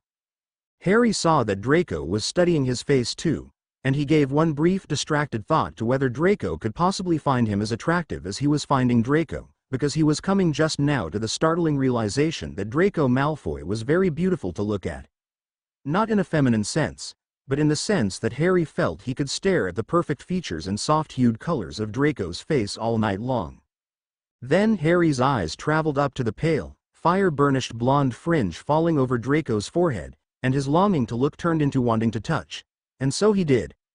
With the fingertips of one hand and a feather-light touch, Harry reached up and brushed those soft strands back, then let his fingers trail down the side of Draco's face, behind his ear and into the silky waves of hair that fell down the back of his neck. At this first touch, Draco's eyes closed and he drew in a short, sharp, shivery breath. Harry stroked Draco's hair down the back of his neck, then he raised his hand again and let his fingers trail down the side of Draco's face from temple to jawline. Draco turned his face slightly into Harry's hand so that his cheek brushed Harry's palm. The tenderness of this small gesture almost undid Harry. Touching Draco only with that one light caress of fingers to cheek. Harry leaned forward to key asterisk him. He hesitated for a fraction of a second, so close that he could feel Draco's breath on his face, and then their lips met, and he was keying Draco. Oh, so softly, and everything melted. Time, the room, and all thoughts swirled away in a dizzy flood of trembling sensation. Draco never moved his hands, letting this be Harry's key asterisk, making no demands of his own, surrendering control of whatever happened entirely to Harry for this moment, giving him everything. Harry moved his hand back behind Draco's head, fingers sliding into that wonderfully silky hair, and he slipped his other arm around Draco's waist, slowly drawing their bodies together as he deepened the key. Draco's warm mouth opened for him, and Harry felt a tremor run through Draco as their bodies came together. An answering shiver went through Harry, and he felt in that timeless second, as if some missing part of him had just slid quietly and perfectly into place. He dropped his hand from the back of Draco's head, wrapped that arm around Draco's back and pulled him tighter against himself. Draco moved then, and Harry felt firm arms encircle his neck, gentle hands and fingers caress the back of his neck, tangle in his hair. Oh! Draco was responding to him with a trusting abandon and willingness that was quite new to Harry's experience, and that told Harry far more about how much this meant to him than anything Draco had said. He really wants this. Wants me. Oh God, this is serious for him. No, he thought, this is serious for us. And Harry acknowledged the commitment he was making with this key asterisk, for he knew with certainty in that moment that he never wanted to hurt Draco again, not ever again. Harry pulled back a little, gently breaking the key asterisk, softening the parting with a second small key. "Draco," he whispered. Draco opened his eyes and met Harry's intense gaze with complete openness. His eyes were misty, dreamy gray velvet, and Harry got lost in them. Their eyes locked, emerald and gray, and the walls crumbled, the fences fell, all the boundaries came down, until there was nothing left between them but wide unexplored spaces, endless vistas of sparkling green fields meeting velvety gray skies, melting together somewhere on some distant horizon as smoothly and seamlessly as two streams of water flowing into one. Harry was profoundly moved. He closed his eyes and keyed the corner of Draco's mouth, keyed his cheek, and the sweet place just under his ear. Then he buried his face in Draco's soft hair and tried to keep standing. He was breathing fast and his heart was pounding. He could feel Draco's heartbeat pounding in counterpoint to his own, could hear Draco's quickened breath that so mirrored his own, in his ear. The arms that were around his neck tightened, and a whisper in his ear said, "Knight to B5, and then slow and impossibly tender keys were trailing down his neck, into his collar and onto his throat, then up over his jaw, until those lips closed over his again, and Harry found out how it felt to be keyed by someone who wanted him deeply, and without reservation. It was revelation, explanation, and deliriously intoxicating. Harry felt his knees go weak. But then abruptly, Draco broke off the key asterisk and pulled back. Harry's eyes flew open and he met Draco's eyes with surprise and concern, feeling bereft, and then astonished at how much he didn't want that key asterisk to end, wondering why Draco had pulled away so suddenly. Draco looked back at Harry with deep affection in his eyes and a mischievous half-smile on his lips. "I'm just checking," he said, in a low, teasing, out-of-breath voice. "You don't still want to be just friends, do you, Harry?" Harry exhaled the breath he'd been unconsciously holding with a laugh. "Oh God, you," he said, shaking his head, still a bit breathless too, in the after-effects of that key. He tightened his arms around Draco, and grinned. "No," he said softly, his face coloring slightly. "I don't." Draco's answering smile caused Harry's heart to turn over. He leaned his head in and quickly keyed the adorably curved corner of that smile. Then he turned his head and looked at the chessboard, and laughed again. "You didn't even move your piece on the board." Draco tilted his head and smirked at Harry cutely. "I was busy," he teased. He reluctantly let go of Harry with one arm, and turned to look at the chessboard. He said smugly, turning back to Harry with one eyebrow raised. "Seems I took your pawn." "I took yours first," countered Harry with a grin. Draco laughed and moved his dragon. He took Harry's pawn off the board. Then Harry moved. Pawn to E6. He pulled away from Draco, took hold of his wrist, stepped back, sat down in his chair and pulled Draco down into his lap. He looked up into those lovely gray eyes. "Key asterisk me like that again," he said, putting his arms around Draco. And this time, he added softly, as Draco curled up against him, and met his eyes with a steady tender gaze, "Don't stop." Draco put one arm around Harry's shoulders, then lowered his eyes, and began unbuttoning the collar of Harry's shirt with his other hand. He gently pulled Harry's collar open, buried his face in the warm hollow of Harry's neck and keyed him there. Then he raised his head slowly, trailing lingering feathery keys up Harry's neck to his ear. "Like this?" he whispered in Harry's ear. Harry beeped very softly. His eyes fluttered closed. He felt Draco's tongue flicker over his earlobe and he shivered. "God.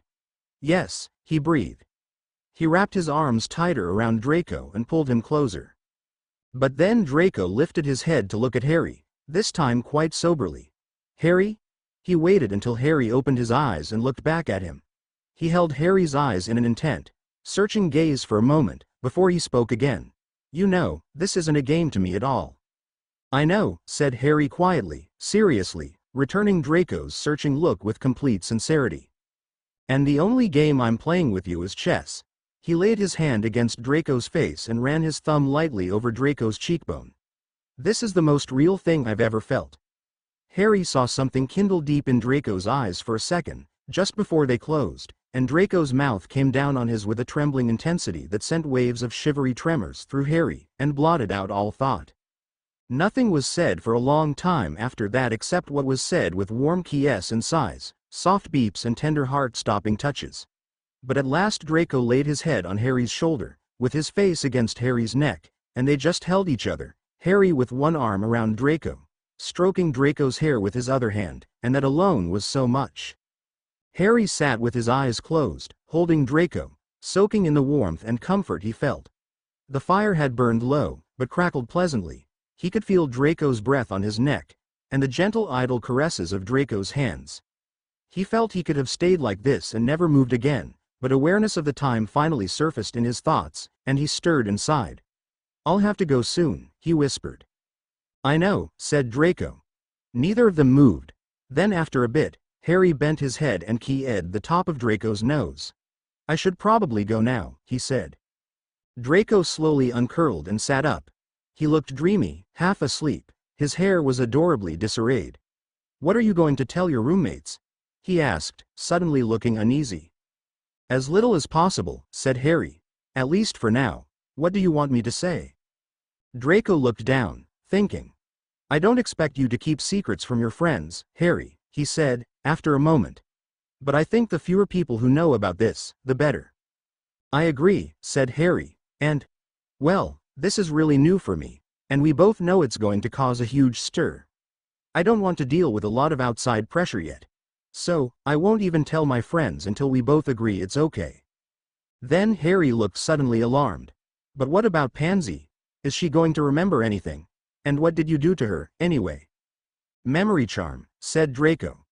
"Erased the last 5 minutes of her memory, so no, she shouldn't remember anything about seeing you here." Then Draco started laughing. "It was a good thing I was still mad at you when I hauled you back in here. Otherwise I might have had a seizure from laughing so hard. The look on your face." "Hey," said Harry. "It wasn't funny. I thought she was going to eat me alive." "Oh, she would have," said Draco. "That girl's no pansy. She's a bloody Venus man trap. At least she didn't ambush you and drag you into one of the broom closets." Harry choked. "She did that to you? Oh my God. Yes, she did. End of 5th year. It was horrible.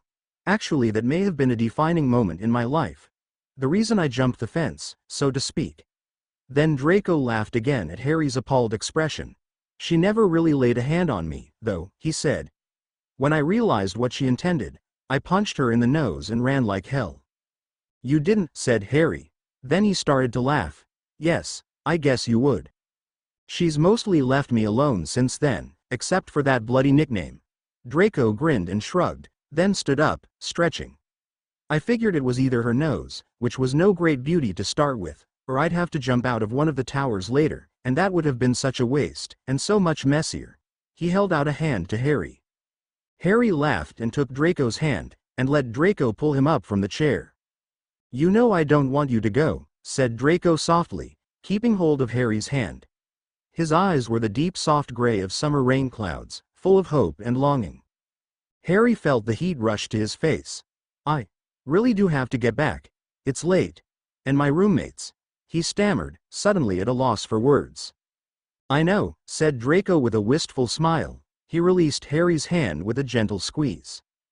Harry retrieved his glasses from the table, then went to find his shoes. Draco stood by the door while he put them on. Then Harry put his arms around Draco and keyed him again. One long lingering key asterisk, followed by a small tender one. "Will you let me come back tomorrow night?" he asked shyly, gazing into those captivating gray eyes. "Harry," said Draco, his voice warm and teasing, "if you don't come back tomorrow night, I'll tell Pansy you like her." Harry shuddered, and then grinned. "If you do, you'll just have to explain the nasty mess under the astronomy tower the next day." Draco laughed, and reluctantly pulled out of Harry's arms. He opened the door. "Be careful going back." "I will," said Harry. "Don't worry. I've been outrunning Filch for 6 years." He paused, then reached up and gently trailed his fingertips down the side of Draco's face. Their eyes met, green and gray. "Thanks," said Harry, very softly, "for coming to talk to me last night." Then he went out the door, and as he started down the stairs, he heard a whispered, "Good night," and the click of the door closing quietly behind him.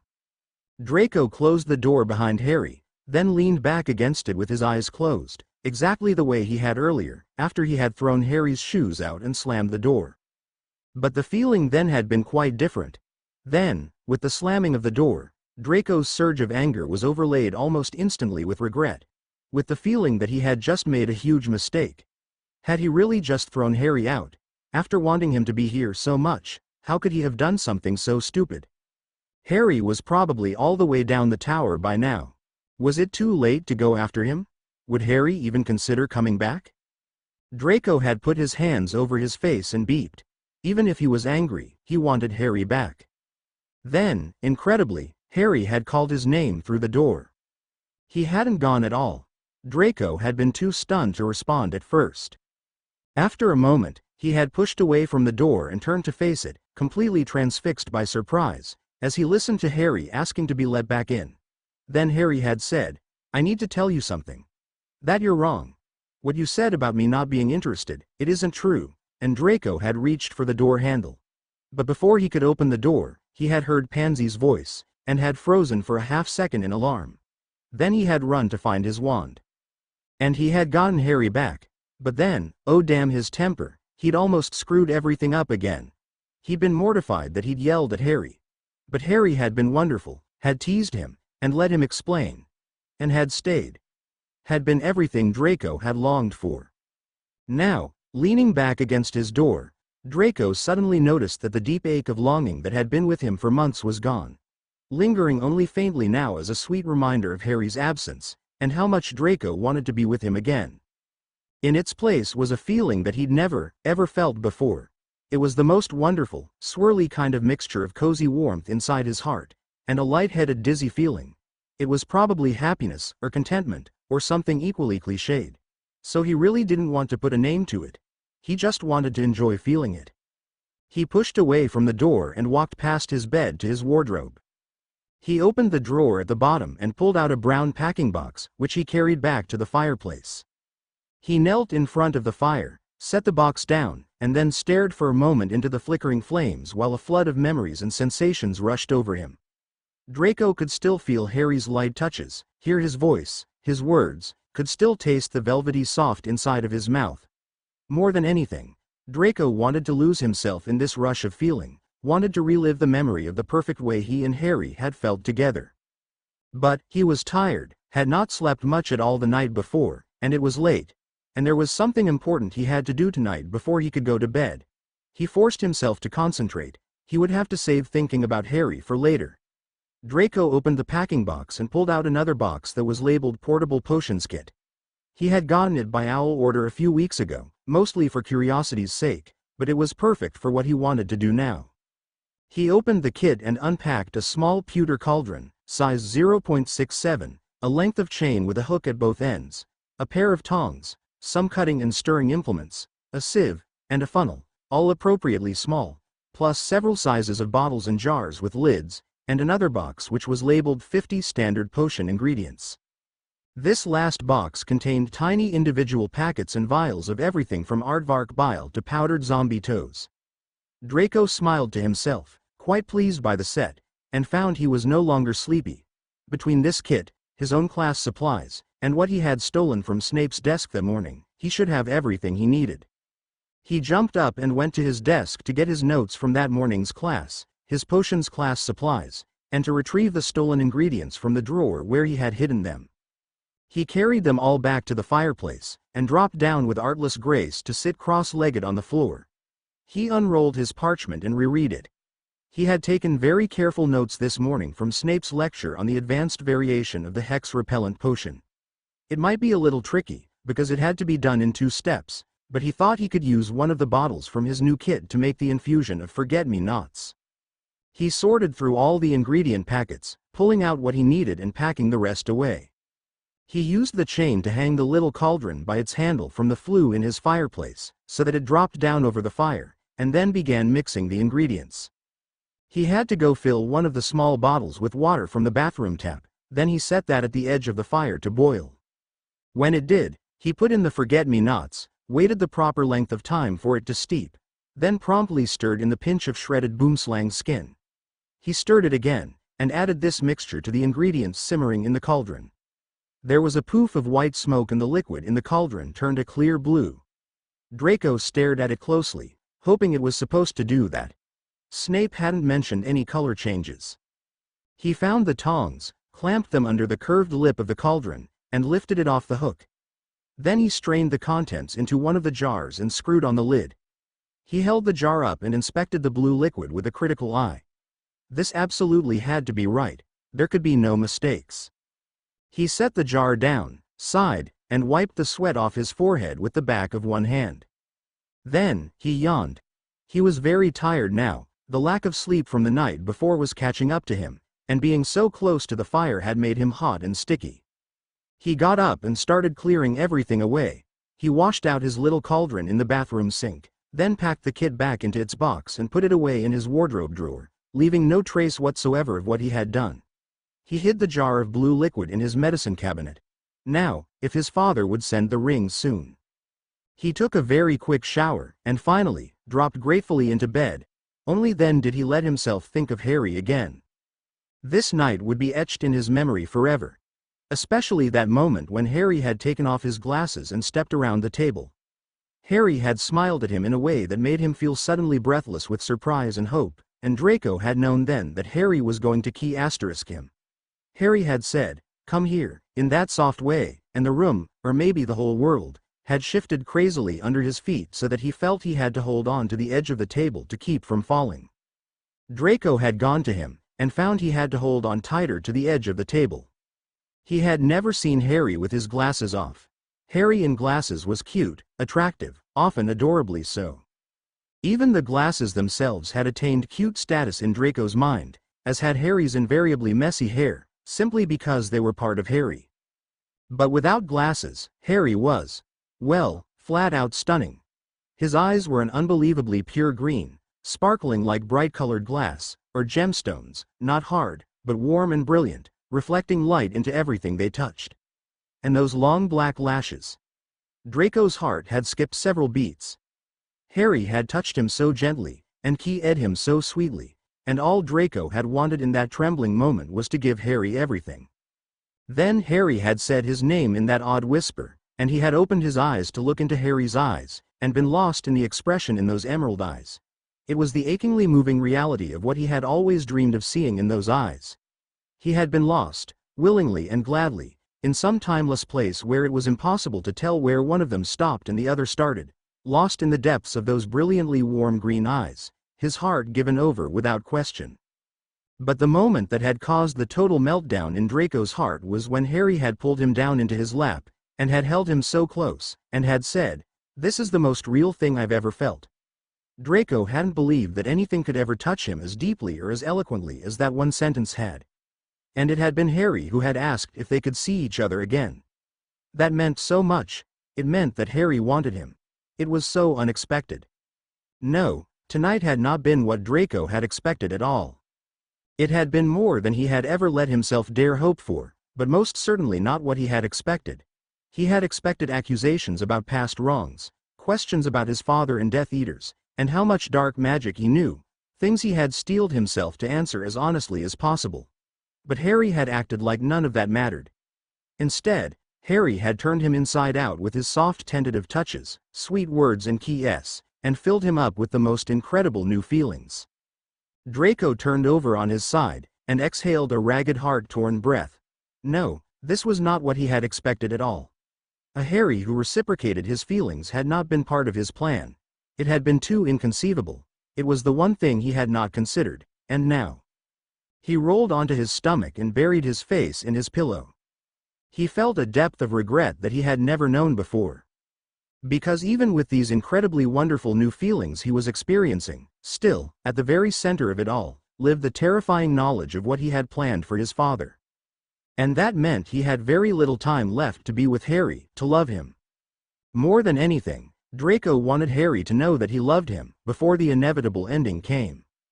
His mind shied away from this, from the knowledge of what he knew his father would do. He had known from the first the terrible price that would have to be paid. No, he couldn't think about that. It was not possible to stop what was going to happen. It was the only choice I had, he thought. But before I give him up, I want to hold him, touch him, love him. I just want him to know how much I love him. I just want him to love me back. Draco's thoughts turned over and over in his mind, and it was a long time before he finally fell asleep. I just need him to love me back." Harry literally ran all the way back to the Gryffindor common room. He felt excited and wound up with emotions, and running felt good. By the time he got to the portrait hole, he was completely out of breath, and had to lean against the wall panting, before he could say the password. The fat lady had her hair up in curlers and was eyeing him with sleepy annoyance. He realized this was the second night in a row he had had to wake her up to get in the tower. He put on his best apologetic smile, and whispered, "Tapioca pudding." As he stepped through the portrait hole, he smiled and shook his head.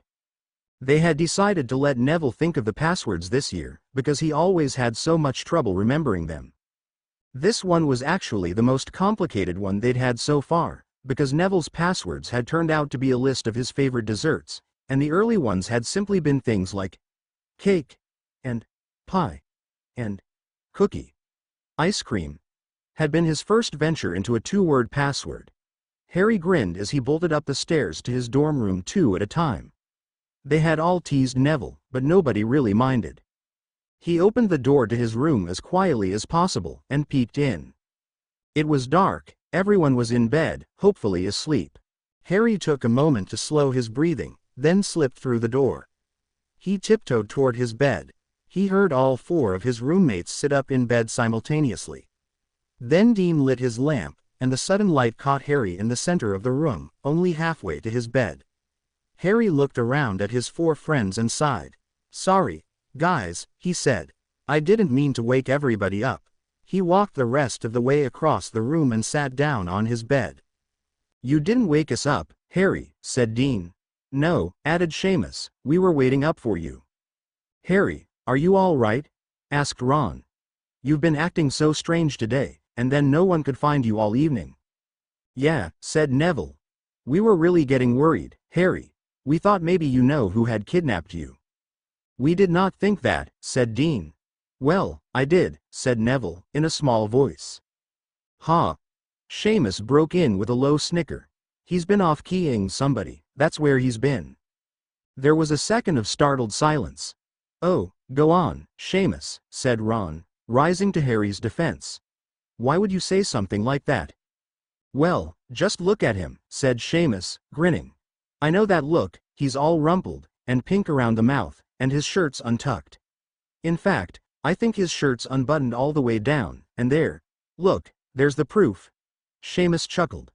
"Harry, you look like a bloody rose. With a sunburn." And it was true. Though he was still wearing his vest, which covered his shirt, when Harry looked down, he saw that he was obviously unbuttoned from collar to shirt tail, and he blushed bright red. When had that happened? God. Draco had had those gentle, agile hands all over him, and Harry had been far too lost in the sea of sensations Draco was rousing in him, to have sorted out any details. He had never even noticed his shirt being unbuttoned. "Harry, are you seeing someone?" asked Ron with concern. "Is that what's been going on today?" Harry ran one hand through his hair, which made part of it stick up. "I've been playing chess with someone in another house," he said, trying to think of an explanation without lying. "It just got late." Seamus snorted. "It must have been spin the bottle chess then, Harry. Those marks on your neck weren't made by any chessman I've ever seen." Harry groaned. He didn't feel at all like being teased about this. This was serious. It might have happened in one day, but 6 years of suppressed emotion and intense interaction had led up to this day, and now all his hurt, his longing for someone, his loneliness, all of it had been swept away by Draco's gentle loving. He just wanted to lie in bed, in the dark, and drown in the memories of what had happened tonight. In peace. "Who is it, Harry?" asked Neville. "What house are they in?" asked Dean. "Is it somebody we know?" asked Neville. "Oh, saints preserve us," said Seamus, with a conspiratorial grin to Dean and Neville. "Now we're going to have to put up with 2 of them going on about their girlfriends and getting all serious on us." "Oh, shut up, Seamus," snapped Ron. "I do not go on about Hermione." "You do so," retorted Seamus. "Just the other day, you—" "Stop it," yelled Harry. He looked around at his stunned roommates.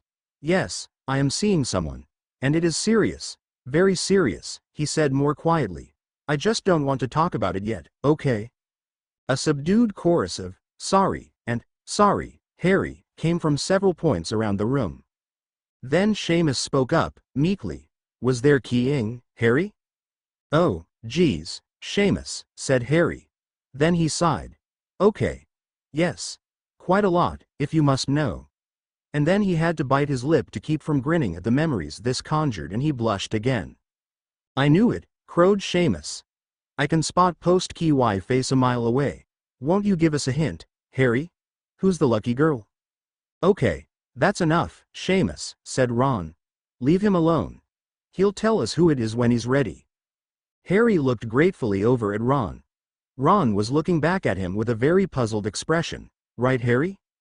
Of course I will, said Harry sincerely. You guys are my best friends. I promise you'll be the first to know, just as soon as I'm sure myself, he added silently. But right now, it's late and I'd like to get some sleep.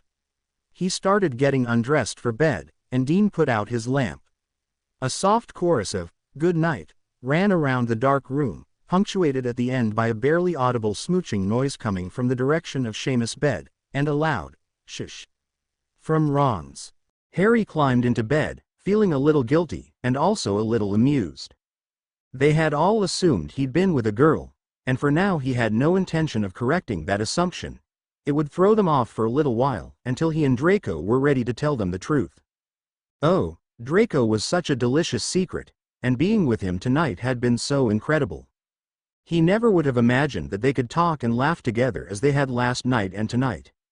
Or that Draco Malfoy could be so gentle or so tender, and would draw such deep, equally tender responses from him. A great sense of comfort pooled up in Harry's heart, and he had the most wonderful shivery happy feeling inside him.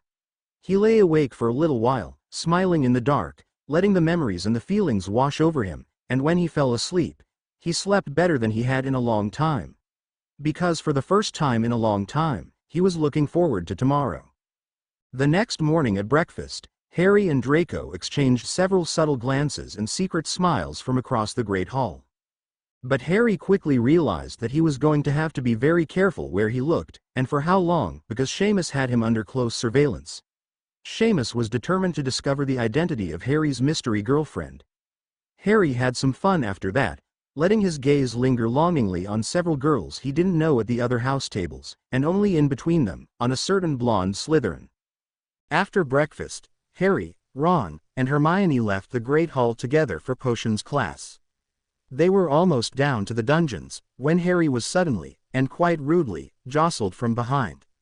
At the same time, he felt an affectionate caress against his side. "Must you block the hall, Potter?" said a familiar drawling voice in his left ear, "and make everyone else late as well?" Harry dodged sideways as Draco elbowed past him. "Missed me, Malfoy," taunted Harry, as Draco swept ahead. He put a hint of a question in the teasing words that he knew only Draco would catch. They were just outside the door to the potions classroom when Draco whirled around. His eyes met Harry's with a devious glint. "I want a word with you, Potter," he said. "Alone." "Harry, no way," warned Ron seriously. "Don't listen to him. Don't you remember what happened yesterday?" Harry stopped right in front of Draco, and let his book bag drop to the floor. "Oh God, yes, I remember what happened yesterday." He leaned up against the wall facing Draco, his eyes riveted on the Slytherin. "Go to class, Ron," he said. "I can take care of him." "Harry," said Hermione firmly, in a tone that Harry and Ron now jokingly referred to as the head girl voice. "This is not a good idea." She looked sharply at Draco. "Neither of you can afford to get in trouble again for fighting." Harry tore his eyes from Draco's for a second to look at his two friends, but before he could say anything, Draco turned to face Hermione. Harry glanced back at Draco and had to stifle a grin. The look of absolute innocence on Draco's face could have graced an angel. "Trust me, Miss Granger," said Draco, quite solemnly, as he laid his hand meaningfully over his prefect badge. He cut his eyes over to Harry for a split second. "On my honor as a prefect," he continued, facing Hermione again with the most perfect expression of purity and goodness on his face that Harry had ever seen, "my intentions concerning Mr. Potter do not even remotely resemble fighting." Harry choked back a laugh, then grinned at Draco, unable to cover up his reaction to that statement. "Surely there's no rule against me talking to Potter, here," continued Draco, turning his innocent gaze on Harry, "assuming he's agreeable." Harry was aware that Hermione had turned to look at him, but he was caught up in Draco's eyes, unable to look away from the other boy, who was looking back at him now, grinning too, one dashing eyebrow up, an expression of devilish amusement replacing the cherubic innocence of only a second ago. God, he is so gorgeous. As coolly as he could manage, Harry said, I don't think it would hurt for me to hear what he has to say.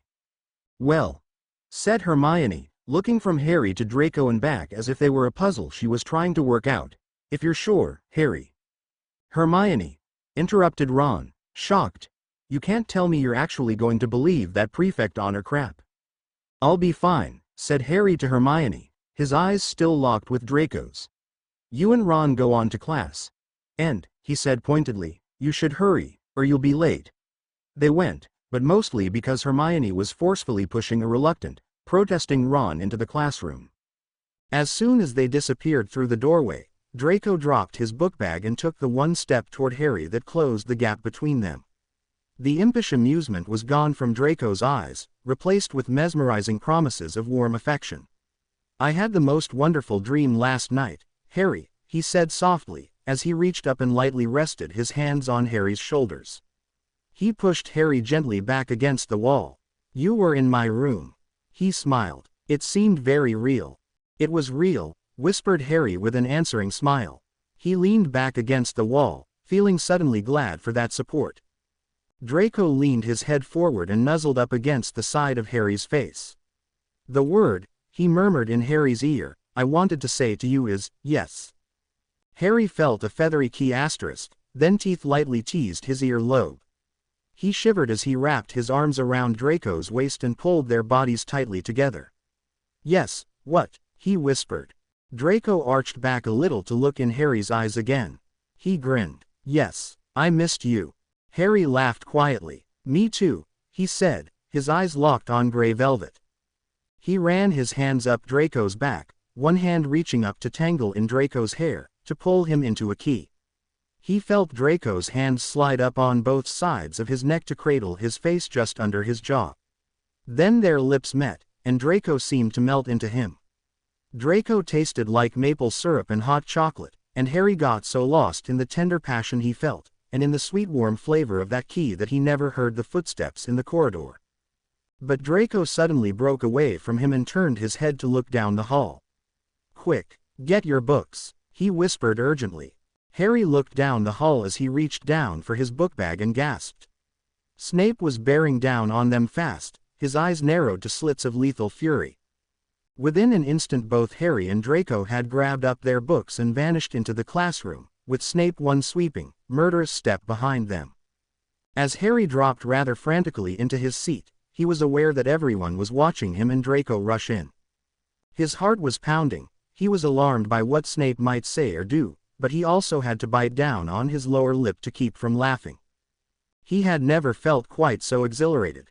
Ron caught his eye with a questioning expression, but Harry shook his head, his attention riveted on Snape. The professor was now standing at the front of the classroom with his arms crossed over his chest, his robes gathered around him like the closed wings of some monstrous malevolent bat. He glared first at Draco and then at Harry. Malfoy, Potter, he said finally, in a low cold furious voice. You will both remain after class. Then he glared slowly around the room. Well, what are you all staring at? He hissed. Get out your books. This is a classroom, not a stage show. There was an immediate flurry of book getting, and Harry relaxed slightly. Draco looked back at him for one brief glance, his one raised eyebrow saying it all. They would have to wait until after class to find out exactly what Snape had seen. Harry had spent extra time on his potions homework the night before, which was a good thing, because though Snape pointedly ignored Draco, the professor drilled Harry with questions constantly during the entire class period, seemingly intent on tripping him up. But Harry was able to answer every question right. Draco, at one point, turned around and flashed him a surreptitious grin. By the end of class, though, Snape was seething, and after class, when Harry stood next to Draco in front of the professor's desk, he was a little afraid he had only made things worse.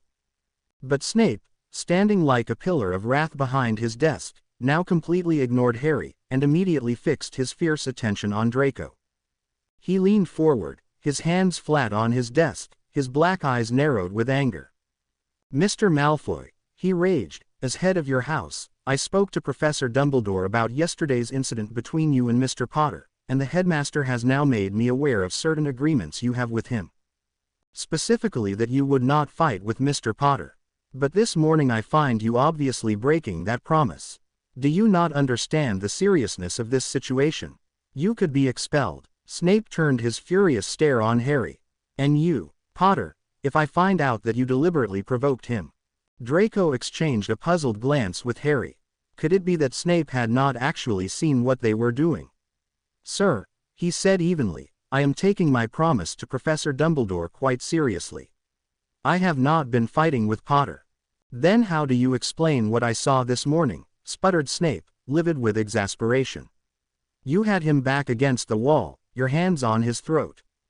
Draco looked at Snape for a long moment. He set his bookbag down. "I really don't want to explain it," he said, a hint of annoyance in his voice. "You'll have to trust me, sir. We were not fighting." Snape's voice got very icy. "How can I trust you," he hissed, "when you are telling me something that completely contradicts what I saw with my own eyes? This is too important. I will not have you getting expelled over some trivial incident with Potter. I demand an explanation. But this is a private matter between me and..." "Now." Draco turned to Harry, clearly aggravated, and raised one eyebrow in elegant apology. Harry sighed, and nodded slightly in resignation. Draco turned back to Snape. He glared at the professor. "All right, then," he said. "If you must know, I was keying him." "Malfoy," spit out Snape, "I am warning you for the last time. Do not joke with me about this." "It's not a joke," said Draco, totally exasperated. He turned and looked at Harry. Harry saw a mischievous calculating sparkle blossom suddenly in Draco's eyes. He hardly had time to register the warning that look signaled, before Draco stepped over to him, took his face between his hands, and was keying him very thoroughly. For a second, Harry stood stunned and immobile, but the lips on his were warm, insistent, and irresistible. He dropped his bookbag, wrapped his arms around Draco and keyed him back. Somewhere in the background, he was vaguely aware that, for a moment, it sounded like someone was strangling. When Draco and Harry finally pulled apart, Harry caught hold of Draco's hand and laced his fingers with Draco's. He felt his face flush as Draco's eyes lingered on his for a moment before they turned to face the professor. Snape was sitting down, having done so quite suddenly, and his hands were balled into tight fists on top of his desk. For several seconds, Snape just stared from Draco to Harry and back, his face rigid with shocked incomprehension. It looked like a train wreck had happened in his brain. "Are you two quite finished?" he rasped finally, in an enraged whisper. "Sorry, Professor," said Draco with perfect composure. "I did try to tell you it was private." Harry was fighting a losing battle with the grin that so wanted to break out on his face. Snape rose up out of his chair in fury. He seemed to tower over Harry and Draco. The Pillar of Wrath was back. "It most certainly was private," he said in a vicious, infuriated tone. "And as such, it was completely inappropriate behavior for the public corridor, and I certainly didn't need to be subjected to it either." "Well, you didn't believe me when I told you, sir," said Draco, a bit of his old smirk lurking around his mouth. "Oh, shut up, Malfoy," snapped Snape. He speared both of them in turn with an outraged glare. "If I even hear of any repeat performance in public, I will take so many points away from both your houses. Hufflepuff will win the House Cup. Now get out of here before I give you both detention." "If you do, sir," said Draco, "can we serve it together?" "No, get out." They grabbed up their books and ran. "And stop that grinning this instant, Potter." Snape's last words echoed after them as they fled down the hall. They ran full out, almost racing each other, stopping finally, laughing and out of breath, at the place where they had to split up to go to different classes. Harry had to pull his glasses off for a moment to wipe tears out of his eyes. "Oh, Draco," he said, "I don't think you should have done that. He did like you." Draco just laughed. "I'm glad you're not mad, Harry. I really wasn't sure how you'd react." Harry shook his head. "God, I loved it," he said grinning. "And he hated me, anyway." I had nothing to lose. I just hope he doesn't hate you now too, by association. Draco came close and put a hand on Harry's shoulder. He deserved it for the way he was picking on you today. Besides, he'll get over it, he said, with another laugh. That was just the last thing in the world he expected to see, and an opportunity I couldn't resist. It was bloody brilliant, said Harry, laughing again. He looked like he'd swallowed a pufferfish wrong way down. But I can't believe we didn't get in trouble. What if he tells? Ha, who in the world is he going to tell? Dumbledore. Draco grinned. I'm pretty sure Dumbledore already knows a bit of what's going on with us, Harry. After all, I was holding hands with you right in front of him yesterday. Harry looked a little startled. I didn't think he saw that. Draco laughed. Of course he did. Why did you think that stuff kept falling off his desk? Gravity, said Harry with a sheepish grin. Idiot, said Draco affectionately. He slid his hand up to Harry's neck and toyed with a stray lock of Harry's hair. You were really good in class today. What do you have next? Advanced meds with Madame Pomfrey.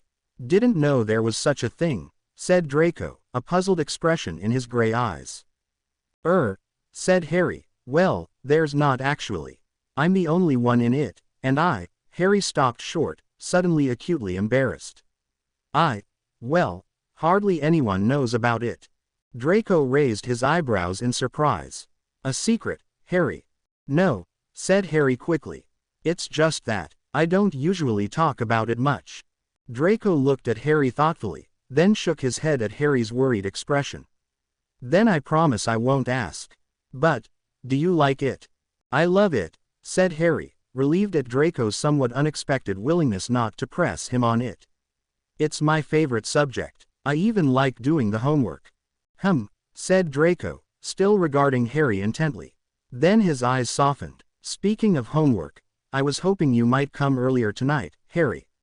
After dinner, we could do our homework together. Harry's eyes lit up. I'd like that. Draco smiled, and leaned close to Harry's ear. I'd key you, he said in a conspiratorial whisper, but you never know who's watching around here, and I really couldn't bear it if Hufflepuff won the House Cup. Save it for me, then, whispered Harry back. For tonight. Draco gazed at Harry, his eyes kindling. I definitely will, he said, softly. He tilted his head slightly, and raised one pale elegant brow. It's my move next, you know. He gave Harry's hair a playful tug, then let his hand slip away, trailing his fingers slowly, lightly down Harry's jawline. See you tonight, then, he added, and with a swirl of robes, turned and walked away down the corridor. Harry watched him go for a moment, wondering if his heart was still beating hard from running or if it had something to do with that goodbye. Then he turned and rushed off to the hospital wing, hoping to have some excuse and an apology for being late, ready for Madame Pomfrey by the time he got there. Later, at lunch in the Great Hall, Ron was almost beside himself from the suspense of not knowing what had happened to Harry after potions class. Hermione, on the other hand, said nothing, but simply studied Harry, a very thoughtful expression in her brown eyes that every now and then glanced over to the Slytherin table, to focus equally thoughtfully on a certain blonde Slytherin. A certain blonde Slytherin whose eyes, she noticed, tended to stray quite often in Harry's direction. But Harry didn't notice this, since Ron was impatiently pestering him for the details of what Snape had done. All Harry could say was that Snape had yelled at him, and that he wasn't really in trouble. Harry did wish he could tell Ron what Draco had done. Ron would have so loved to see that look of undisguised utter incomprehension on Snape's face. That is, if Ron even noticed due to having an identical reaction.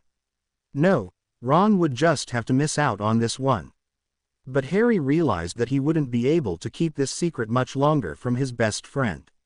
And telling him was not going to be easy. Seamus poked his head in the door of the steamy bathroom, for what was probably the 8th time. He grinned at Harry, who was standing in front of the mirror, comb in hand and a frown on his face. For Harry, it was like being tormented by a bloody cuckoo clock.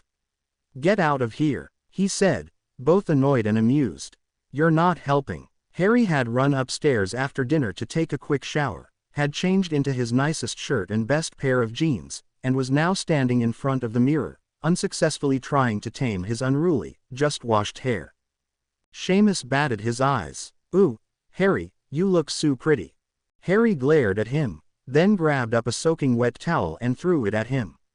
But Seamus pulled the door shut as a shield, disappearing for a moment. The towel hit the door with a sloppy thud and dropped to the floor. Seamus poked his head back in. "You look great, Harry," he said, still grinning.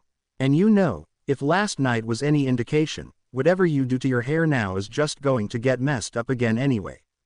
He stepped into the bathroom and took Harry's comb out of his hand.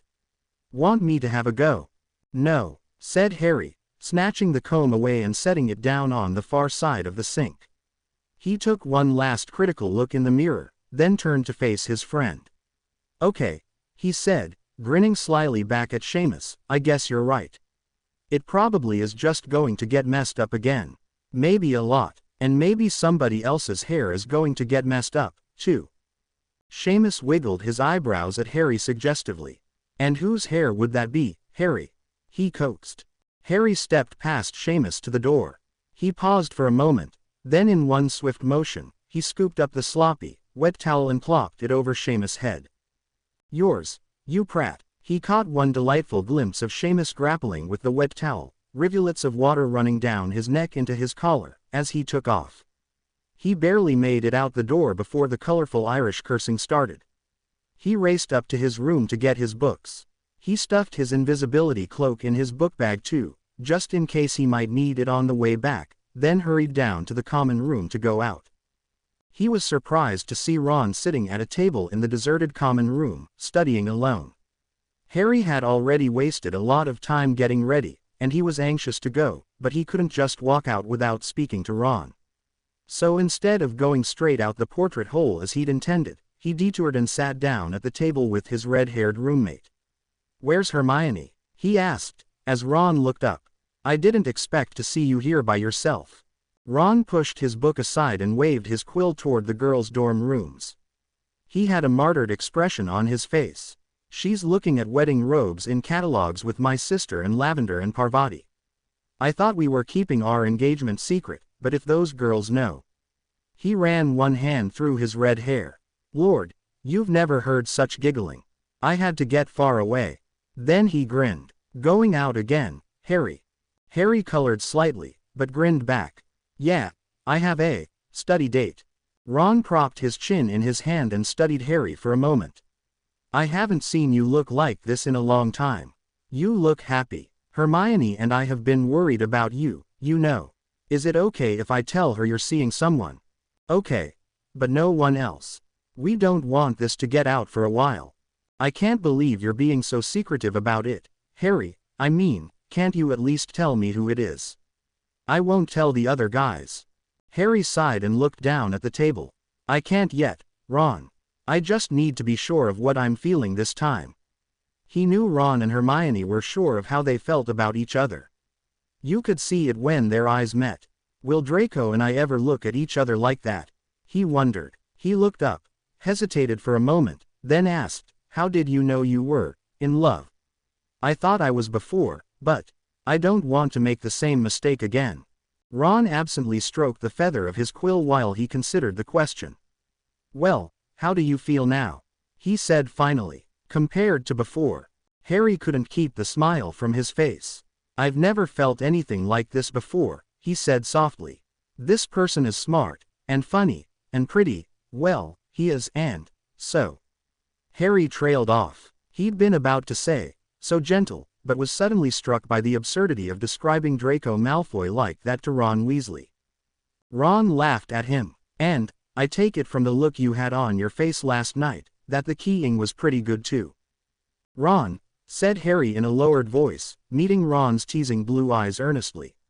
"I meant it last night when I said I was serious about this. Last night was the most amazing thing that's ever happened to me in a relationship, and that had nothing to do with the keying.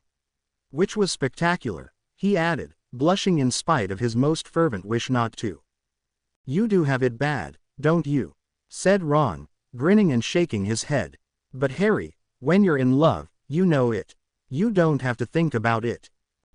"Said Harry, slowly standing up, looking pensive. He shouldered his book bag. Then he grinned. Wedding robes, Ron. God. Oh, beeped Ron, dropping his face into his hands. Don't remind me. When I proposed, I had no idea of all the stuff that's involved in planning a wedding. Harry snickered. I imagine it was more like your wedding night you had on your mind, wasn't it? Ron still had his face in his hands, but Harry saw his ears turn almost red enough to match his hair. Aren't you late, or something, Harry? Muttered Ron from behind his hands. Yes, very, laughed Harry. He turned to start toward the portrait hole, but just then, he heard running footsteps on the stairs and Ginny bounced into the room. She smiled at both boys, excitement shining in her bright brown eyes. Oh Ronnie-kins, she cooed teasingly at her older brother. Hermione wants you upstairs to look at something. She turned and looked up at Harry. Hi, Harry, she continued brightly. I'm sure Hermione won't mind if you come up and look too. It's so pretty, she sighed dramatically. I just love weddings. Harry can't come, said Ron in a disgruntled tone, as he stood up. He has a date. Ginny's eyes widened and she looked at Harry with avid interest. Oh, wow, she smiled. That's great, Harry. Who is it? Harry looked from Ginny to Ron and shook his head. Some secret keeper you are, Ron, he said, with a laugh. Ron looked sheepish for a moment. Oh well, he said. She's family, that doesn't count. What? Said Ginny. Why is it a secret? I just need time to be sure about this, before it gets out all over the school, said Harry, and he saw the expression in Ginny's eyes change to understanding. I won't say a word, Harry, said Ginny. I promise. She cast a wickedly mischievous look at her brother. Not like some people. She stuck her tongue out at Ron. Ron pretended to swat at her head and she laughed. Thanks Gin, said Harry, gratefully. He knew she would keep her word. She had never pestered him for the details of his breakup when school started back, the way Ron and Hermione had at first. Instead, she had simply been around, supportive, understanding, and cheerful. She had been the one who had actually consoled him the most. He had even wondered then if something might happen between them, but it hadn't. The crush she had had on him had deepened into loving friendship. And as for his feelings for her, she was very dear to him. Like all of the Weasleys, she was, as Ron had just stated, family. I'll tell you as soon as I can, he said, smiling down at her. I'll be breathless with anticipation, she teased. Harry laughed. He turned away and took a couple of steps toward the exit, then turned back as Ginny called out. Hey, she said, have either of you seen Seamus? I wanted to borrow his herbology notes. Harry gave her a wide grin. Last time I saw him, he was upstairs in the bathroom. He was having a little, trouble with his hair. Then he turned to Ron. And don't you guys wait up for me tonight, he added. He went out the portrait hole and stood still for a moment. I do feel happy, he thought. Then he took off at a jog. He was much later than he'd meant to be. Within seconds after Harry knocked on Draco's door, Draco looked out, his expression an odd mixture of hope and aggravation. Harry, he said, his expression resolving into relief. It's a good thing it's you this time. He opened the door wider to let Harry come in. Harry stepped into the room, noticing that Draco was wearing black jeans again, this time with a charcoal gray turtleneck. He was barefooted again too. There have been more people up here this evening, said Draco as he closed the door firmly behind Harry. First Snape came up to speak to me again about this morning, and then Granger had a discipline problem with some kid in Ravenclaw that she wanted to talk about. Harry looked at Draco in surprise. Hermione was up here. And then those girls came up, continued Draco. I swear, if you had been one of those girls again. One of those girls? Asked Harry, puzzled. He walked over to the chair he had sat in last night and set his book bag down. What girls? Draco followed Harry over to the chair. He looked both amused and irritated. Oh wait, till you hear this, he said, with a short sarcastic laugh. It involves you, too. There are 2 sixth-year girls in my house, and I don't even know their bloody names, but evidently they saw us in the hall together yesterday morning, and decided we looked like perfect dates for the Yule Ball. Harry groaned. Not the Yule Ball again. I remember them, he said flatly. The Gigglers. I saw them talking to you at lunch yesterday, too. Yeah, well, they came up here tonight, as well. They think we can double date. I had already told Pansy I was not taking her to the ball this year, so I think for revenge, she must have told them I was available. Harry looked up at that, and met Draco's rather annoyed gaze. He reached up and lightly brushed the long blonde fringe back from the other boy's eyes, and saw the annoyance evaporate as Draco smiled, his eyes going warm at Harry's touch. Draco was looking at him again in that way that sent fluttery sensations stirring inside him, and turned his knees to jelly. Available. Harry suddenly knew he didn't want those eyes to look at anyone else the way they were looking at him just now. You are so not available, my dear, said Harry softly, and then his breath caught in his throat as Draco's eyes ignited into molten silver at his words. Draco stood quite still, his eyes locked with Harry's, those silver eyes reflecting his own and Harry's surprise at the unexpected word like a mirror between them. Then he leaned into Harry, threw his arms around Harry's neck, and dropped his head onto Harry's shoulder, his face buried between his arm and Harry's neck. Wow, thought Harry, quite surprised at himself. Did I really just call him dear? He smoothed the hair down the back of Draco's head and held him tight. He could feel Draco's heart pounding. Oh, yes, he thought then, with a quiet thrill.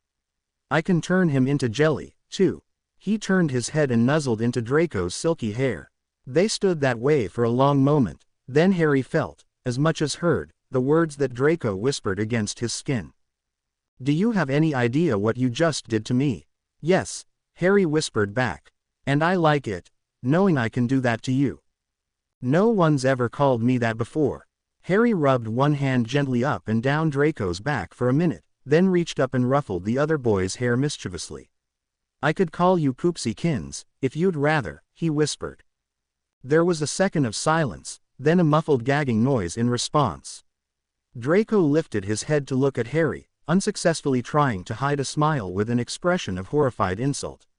There is no way in hell I'm answering to that, he said. Then he raised one eyebrow, and the smile turned into a wicked grin. Or perhaps you fancy being my ickle dumplin' wumplin', Harry. Oh, God, screw that, said Harry laughing. Draco laughed too, and then his eyes softened. He reached up, carefully took off Harry's glasses, and set them on the table next to the chess set. You asked me to save this for you this morning, till tonight. Then he leaned in and keyed Harry slowly and tenderly, the way he had that first night in the corridor. Oh, said Harry, when Draco pulled away, his voice breathless and warm, but also teasing. Do you have any idea what you just did to me? Draco put his hands on Harry's shoulders and shoved him playfully down into the chair. I hope so, he said with a delighted smile. Then he walked over to his desk and sat down. He turned around in his chair for a moment, watching Harry put his glasses back on and lean down to get his books out of his bag. Then he grinned. Hey, he said, D.W. Harry looked up from his book bag, frowning slightly, puzzled. Then he snorted and rolled his eyes. I am not answering to that, he said. Draco snickered. Hurry up with that homework. We have a game to play. Harry grinned back at him. Then stop distracting me. He paused for effect. P.K. They looked at each other for a second and then both broke up, dissolving helplessly into laughter. Finally, they turned to their books, but the next few minutes were interrupted by several intermittent spells of involuntary giggling. In a short time, though, they settled into studying, and Harry looked up now and then to glance at Draco. He liked it here, in this room, with the fire burning cozily in the grate beside him. It was comfortable and calm here, not like the often frenetic common room or the dormitories. And Draco's presence was oddly comfortable and calming too. Harry liked hearing the quiet sounds of Draco turning pages and the soft scratching of his quill on parchment as he wrote. Harry found that for once he was actually able to concentrate on what he was reading. Harry had finished everything but his potions homework, and was stuck trying to understand the complex instructions for a list of potions ingredients that made no sense to him, when Draco pushed his chair back and started packing up his books and parchments. Then Draco walked over to the side of the table and stood looking down, studying the chessboard. Harry looked up from his book to watch him. Draco turned his head and raised his eyebrows at Harry. Nearly done? He asked. Almost, said Harry irritably.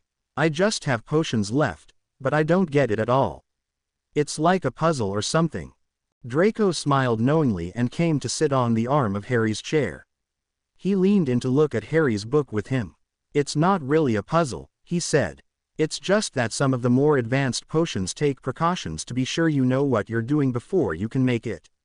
Some of the really dangerous potions do use puzzles or riddles, but for this one, you just have to know potions ingredients really well. Harry shook his head. Well, that's the problem. I've never even heard of these ingredients. He looked up at Draco. I suppose you had no trouble with it. Draco laughed. Well, no, he admitted. This one was fairly simple. That figures, muttered Harry. Then would you please explain it to me? Maybe, said Draco with an impish grin. What do I get if I do? The pleasure of watching me provoke Snape again by knowing all the answers in class, said Harry, grinning back. Then he said more seriously, and the satisfaction of knowing you kept me from failing potions this term. I really need your help. Draco staged a sigh. Well, I don't know, he said with an air of indifference. That's hardly what I had in mind. Harry gave him a slightly exasperated look. Then help me get finished with my homework so you can take your turn in the chess game. Then you can do whatever it is you have in mind. Draco fixed Harry with that intense mesmerizing jelly-inducing gaze, then slowly grinned. I think I was going to be doing that anyway, he said in a soft teasing tone. Harry looked down, blushing slightly. Draco laughed at him. Okay, he said, relenting. I'll help. He leaned back in to look at Harry's book again. To start with, he said, this is a hex mirror potion. It's related to the hex repellent we just studied, except that this potion is supposed to cause any hex directed at the user to reflect back on the sender. Draco looked back at Harry. Unfortunately, in practice, that's not quite how it works. It's gotten the nickname Spell Bouncer, because it's actually very unpredictable. There is no way to control how the spells reflect, and some very nasty ricochet effects have been reported by duelers who have tried it. He laughed lightly. In fact, there was one supposed case where both of the duelers had taken it, and the hexes bounced around so much that they took out both seconds and several of the witnesses. It's also pretty tricky to make, and usually requires two people to do it right. The potion itself can be dangerous, possibly even explode, if the ingredients are not prepared and added in the correct order. That's why the precautions are taken with the ingredient names, to be sure a wizard is at a certain level of training before attempting to make it. God, Draco, how do you know all that? Said Harry, very impressed. None of that is in our book. I read other books, Harry. Harry sighed. Yes, of course you do, he said. I should have known. Okay, tell me about the ingredients. Draco smiled and pulled Harry's book closer. What you have here is a list of ingredient descriptions instead of a list of ingredient names, like you're used to. You have to know the ingredients well enough to recognize them by their descriptions or main properties before you can do this potion.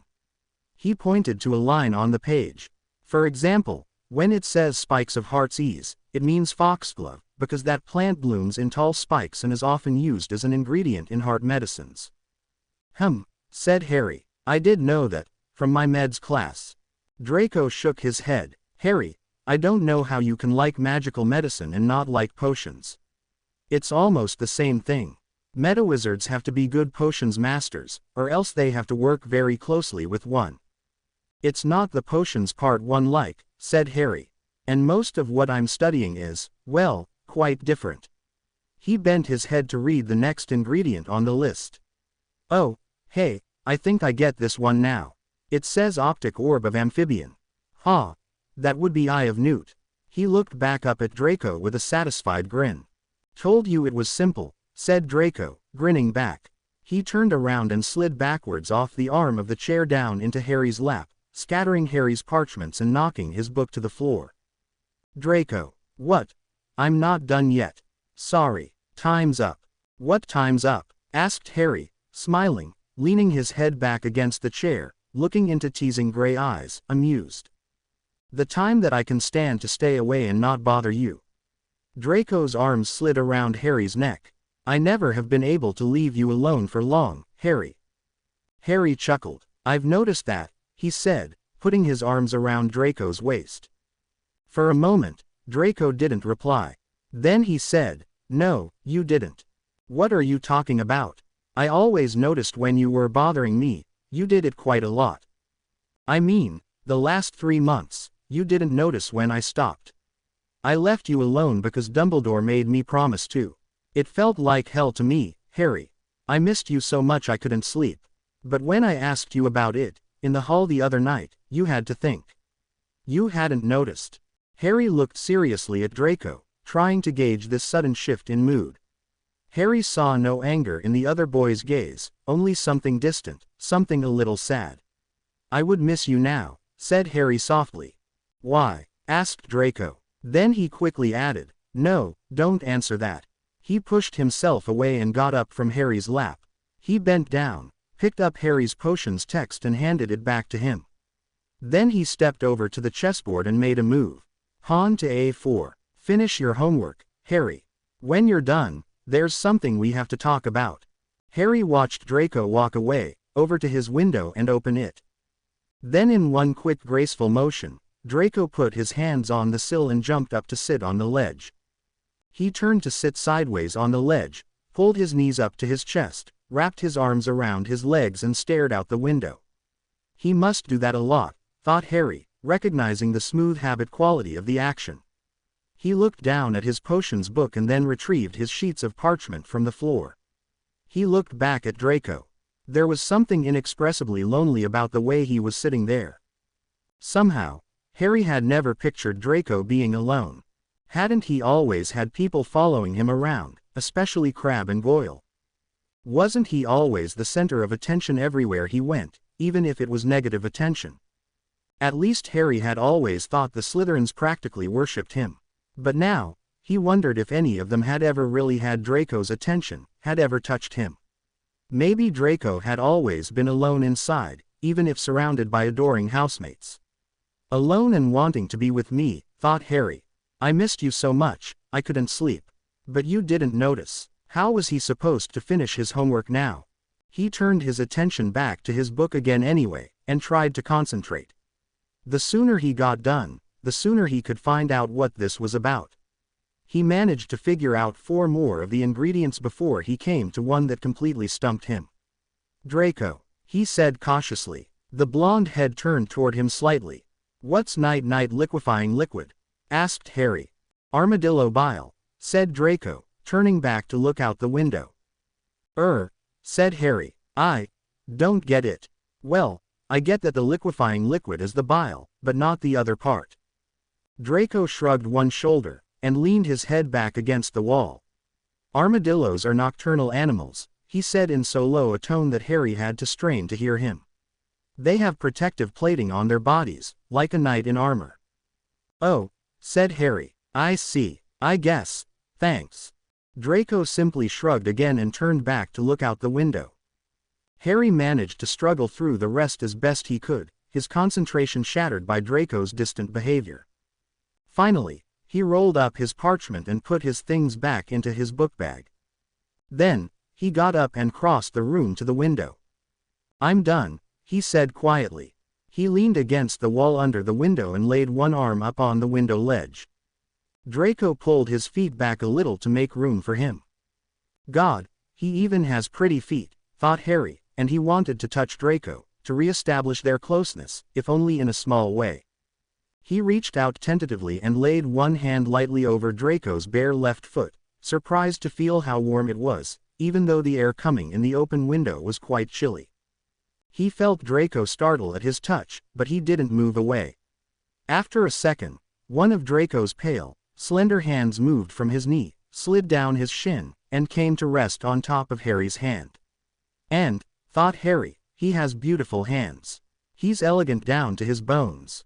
Harry looked up to find that Draco was looking down at him and their eyes met. "You said we had to talk," prompted Harry gently. Draco's hand slipped away from Harry's, and he pulled his foot out of Harry's light grasp. He jumped down from the ledge, then turned to face Harry. "I'm really tired," he said softly. "I haven't slept well for several nights, and I'm not used to talking like this with anyone.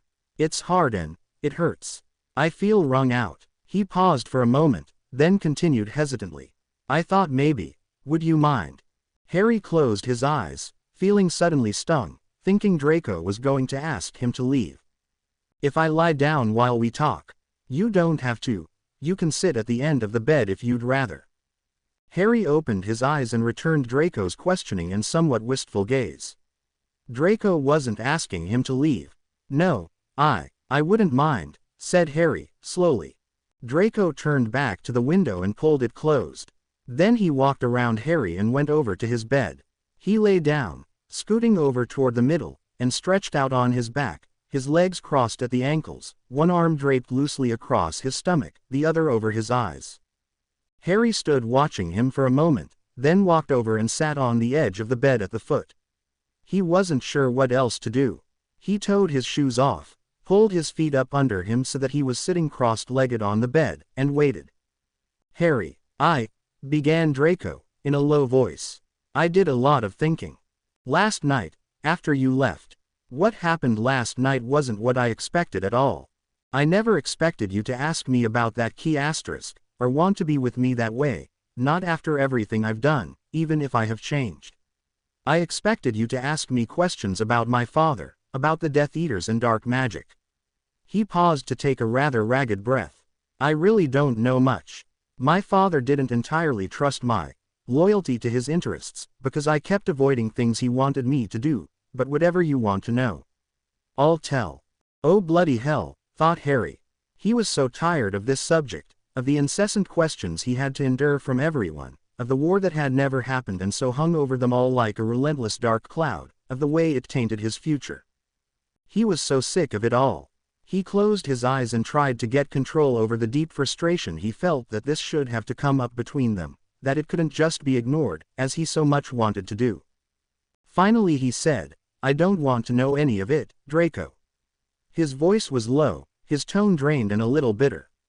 I'm not an informant for the Ministry of Magic. If you have information they can use, you'll have to tell them yourself.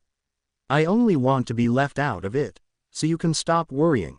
That's one subject I don't intend to bring up, or want to talk about. Draco slowly sat up, his hair falling unnoticed over his eyes. He frowned at Harry. But I need to talk about it, Harry. There's no one else for me to tell, and I can't. He paused and looked down at his hands. Then he said quietly, Don't you want to? What? Interrupted Harry, suddenly venting his angry frustration. Be a hero. Get killed fighting Voldemort. No, I don't. I'm sick of it. I don't plan to have any part of it, if I can help it. Draco looked up at Harry a bit startled, then resolutely continued his sentence. To know if I was forced to be one of them. A Death Eater, branded with the dark mark. Harry stared at Draco, his anger suddenly washed away by a sick feeling in the pit of his stomach. He looked down at Draco's arms, which were, as usual, covered. Harry couldn't remember seeing Draco dressed in anything but long-sleeved shirts or sweaters. Oh God, no. He looked back up and met Draco's haunted eyes. Were you? He whispered. Oh, please not yes. Yes. No no no. Harry suddenly felt many things crash down inside him. More than anything, he felt anger and revulsion to think that Draco's perfect body was disfigured with that cursed mark. If they had done that, he would fight. Harry watched with a growing sense of horror and apprehension as if in slow motion, Draco took hold of the bottom hem of his sweater and pulled it up and then off over his head. Draco's arms came slowly out of the sleeves, one at a time, each one in turn, pale, smooth, and unmarked. Harry looked at Draco with relief and then confusion. Had he been joking? But, no, the Slytherin's eyes were still deadly serious. It's there, he said very softly. You just can't see it. He crossed his arms over his bare chest, his hands gripping his own shoulders, and shivered. It's inside me, he said, his words barely an audible breath, and... Harry stared at Draco, fighting with conflicting emotions, waiting for him to continue. Draco suddenly let his arms drop limply into his lap. And, we can't go on, Harry. I can't go on, with what is starting between us, unless I know you know everything that I am. And that you still want me after that. His head dropped down. If you still want me after that. He took a deep breath and lifted his head to look at Harry. "Right now, I don't understand why you want to be with me at all." Harry looked away. "I don't understand it either." He pulled his feet out from under him and stood up. He was aware that Draco's questioning eyes followed him, looking up at him through long dusky lashes. He stood with his back to the bed for a moment more, then turned to look at Draco. Sitting partly in the shade of the bed curtains and partly in the glow of the lamplight, Draco seemed sculpted, perfect, and infinitely desirable, his slim body fashioned of ivory and gold, light and shadow. The list of things Harry had told Ron earlier that evening ran through Harry's mind. Funny, smart, pretty. God, right now, achingly beautiful, was more accurate. But these were all shallow things that had nothing to do with the deep reality that Harry was feeling, a feeling that he wasn't sure he could explain at all. He felt awed quite suddenly by what Draco was offering him. And why did Draco want to be with him? He wasn't as smart, and certainly not, most definitely not, pretty. "I could ask you the same question," he said at last, his tone gentle, not accusing. "I don't really know why you want to be with me either." Draco groaned and laid back down, his eyes closed, his arms crossed limply over each other across his stomach, his face turned slightly away from Harry, pale hair fanned out over the paler white of the pillow. It seemed a gesture full of weariness, withdrawal, and raw waiting, as the tension of unspoken feelings hung suspended in the air between them like an emptiness that ached to be filled. Harry looked down at Draco from the side of the bed. Another person, another time, eclipsed his vision briefly, past intruding on the present. For a moment, he was frozen, afraid he would be caught up, helpless in the grip of that pain again, but there was very little power in that image now, and he found it wasn't difficult to shake it off. He couldn't let the fear of being hurt again stand between him and what he should do now. What he knew he would regret forever if he didn't do now. He put one knee up on the bed and leaned forward with his hands on the bed so that he was looking down on Draco. "Draco," he whispered. Draco turned his head back slowly and opened his eyes. Harry almost looked away from the loneliness that was swimming in those deep gray eyes. "I can't explain this," he said. "I can't give you reasons. But I can tell you with absolute certainty that I want to be here. That I want to do this." He eased down onto the bed to lie on his back next to Draco, at the same time slipping one arm under Draco's head to circle his shoulders, pulling the other boy gently against him. "And I want to hear whatever you need to tell me." Draco turned onto his side and allowed himself to be drawn into Harry's embrace. He fitted himself into Harry's side, his shoulder under Harry's arm, and laid his head on Harry's shoulder.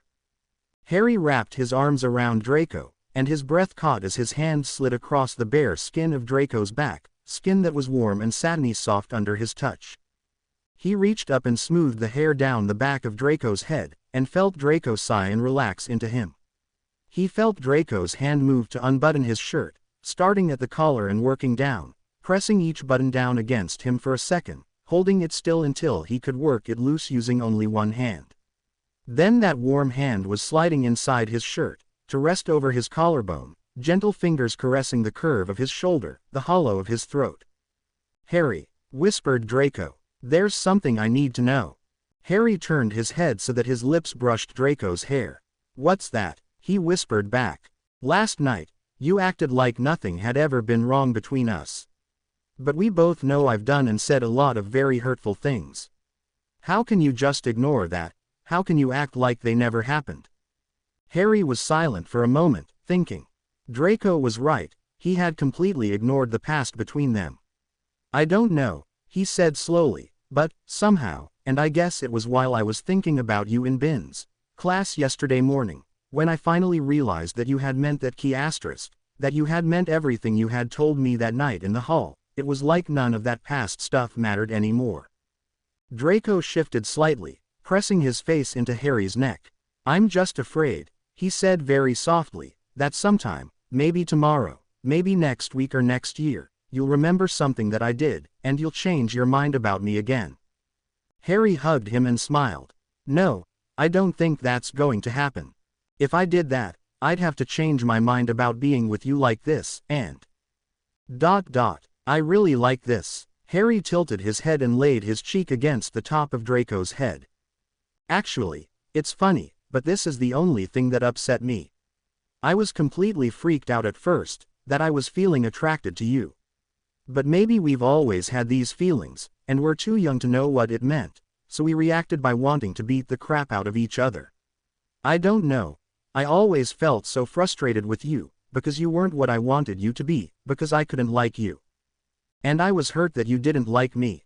So it makes sense, I guess, that all that frustration and hurt turned into anger between us. I even really hated you for a while, after what you said about Cedric on the train after he died. God, Harry, it was a miracle you weren't killed with him. When Dumbledore made that announcement, when I realized how close you had come to dying too, I was so shocked I couldn't stand. I remember being vaguely aware that a lot of people at my table copied me and didn't stand either, and I was grateful at the time because it let me cover up my reaction. Draco rose up on one elbow and looked down at Harry. That's why I said what I said on the train, he explained quietly. I was scared for you, Harry. I didn't want you to be killed. But I didn't want anyone to know that. So I thought I could come to your compartment and sneer at you and your friends the way I always did, act like I didn't care, but I couldn't keep it up. I was furious with you for picking the wrong side, for putting yourself in such danger by siding with the very people that would be the first targets. I kept thinking that if you had been my friend instead, you would be safe. He sighed and laid back down, settling back against Harry's side, then sliding down a bit until his head was resting on Harry's chest.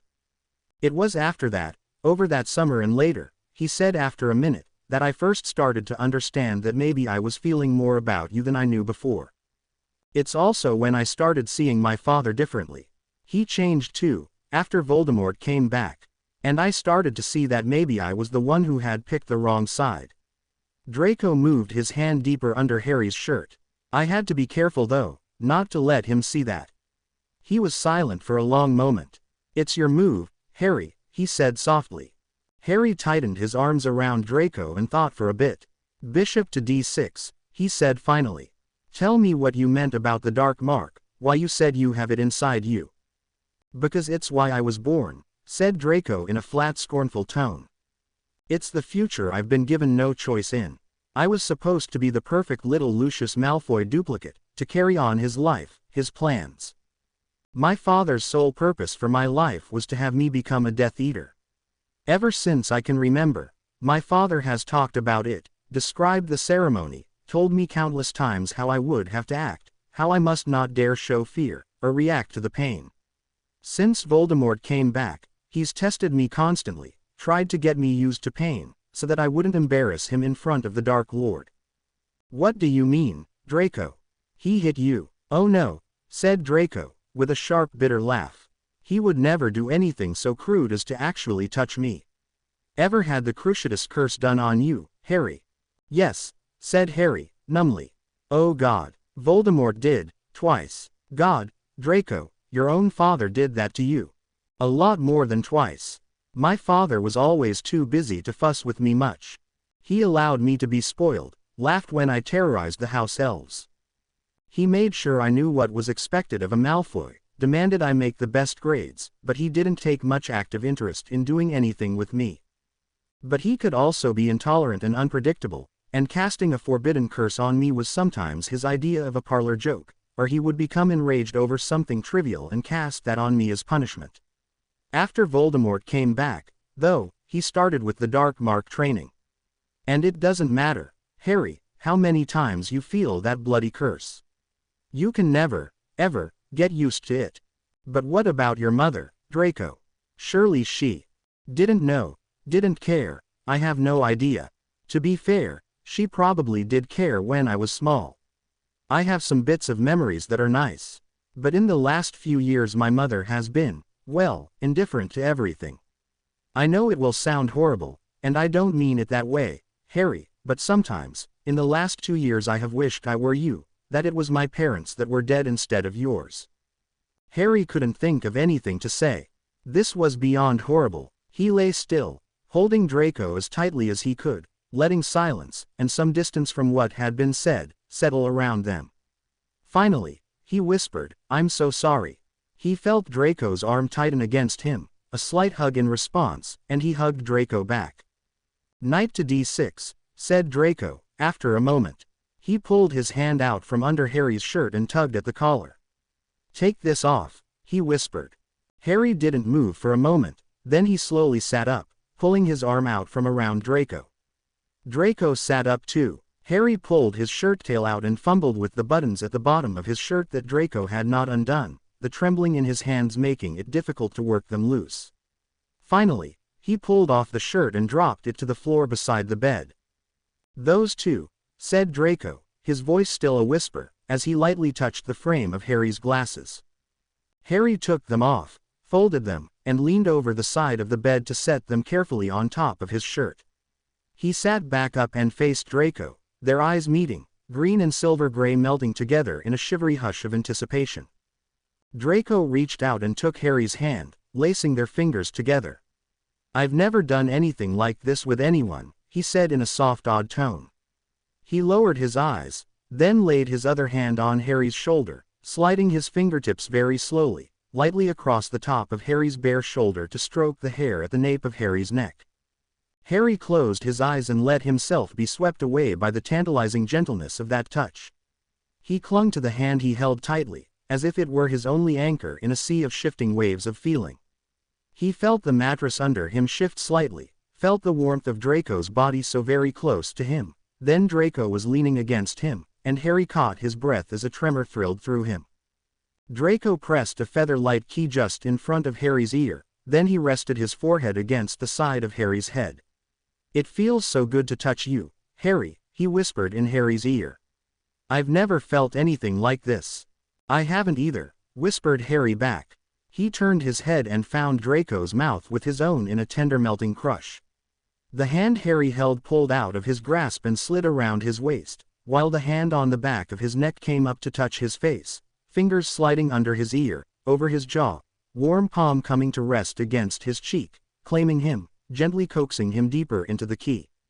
Harry slipped his arms around Draco's back and pulled Draco against him. Draco felt so warm and perfect in his arms as their bodies came together.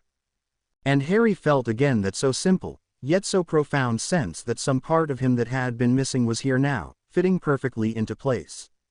That sense of completeness invaded him from everywhere. From the feeling of Draco's mouth moving tenderly on his, from Draco's body pressed so solidly against him, filling his arms so perfectly. It was filling all the empty places inside him, easing out all his hurt, settling into him like a sigh, the rightness of this feeling soaking into him bone deep. Harry surrendered himself fully to this sensation, and to this key. He tightened his arms around Draco, feeling that these lips were as necessary against his own as the air he breathed. Then Draco's tongue was teasing his lower lip, and Harry opened his mouth to that warm sweet invasion. Draco finally pulled gently away, his nose brushing Harry's with a tender caress. He keyed Harry softly again, then opened his eyes. Oh God, Harry, he whispered on a trembling breath. Harry opened his eyes and their eyes met deeply for a very long moment. Draco's eyes were liquid silver in the lamplight. Harry felt his face flush at the tenderness in those eyes, and he couldn't look away, caught up by a sense of connection that made his pulse race. He lay back slowly, drawing Draco down with him. Draco settled into the same position as before, lying against Harry's side, his head on Harry's shoulder. Your move, Harry, he said in a soft breathless voice. I took your bishop. You're in check. Harry's heart was pounding. Check. He could barely think. Draco's touch, no matter how light, was like fire on his bare skin. He was aware of every place that they touched. Draco's arm lay across him and Draco's hand curved around his waist. Harry's bare arms were wrapped around the satiny smoothness of Draco's back. He felt the hand on his waist move, fingers trailing slowly upwards, leaving cool flames in their wake, as they lightly skimmed his ribs, gliding smoothly over his chest and up his neck, to at last tangle in his hair. Harry closed his eyes and reveled in all the thousand feelings of Draco lying next to him. The impossible silkiness of skin on skin, the warmth that comforted and electrified all down the length of him, the whisper of breath against his neck, the pulse of a heartbeat against his side, the pressure of a hand, of a knee sliding up over his thigh, a foot curling under the calf of his leg. He had no idea where his chess pieces were, or what move to make next, and didn't care. I don't want to move, he whispered. Harry reached up and let his fingers skim through Draco's hair, then began to smooth that silky hair down, stroking it back behind Draco's ear and down the back of his neck. God, Draco, he murmured after a few minutes, I love your hair. It's got to be the softest thing I've ever touched. He sighed and shifted his head so that his cheek was against the top of Draco's head. I hate my hair, it's so awful. He felt the fingers in his hair move and a muffled whisper against his throat. It's not. I like it. Your hair is soft too, and it's cute, the way it sticks up sometimes. Harry felt his face flush at this very unexpected compliment. He let his fingers trail down Draco's bare back to the top of his jeans and back up to his neck. Draco nuzzled closer into his neck. Still your turn, Harry. Harry sighed. I can't play chess like this, he said very quietly. I don't know what to move. He ran his fingers through Draco's hair again. If you want me to take my turn, I'll have to get up and go look at the board.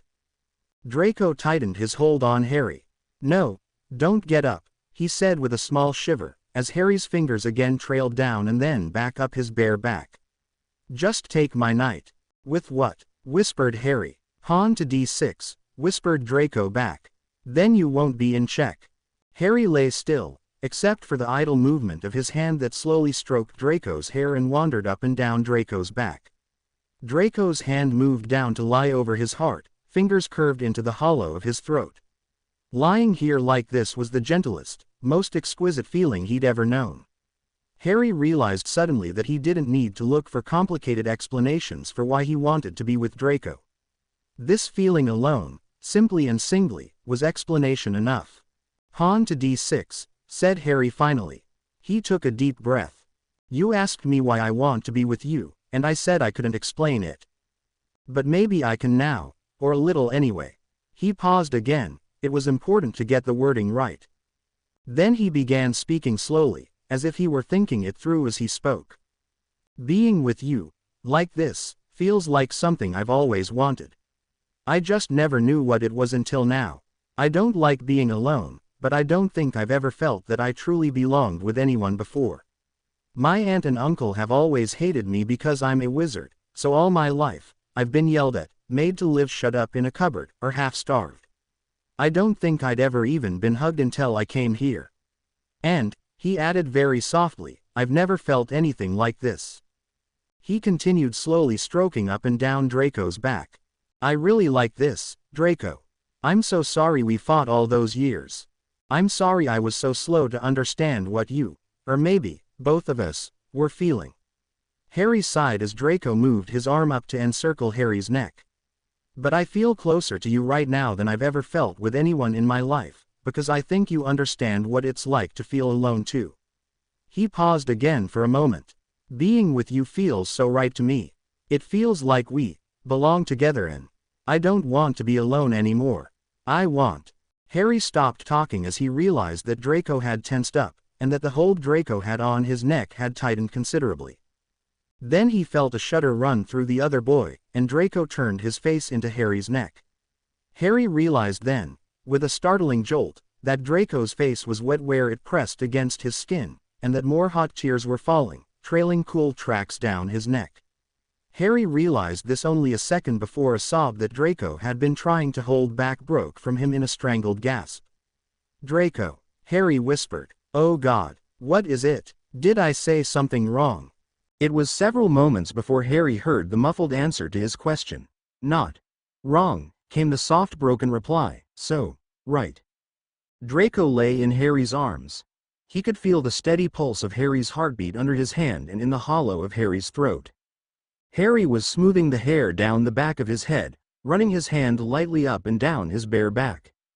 It felt like heaven to be touched like that, and what was even more incredible, was that it was Harry, the one person he had so wanted, but believed he could never have, that was touching him like this, petting him, loving him. No one in his life had ever really touched him, much less like this. Draco was entranced, undone, and unprepared for the depth of his reaction to this touch, this embrace. And Harry was saying things to him that touched him in an entirely different way, words that were finding a way through all his barriers, words that reached into him, seeped and trickled and poured like cool water into the bare, dry untouched places in his soul, filling him up until he would have to overflow with it. With each touch, each word, he found the walls crumbling, found himself moved beyond words, and found to his utter humiliation that his throat had closed up with ache, and he was perilously close to tears. He held it back for as long as he could, but Harry's words, "It feels like we belong together. I don't want to be alone anymore," ripped the last stone from the walls. Draco turned his face into Harry's neck and let it come. There was nothing he could do to stop it. He was barely able to answer Harry's question, and then he lay in Harry's arms and cried. He could not in his life remember crying, but he did so now. Trembling with ache and embarrassment from the sobs he desperately fought to hold back, he clung to Harry and tears flooded out of him. All the hardened places in his heart that he had built to cope with the life he had at home had dissolved under Harry's gentle caresses, Harry's soft words and tender touch. Draco had no defenses left to hold back the torrent of hurt that poured through him and overflowed, seeking release. How had he never known he wanted this? How desperately he had wanted this, craved it. He had hidden this even from himself. He knew he loved Harry, but until this moment, had not really understood why. Had it been this all along, that he had sensed in Harry a person who could give him this perfect combination of understanding, strength, and tenderness? It was only Harry who could stand up to him, giving back as good as he got, never backing down, facing him undaunted, his match in all things, and yet could also say, "I can stand up to a lot worse than that from you, Malfoy," and mean it as a reassurance of his intention to weather Draco's emotional storms. Only Harry would stay and knock at a door slammed in his face. Draco could not resist the kindness of heart this implied. Simple kindness was something Draco had never known. In Harry, he had found a deep well of kindness, and he wanted to drown in it, sink to the bottom of it, and never come up. And Harry was still talking to him, saying words that Draco couldn't quite catch, words that were soothing and comforting, and calmed him even though he didn't understand. He began to relax, and the tears, and even the tight ache that filled his throat, finally subsided, and the sleep that he had held so long at bay stole up imperceptibly to claim him. His last conscious thought was of being held, so perfectly, in the place he most perfectly belonged. There was a quiet peacefulness in his heart that he could never have imagined feeling, and then he was lulled deeply asleep. Harry was taken completely by surprise when the tears started. It had frightened him more than a little at first, but he had held resolutely onto Draco, and murmured whatever soothing reassurances he could think of. Then Harry found he could sense the exhaustion in the other boy, and remembered that Draco had said earlier that he hadn't slept, that he felt wrung out from all the things they had talked about. And Harry realized that he knew exactly what to do about that. He had been working with Madame Pomfrey since last year on wandless healing, and it was in this aspect of magical medicine that he had discovered his greatest talent, and the possibility of a future working in something he loved doing. He lay still for a moment, concentrating inward, expanding his conscious awareness to include the force of magical energy that flowed through him, and surrounded him in an aura of power. This colored aura surrounded all wizards, but most were barely aware of it, and very few could actually see it. Harry had found, to his delight, that, if he concentrated in the right light, he was one of those few. And through long hours of private training with Madame Pomfrey, he had learned to consciously direct and use this energy for healing. He concentrated now, tapping into the deep center of magic inside himself, and sent that energy out through his hands as he gently ran his hands over Draco's back. He murmured the words of a calming spell and then another to induce sleep, layering his voice with quiet reassurance. Almost immediately, he felt Draco begin to relax, and very soon, the tears stopped, and Harry felt that relaxation gradually deepened into sleep. He continued to hold Draco for a while, even after he was certain the other boy was asleep, just so he could be with him a bit longer, savoring the sense of deep contentment he felt. There was a vibration he sensed in the air around them, a humming, almost as if a stringed instrument was playing a note too low to be heard, a note that could only be felt. It seemed to lace itself around and through them, weaving them together, until Harry felt that there were no boundaries between them, that he and the boy who lay in his arms were the same self. It was while he was lying like this that he noticed the sparks. In the dimmed light where the curtains of the bed cast a shadow over them, and where Harry's hands moved as he touched Draco, he left a trail of tiny golden sparkles, like tiny static electricity sparks, but these were definitely magical in origin. They hovered behind his hands for a moment, following his movements like tiny comet tails, casting small circles of dancing golden light over Draco's pale skin, then fading away. He guessed they were an after effect of the magic he'd been doing, though he'd never heard of anything like that in his study of magical energy auras. But then he didn't expect to have learned everything yet. He'd definitely have to ask Madame Pomfrey about it. Thinking of that reminded him of class tomorrow and of how late it must be tonight. He really had to get back to his room and get some sleep himself. It was so hard to leave, but Draco needed to sleep, and Harry didn't want to stay uninvited. Finally, he eased away from Draco, being careful not to wake him, and stood up. He picked up his shirt and glasses and put them back on. He looked down on Draco as he finished buttoning his shirt. Lying there, asleep, Draco looked devastatingly fragile and heartbreakingly lovely. It was inconceivable that he had spent 6 years fighting with this person. A deep feeling of tenderness welled up in Harry, and he wished again that he could stay. For a brief moment, he considered getting Draco out of his jeans, to make him more comfortable, but immediately abandoned the idea, far too embarrassed to do it. He did gently tug the coverlet and blankets down from under Draco to cover him up. Draco stirred then, but Harry laid a hand on his shoulder, and he sighed deeply and settled. Harry bent and gently brushed the blonde fringe back from Draco's forehead, then sighed himself. He stood up, uncertain if Draco would want his bed hangings closed, then decided to do it. At last, he picked up his shoes and crossed the room to stand by the chessboard.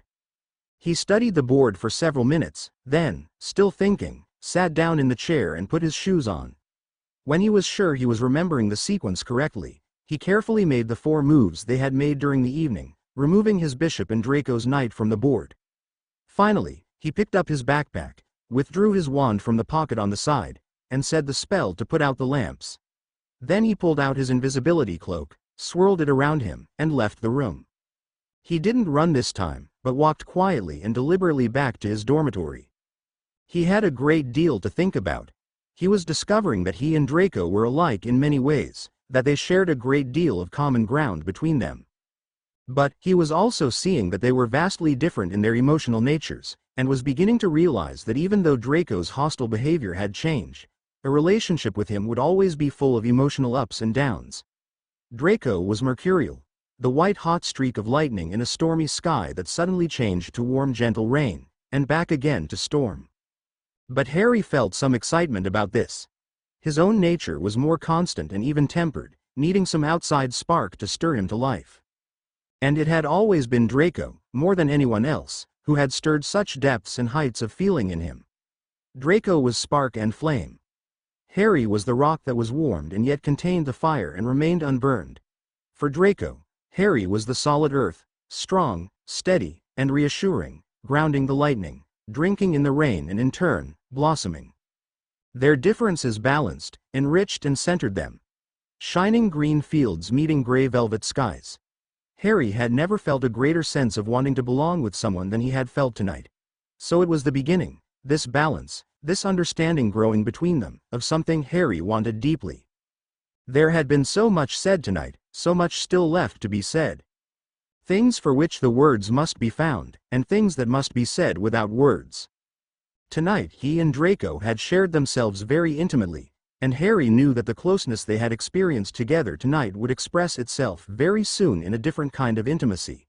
He was now completely certain of 2 things. He was falling in love, and he was going to have to tell the truth about something he had lied about, something very important, something that, at the time, he had not thought mattered. When Draco didn't show up for breakfast, Harry began to get worried. He barely paid attention to Seamus's attempts to tease him about how late he had gotten back to their room last night. All he could think about was to worry if he had done the spells wrong, or put Draco to sleep so deeply that he hadn't woken up yet. Should he try to sneak up to Draco's room to check on him? Finally, just when he, Ron, and Hermione were getting up to go to potions class, and Harry was desperately trying to think of some excuse to get away from his friends so he could run up to Draco's room, he saw Draco slip in the door. Draco grabbed a couple of muffins from the end of the Slytherin table, and immediately slipped back out again. He didn't even glance in Harry's direction. Harry felt a little less worried, at least the magic he had done last night hadn't gone wrong, but still. Why didn't he look for me? Things were not any better in class. When Harry walked in, Draco was already in his seat, with his head bent over his potion's text. Draco didn't look up, didn't sneak a smile at him, or in any way acknowledge that Harry had walked in, though Harry could sense that the other boy was acutely aware of it. To anyone else, Draco must have looked as cool and unruffled as usual, but Harry could feel the effort he was making to keep up that facade. The tension he felt coming from Draco was palpable. Something was definitely wrong. Harry felt heartsick. What had happened? Things had been so good last night. But all he could do was sit down, try not to worry, and wait for class to be over, then find a way to catch Draco and talk to him. Snape swept into the classroom, then stood, stern and ominous, at the front of the room, his arms crossed, surveying the students with deliberate contempt. He raked Harry with a particularly intense and menacing glare. Then he turned and looked straight at Draco, who was still resolutely gazing down at his book. "Can anyone explain the significance of the potion you were assigned to study last night?" said Snape, in his usual low condescending tone. No one moved. Everyone knew that Snape was asking Draco. But Draco didn't answer. In fact, he seemed not to have heard the question at all, and silence stretched out for a long, long moment, before whispers started to creep around the edges of the room. "What is wrong with him?" thought Harry. "He knows this." Finally, Harry couldn't take the tension any longer. He raised his hand, something he had never, ever, done before in this class. Snape was frowning at Draco, but turned as the motion of Harry's hand going up caught his eye. Then he looked dumbfounded. "Potter?" Harry knew that Snape was not calling on him, but had simply said his name from the sheer shock of seeing him raise his hand. But Harry answered the question anyway. At least he could take Snape's attention off Draco, and let the other boy know that he had learned something from their talk last night. He carefully repeated the entire explanation Draco had given him. As he talked, Harry could see only one side of Draco's face, and that only at an angle from the back, so he might be mistaken, but he thought he saw a hint of rose-pink creep over that pale skin.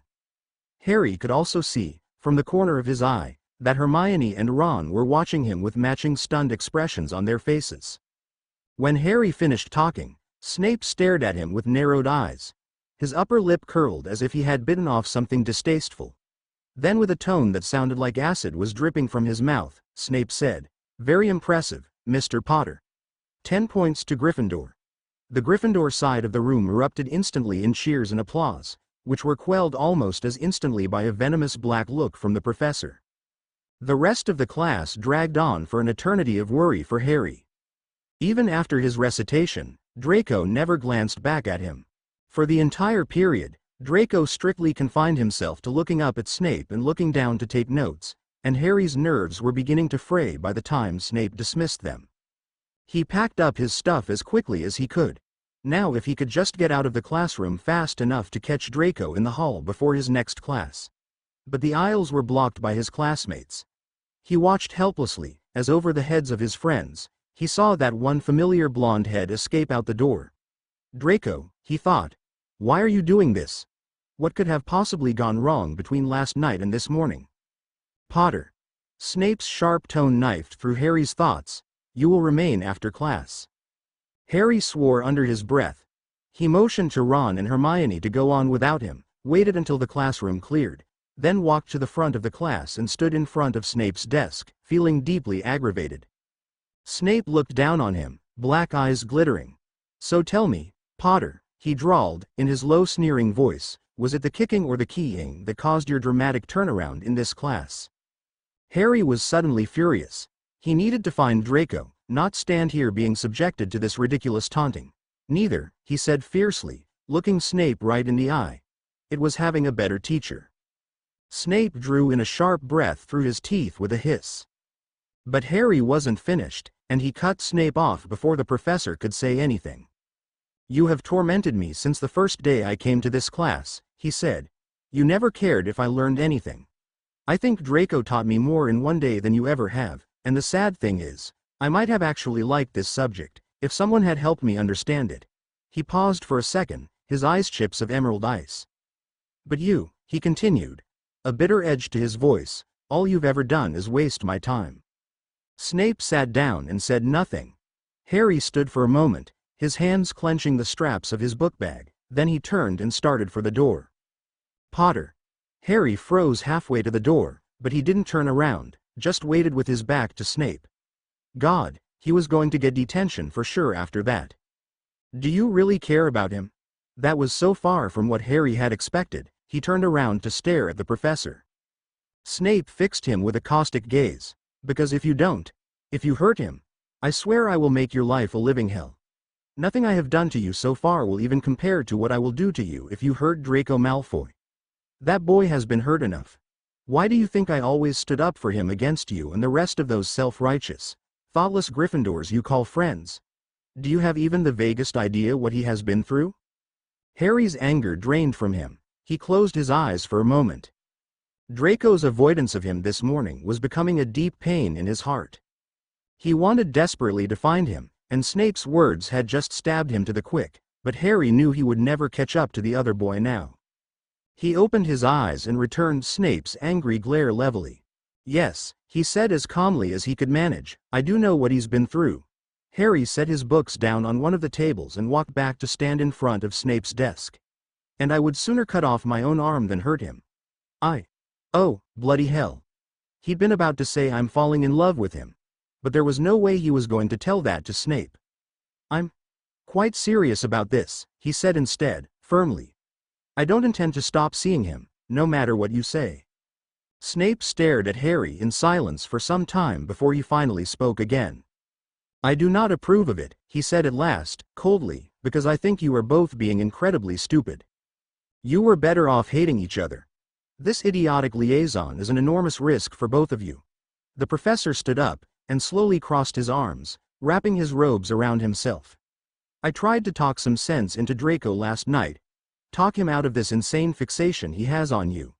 But he said the same thing, and refuses to listen to reason. So just be warned. I will be watching you. Harry looked down at the floor, more thrilled by what Snape had said about Draco not wanting to give him up, than he was concerned about Snape's threats. If you really do care about him, continued Snape, in a very low threatening tone, then keep him away from his father. Have you given any thought to what Lucius would do to him if he finds out about this absurd affair? Harry looked up, startled, and met Snape's intent gaze. He remembered Dumbledore's warning. But Draco is safe here at Hogwarts, isn't he? And he isn't going home again. What do you mean, do to him? Said Harry, very worried. Snape eyed him with angry incredulity, as if Harry's failure to grasp the seriousness of the situation was beyond belief. I mean, he snarled, that Lucius Malfoy destroys everything that he touches. He would most certainly use Draco to get to you, and would not think twice about destroying his own son if Draco doesn't live up to his expectations. Are you really so dense that you don't realize you are putting both your lives in danger? If you really care about him, you would stay the bloody hell away from him, Potter. Harry's face went red, from insult, anger, and shame. He hadn't thought about things that way at all. This was something he would have to talk to Draco about. But there was no way he could stay away from the other boy. He ached to be with him right now. And in spite of his nastiness, it was clear to Harry that Snape was saying these things because he actually cared about Draco, and in that, they had something unexpectedly in common. Harry choked back any retort. May I go now, sir? He said in a tightly controlled voice. Snape leaned forward with his hands flat on his desk. Just remember what I said, he hissed. Harry snatched up his books and fled the potions classroom without saying another word. He walked sadly to Bin's class. His preoccupation with Draco's behavior this morning had put everything else out of his mind, and he felt anxious and frustrated. Now he would have to wait until after lunch to catch Draco. But he was not going to let the Slytherin give him the slip again. In fact, he felt as if he didn't want to let him out of his sight again, ever. He didn't understand what was going on. He was sure Draco wasn't angry, but... Snape's words came back to him. I tried to talk him out of this insane fixation he has on you. That was yesterday. And yesterday Draco hadn't listened. But what if Draco had reconsidered things this morning? Or what if it was something Harry had said last night? Oh God, what if? Arrrgh. This is pointless, he reminded himself. There's nothing I can do right now. Whatever it was, he would just have to wait, and try not to go crazy from worry until he could talk to Draco himself. Finally, after enduring what seemed like hours of agonizing torture thinly disguised as the magical mysteries of the 17th century, Harry made it to the Great Hall for lunch. His eyes went immediately to the Slytherin table, and to his relief, Draco was there. His relief was short-lived, however, because again Draco kept his eyes down, his expression a careful and deliberate picture of disdainful indifference. He was holding this morning's Daily Prophet in one hand, reading as he ate. As Harry watched though, it became obvious, to him at least, that Draco was only pretending to read that paper, and was only toying with his food. This was so maddening. Harry looked away from Draco long enough to dish up his lunch, and then proceeded to eat it as fast as he could swallow. When Draco got up, he was going to be ready. Ron favored him with a short puzzled look at the way he was eating, then turned back to his conversation with Hermione. Harry swallowed the last bite of his meal, and looked back at Draco. As if he had been waiting for this, Draco slowly laid down his fork, then his paper. He stood up, and, for the first time that morning, glanced toward Harry, then turned and walked swiftly out of the great room. It had been a flicker of a glance, nothing more, his eyes never lifting up as high as Harry's face. But Harry got the message. He came immediately to his feet and with a mumbled, "I'm going for a walk," directed at Ron and Hermione, walked out as quickly as he could. One of the main entrance doors was just swinging closed when Harry got to the entrance hall.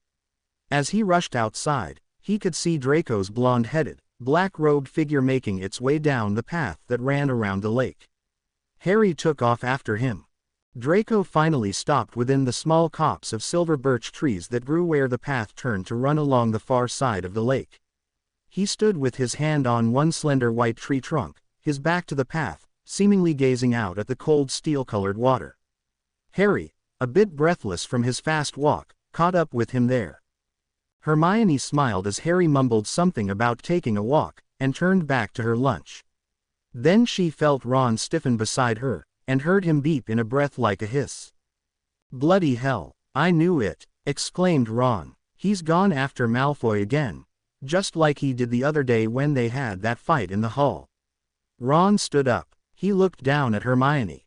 "This time, I'm going to be there, to find out what's going on."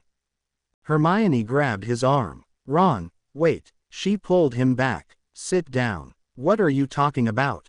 Ron sat down reluctantly, craning his neck to watch Harry leave the Great Hall only a few moments after Draco. "It's Harry," he said impatiently. "Something's going on with him and Malfoy. I just saw him follow that slimeball outside and I want to find out why." Hermione frowned at him. "Ron, I distinctly remember that Harry said they weren't fighting, and if he wants to talk to Draco, I think he can manage that without your help." "Geez, Hermione, don't call him that. And what could Harry possibly want to talk to him about?" "I imagine, quite a lot, actually."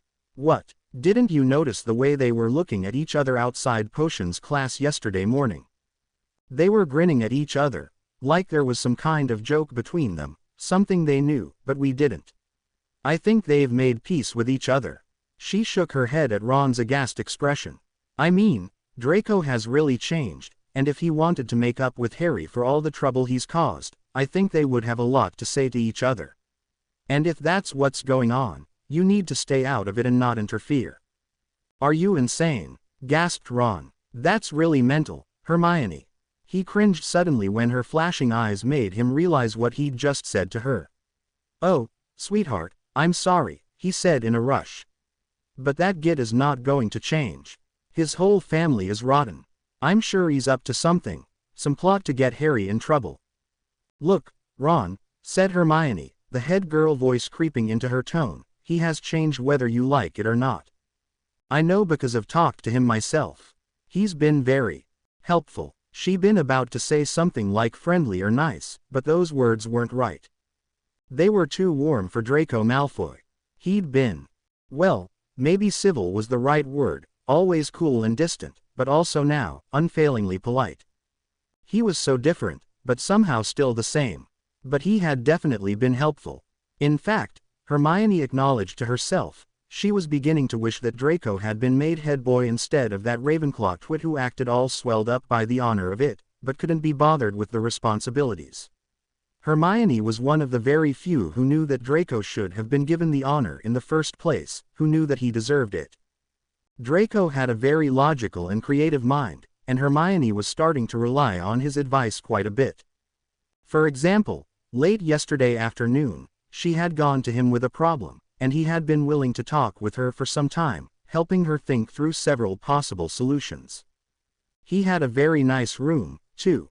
It was quiet. Unlike most of the rest of Hogwarts, it was a place where a person could actually sit and think. And he had had the prettiest chess set laid out on the table in front of the fire. Chess. Someone had recently mentioned chess to her.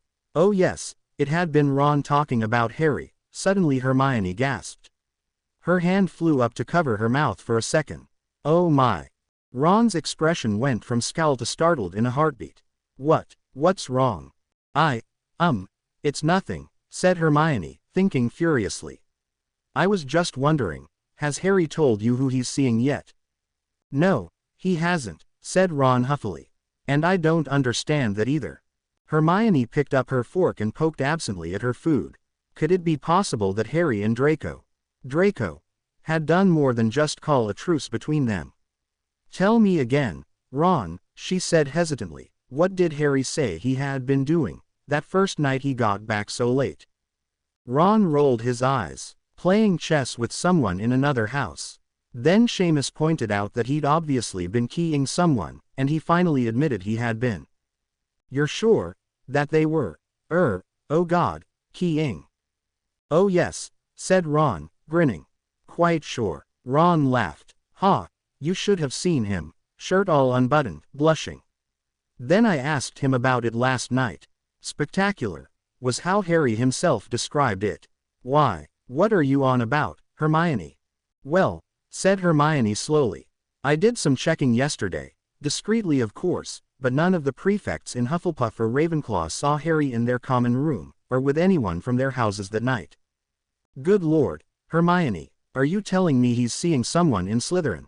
I'm not telling you anything, except that, if I'm right, Harry has a very good reason for keeping this relationship a secret, and you don't need to be pestering him about it. Let him tell you when he's ready. Ron looked at Hermione suspiciously. You know, don't you? You know who it is.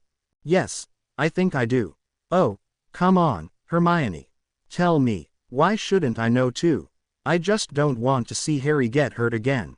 Hermione sighed, and laid her hand affectionately on Ron's arm. Ron, I know your heart's in the right place, but just because I may have figured it out, doesn't mean I should tell you something that Harry once kept secret. I'm sorry, but you really are going to have to hear this from him. Hermione looked up thoughtfully, remembering all the stuff Harry had recited in potions class that morning, then grinned slowly at Ron. You know, it's actually rather obvious, now that I know who it is. Ron frowned at her. Well, you needn't look so smug about it.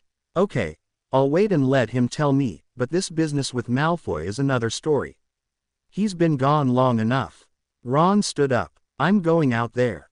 Ron, no, wait. Hermione tried to catch hold of his arm again, but he was too fast for her this time. She shook her head as she watched him stride purposefully out of the Great Hall. I just hope you don't walk in on anything you wish you hadn't. Then she started to laugh to herself, thinking of the scene in the hall yesterday. No wonder they were looking at each other like that, she thought. My intentions do not even remotely resemble fighting, that is just too funny. Then she sobered and shook her head. God, Harry, I do hope you know what you're doing.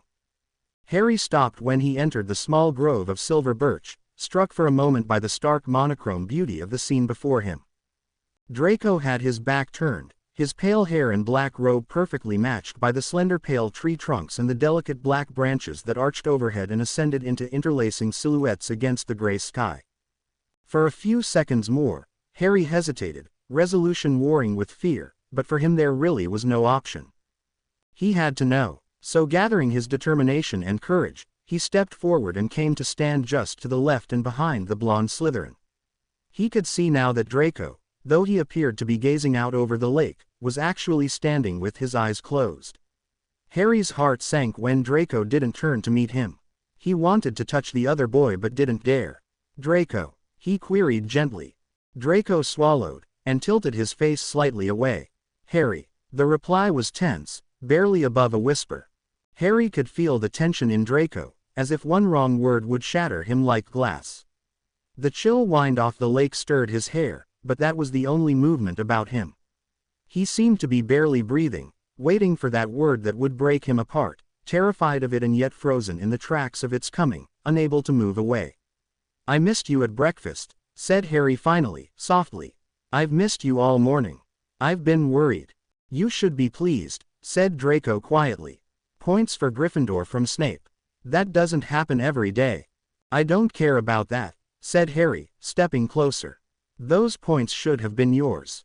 He paused to take a deep breath, then asked the next questions because he had to. "Draco, what's wrong? Are you regretting what happened last night?" The blonde head dropped down a bit, then Draco shook his head slightly. The hand he had placed on the tree fell limply to his side, then he crossed his arms over his chest, a protective gesture. "Only that I made a complete fool of myself," he murmured. "Is that what you think?" "Don't you?" "No," said Harry gently, but firmly. "That's not what I think. And if you had looked at me even once this morning, you would have known that. But you just left last night, without saying a word, not goodbye, or anything." Harry sighed inwardly with relief. God, I should have realized he'd be embarrassed by what happened last night, he thought. His imagination had painted some far more serious explanations for Draco's behavior. "I didn't want to wake you," he explained. "You needed to sleep." Harry laid his hands very lightly on Draco's shoulders. "And I didn't just leave." His thumbs began to rub small circles, kneading the tense muscles between Draco's shoulder blades. "I stayed for a long time. I didn't want to leave at all." Draco leaned back slightly into the soothing caress of those hands. "I woke up this morning and felt so strange and confused, and horribly embarrassed. I don't cry, Harry. I can't remember that I ever have. And I don't fall asleep like that either." Harry could feel Draco's body starting to relax, feel him letting go of the tension. He bent his head and keyed the nape of Draco's neck. "So that was 17 years worth in one go, then," he said, leaning forward to key the curve of Draco's ear, as he gently pulled the now unresisting Slytherin back against himself. No wonder there was a flood. Harry wrapped his arms around Draco and hugged him close. He felt Draco's hands come up to grasp his wrists lightly, and he keyed that sweet tender spot just behind Draco's ear. "And I put you to sleep," he said very softly, closing his eyes, letting the wind tickle his face with Draco's silky fine hair. "Do you have any idea how lovely you are when you're asleep?" Draco leaned back into Harry's embrace, then turned his face to the side and rested his head against Harry's. He was blushing slightly. "No," he said gruffly. "How would I know something like that?" A moment later, he asked, "What do you mean you put me to sleep?" Harry opened his eyes and looked past Draco, out over the lake. The water was slate gray with cold, the wind picking up little peaks of scudding icy foam. The reflection of the castle was shimmering, fragmenting into pieces, then becoming whole again in turns, as the image rippled on the surface of the water. Harry tightened his grip on Draco. "I'm a Class 7 Medawizard," he said, trying to sound casual, but knowing before he spoke that his voice would tremble with the seriousness of that statement. "No one but Dumbledore and Madame Pomfrey know," he continued softly. "I'm still in training." Draco pulled abruptly away from Harry and turned to face him. His eyes were dark with emotion, storm cloud gray, the color of the sky out over the lake. "You used magic on me without asking," he demanded. Lightning flashed in those gray eyes. Harry met Draco's intense gaze evenly, contritely. "I'm sorry," he said. "You said you were worn out. That you hadn't slept. I only meant to make you feel better." Draco closed his eyes and was silent for a very long moment, his fleeting flash of anger giving way to the memory of Harry's murmured words and how profoundly he had been touched by them. He remembered the shivery, thrilling gentleness and comfort of Harry's hands softly stroking his bare skin, and the incredible soothing power with which those caresses had found his deepest pain and eased it, had calmed him and filled him with peace. "You did make me feel better," he said finally, opening his eyes to meet Harry's emerald gaze again, his gray eyes kindling now with awe. "It felt amazing." He held out his hand, and when Harry took it, he turned Harry's hand palm up in his own. "Is that what you said you don't like to talk about? That you can heal with a touch, without a wand?" He laid his other hand lightly over Harry's palm, stroking slowly down from the wrist to the tips of Harry's fingers. "God, Harry, do you know how rare that is?" Harry felt his ears flush with heat. "Yes," he said, quietly. "I've been told." He pulled his hand away from Draco's grasp and stepped forward, closing the gap that Draco's step back had made between them. "Draco," he said, as his arms encircled the other boy's waist, his eyes never leaving Draco's. "A few days ago, I couldn't have imagined us together like this, but this morning, when you wouldn't look at me, it really hurt." He let his hands slide up Draco's back, gently tightening his hold on the Slytherin. "I can't fight with you now," he said. "I can't go back to the way things were between us before." "Harry," said Draco seriously, slipping his arms around Harry's neck, "I am way past being able to go back to what we were before." He tossed his head slightly as the wind blew his hair into his eyes. "I've imagined us together like this 1,000 times. I just never believed in it, that it could actually happen." He laid his head down on his own upper arm, his face turned in against Harry's neck, and was silent for a moment. Then he spoke again, very softly. "And I'm afraid," he murmured, "that I'll wake up, like this morning, and you'll be gone, and it will have been nothing more than some pathetic dream." He took a deep breath, exhaling in a long sigh. "This morning, I felt so alone. I thought you had changed your mind." "Oh, Draco, no," said Harry, stung by his own unintentional cruelty. "I don't think I've ever been as afraid of anything as I was of that, and I don't know what I would have done if you hadn't come out here after me. I know I don't deserve you, Harry. I don't know how you can trust me after everything I've done. I don't deserve your forgiveness. Not this easily." Draco lifted his head and pulled back, the expression in his eyes solemn. "But, what you said last night, about us, that we belong together, that meant everything to me. I just never dared hope, before, that you would feel that way." Harry's gaze searched deeply into Draco's eyes. "I have thought a lot about whether I should trust you or not," he said sincerely, "and I do now. As for not deserving my forgiveness, I never wanted to fight with you, or hate you. I just didn't understand, and now that I do, those things don't matter. It isn't so much about forgiveness as it is about not letting the past ruin what we are starting now." Harry reached up with one hand and brushed Draco's hair away from his eyes.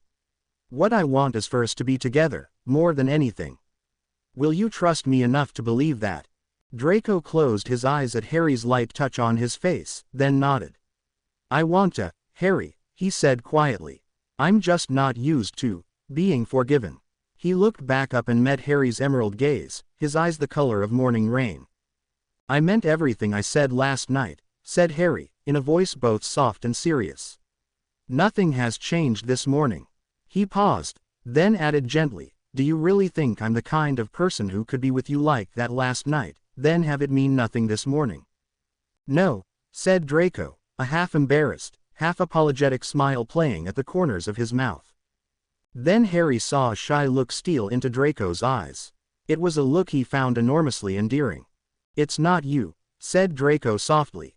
"It's more like I'm having trouble believing I'm the kind of person who could be so lucky to have been with you like that last night, and still have you this morning." "Oh," murmured Harry, leaning in to press a soft key next to that adorably curving corner of Draco's mouth. "You so have me this morning," he said, breathing the words across Draco's cheek. Draco smiled then, and Harry keyed him on the mouth, smile and all.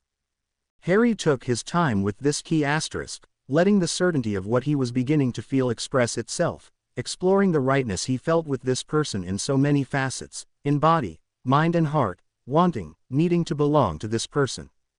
He felt Draco give into him, trembling, finally relaxing, melting into him, Draco's quickened breath mingling with his own, feathering panting waves of warmth over his face, fingers tangling gently in his hair, responding with the same certainty of feeling, the same need to belong, to be his. There was a new depth in this key asterisk, of bridges crossed and foundations solid underfoot, a commitment made, understanding sure.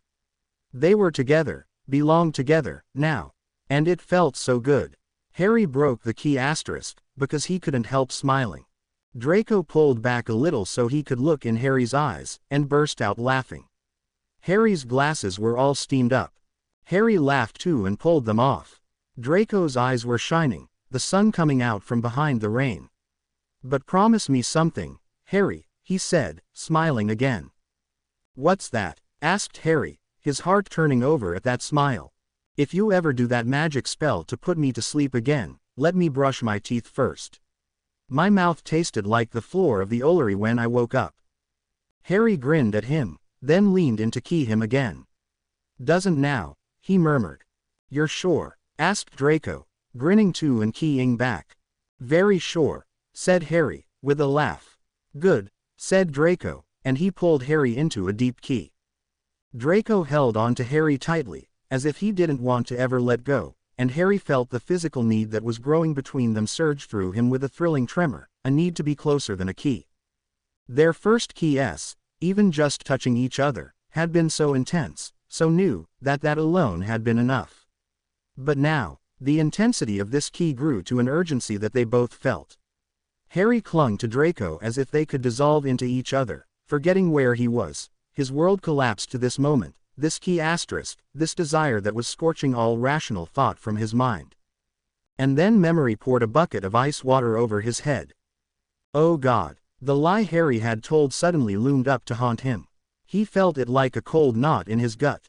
Draco had been so unfailingly honest with him, and he wanted nothing to come between them, no cold accusing ghosts to rise up between them from his past. And maybe now, too, for the first time, he was ready to talk to someone about what had happened. He had to tell Draco the truth. Harry broke the key as gently as he could. "Draco," he whispered, "there's something I have to tell you. Right now," came the whispered reply against Harry's mouth, as Draco's lips refused to be separated from his. "Yes, Harry surrendered to another key asterisk, then tried again. "Draco, this is important." Draco pulled away just enough to look into Harry's eyes, a hint of worry in his gaze. "Is something wrong?" "No, oh no," said Harry. "Nothing like that. It's just there's something I should have told you before, but I didn't want to, and now." Draco nodded, studying Harry seriously, expectantly. "Go on then." "Well, it's about what I told you the other morning in the hall, when you asked if I was a Har-Rai." The shouted call came from a short distance away. To be continued. I hope you enjoyed this story. Also remember to subscribe and like this video. See you in the next video.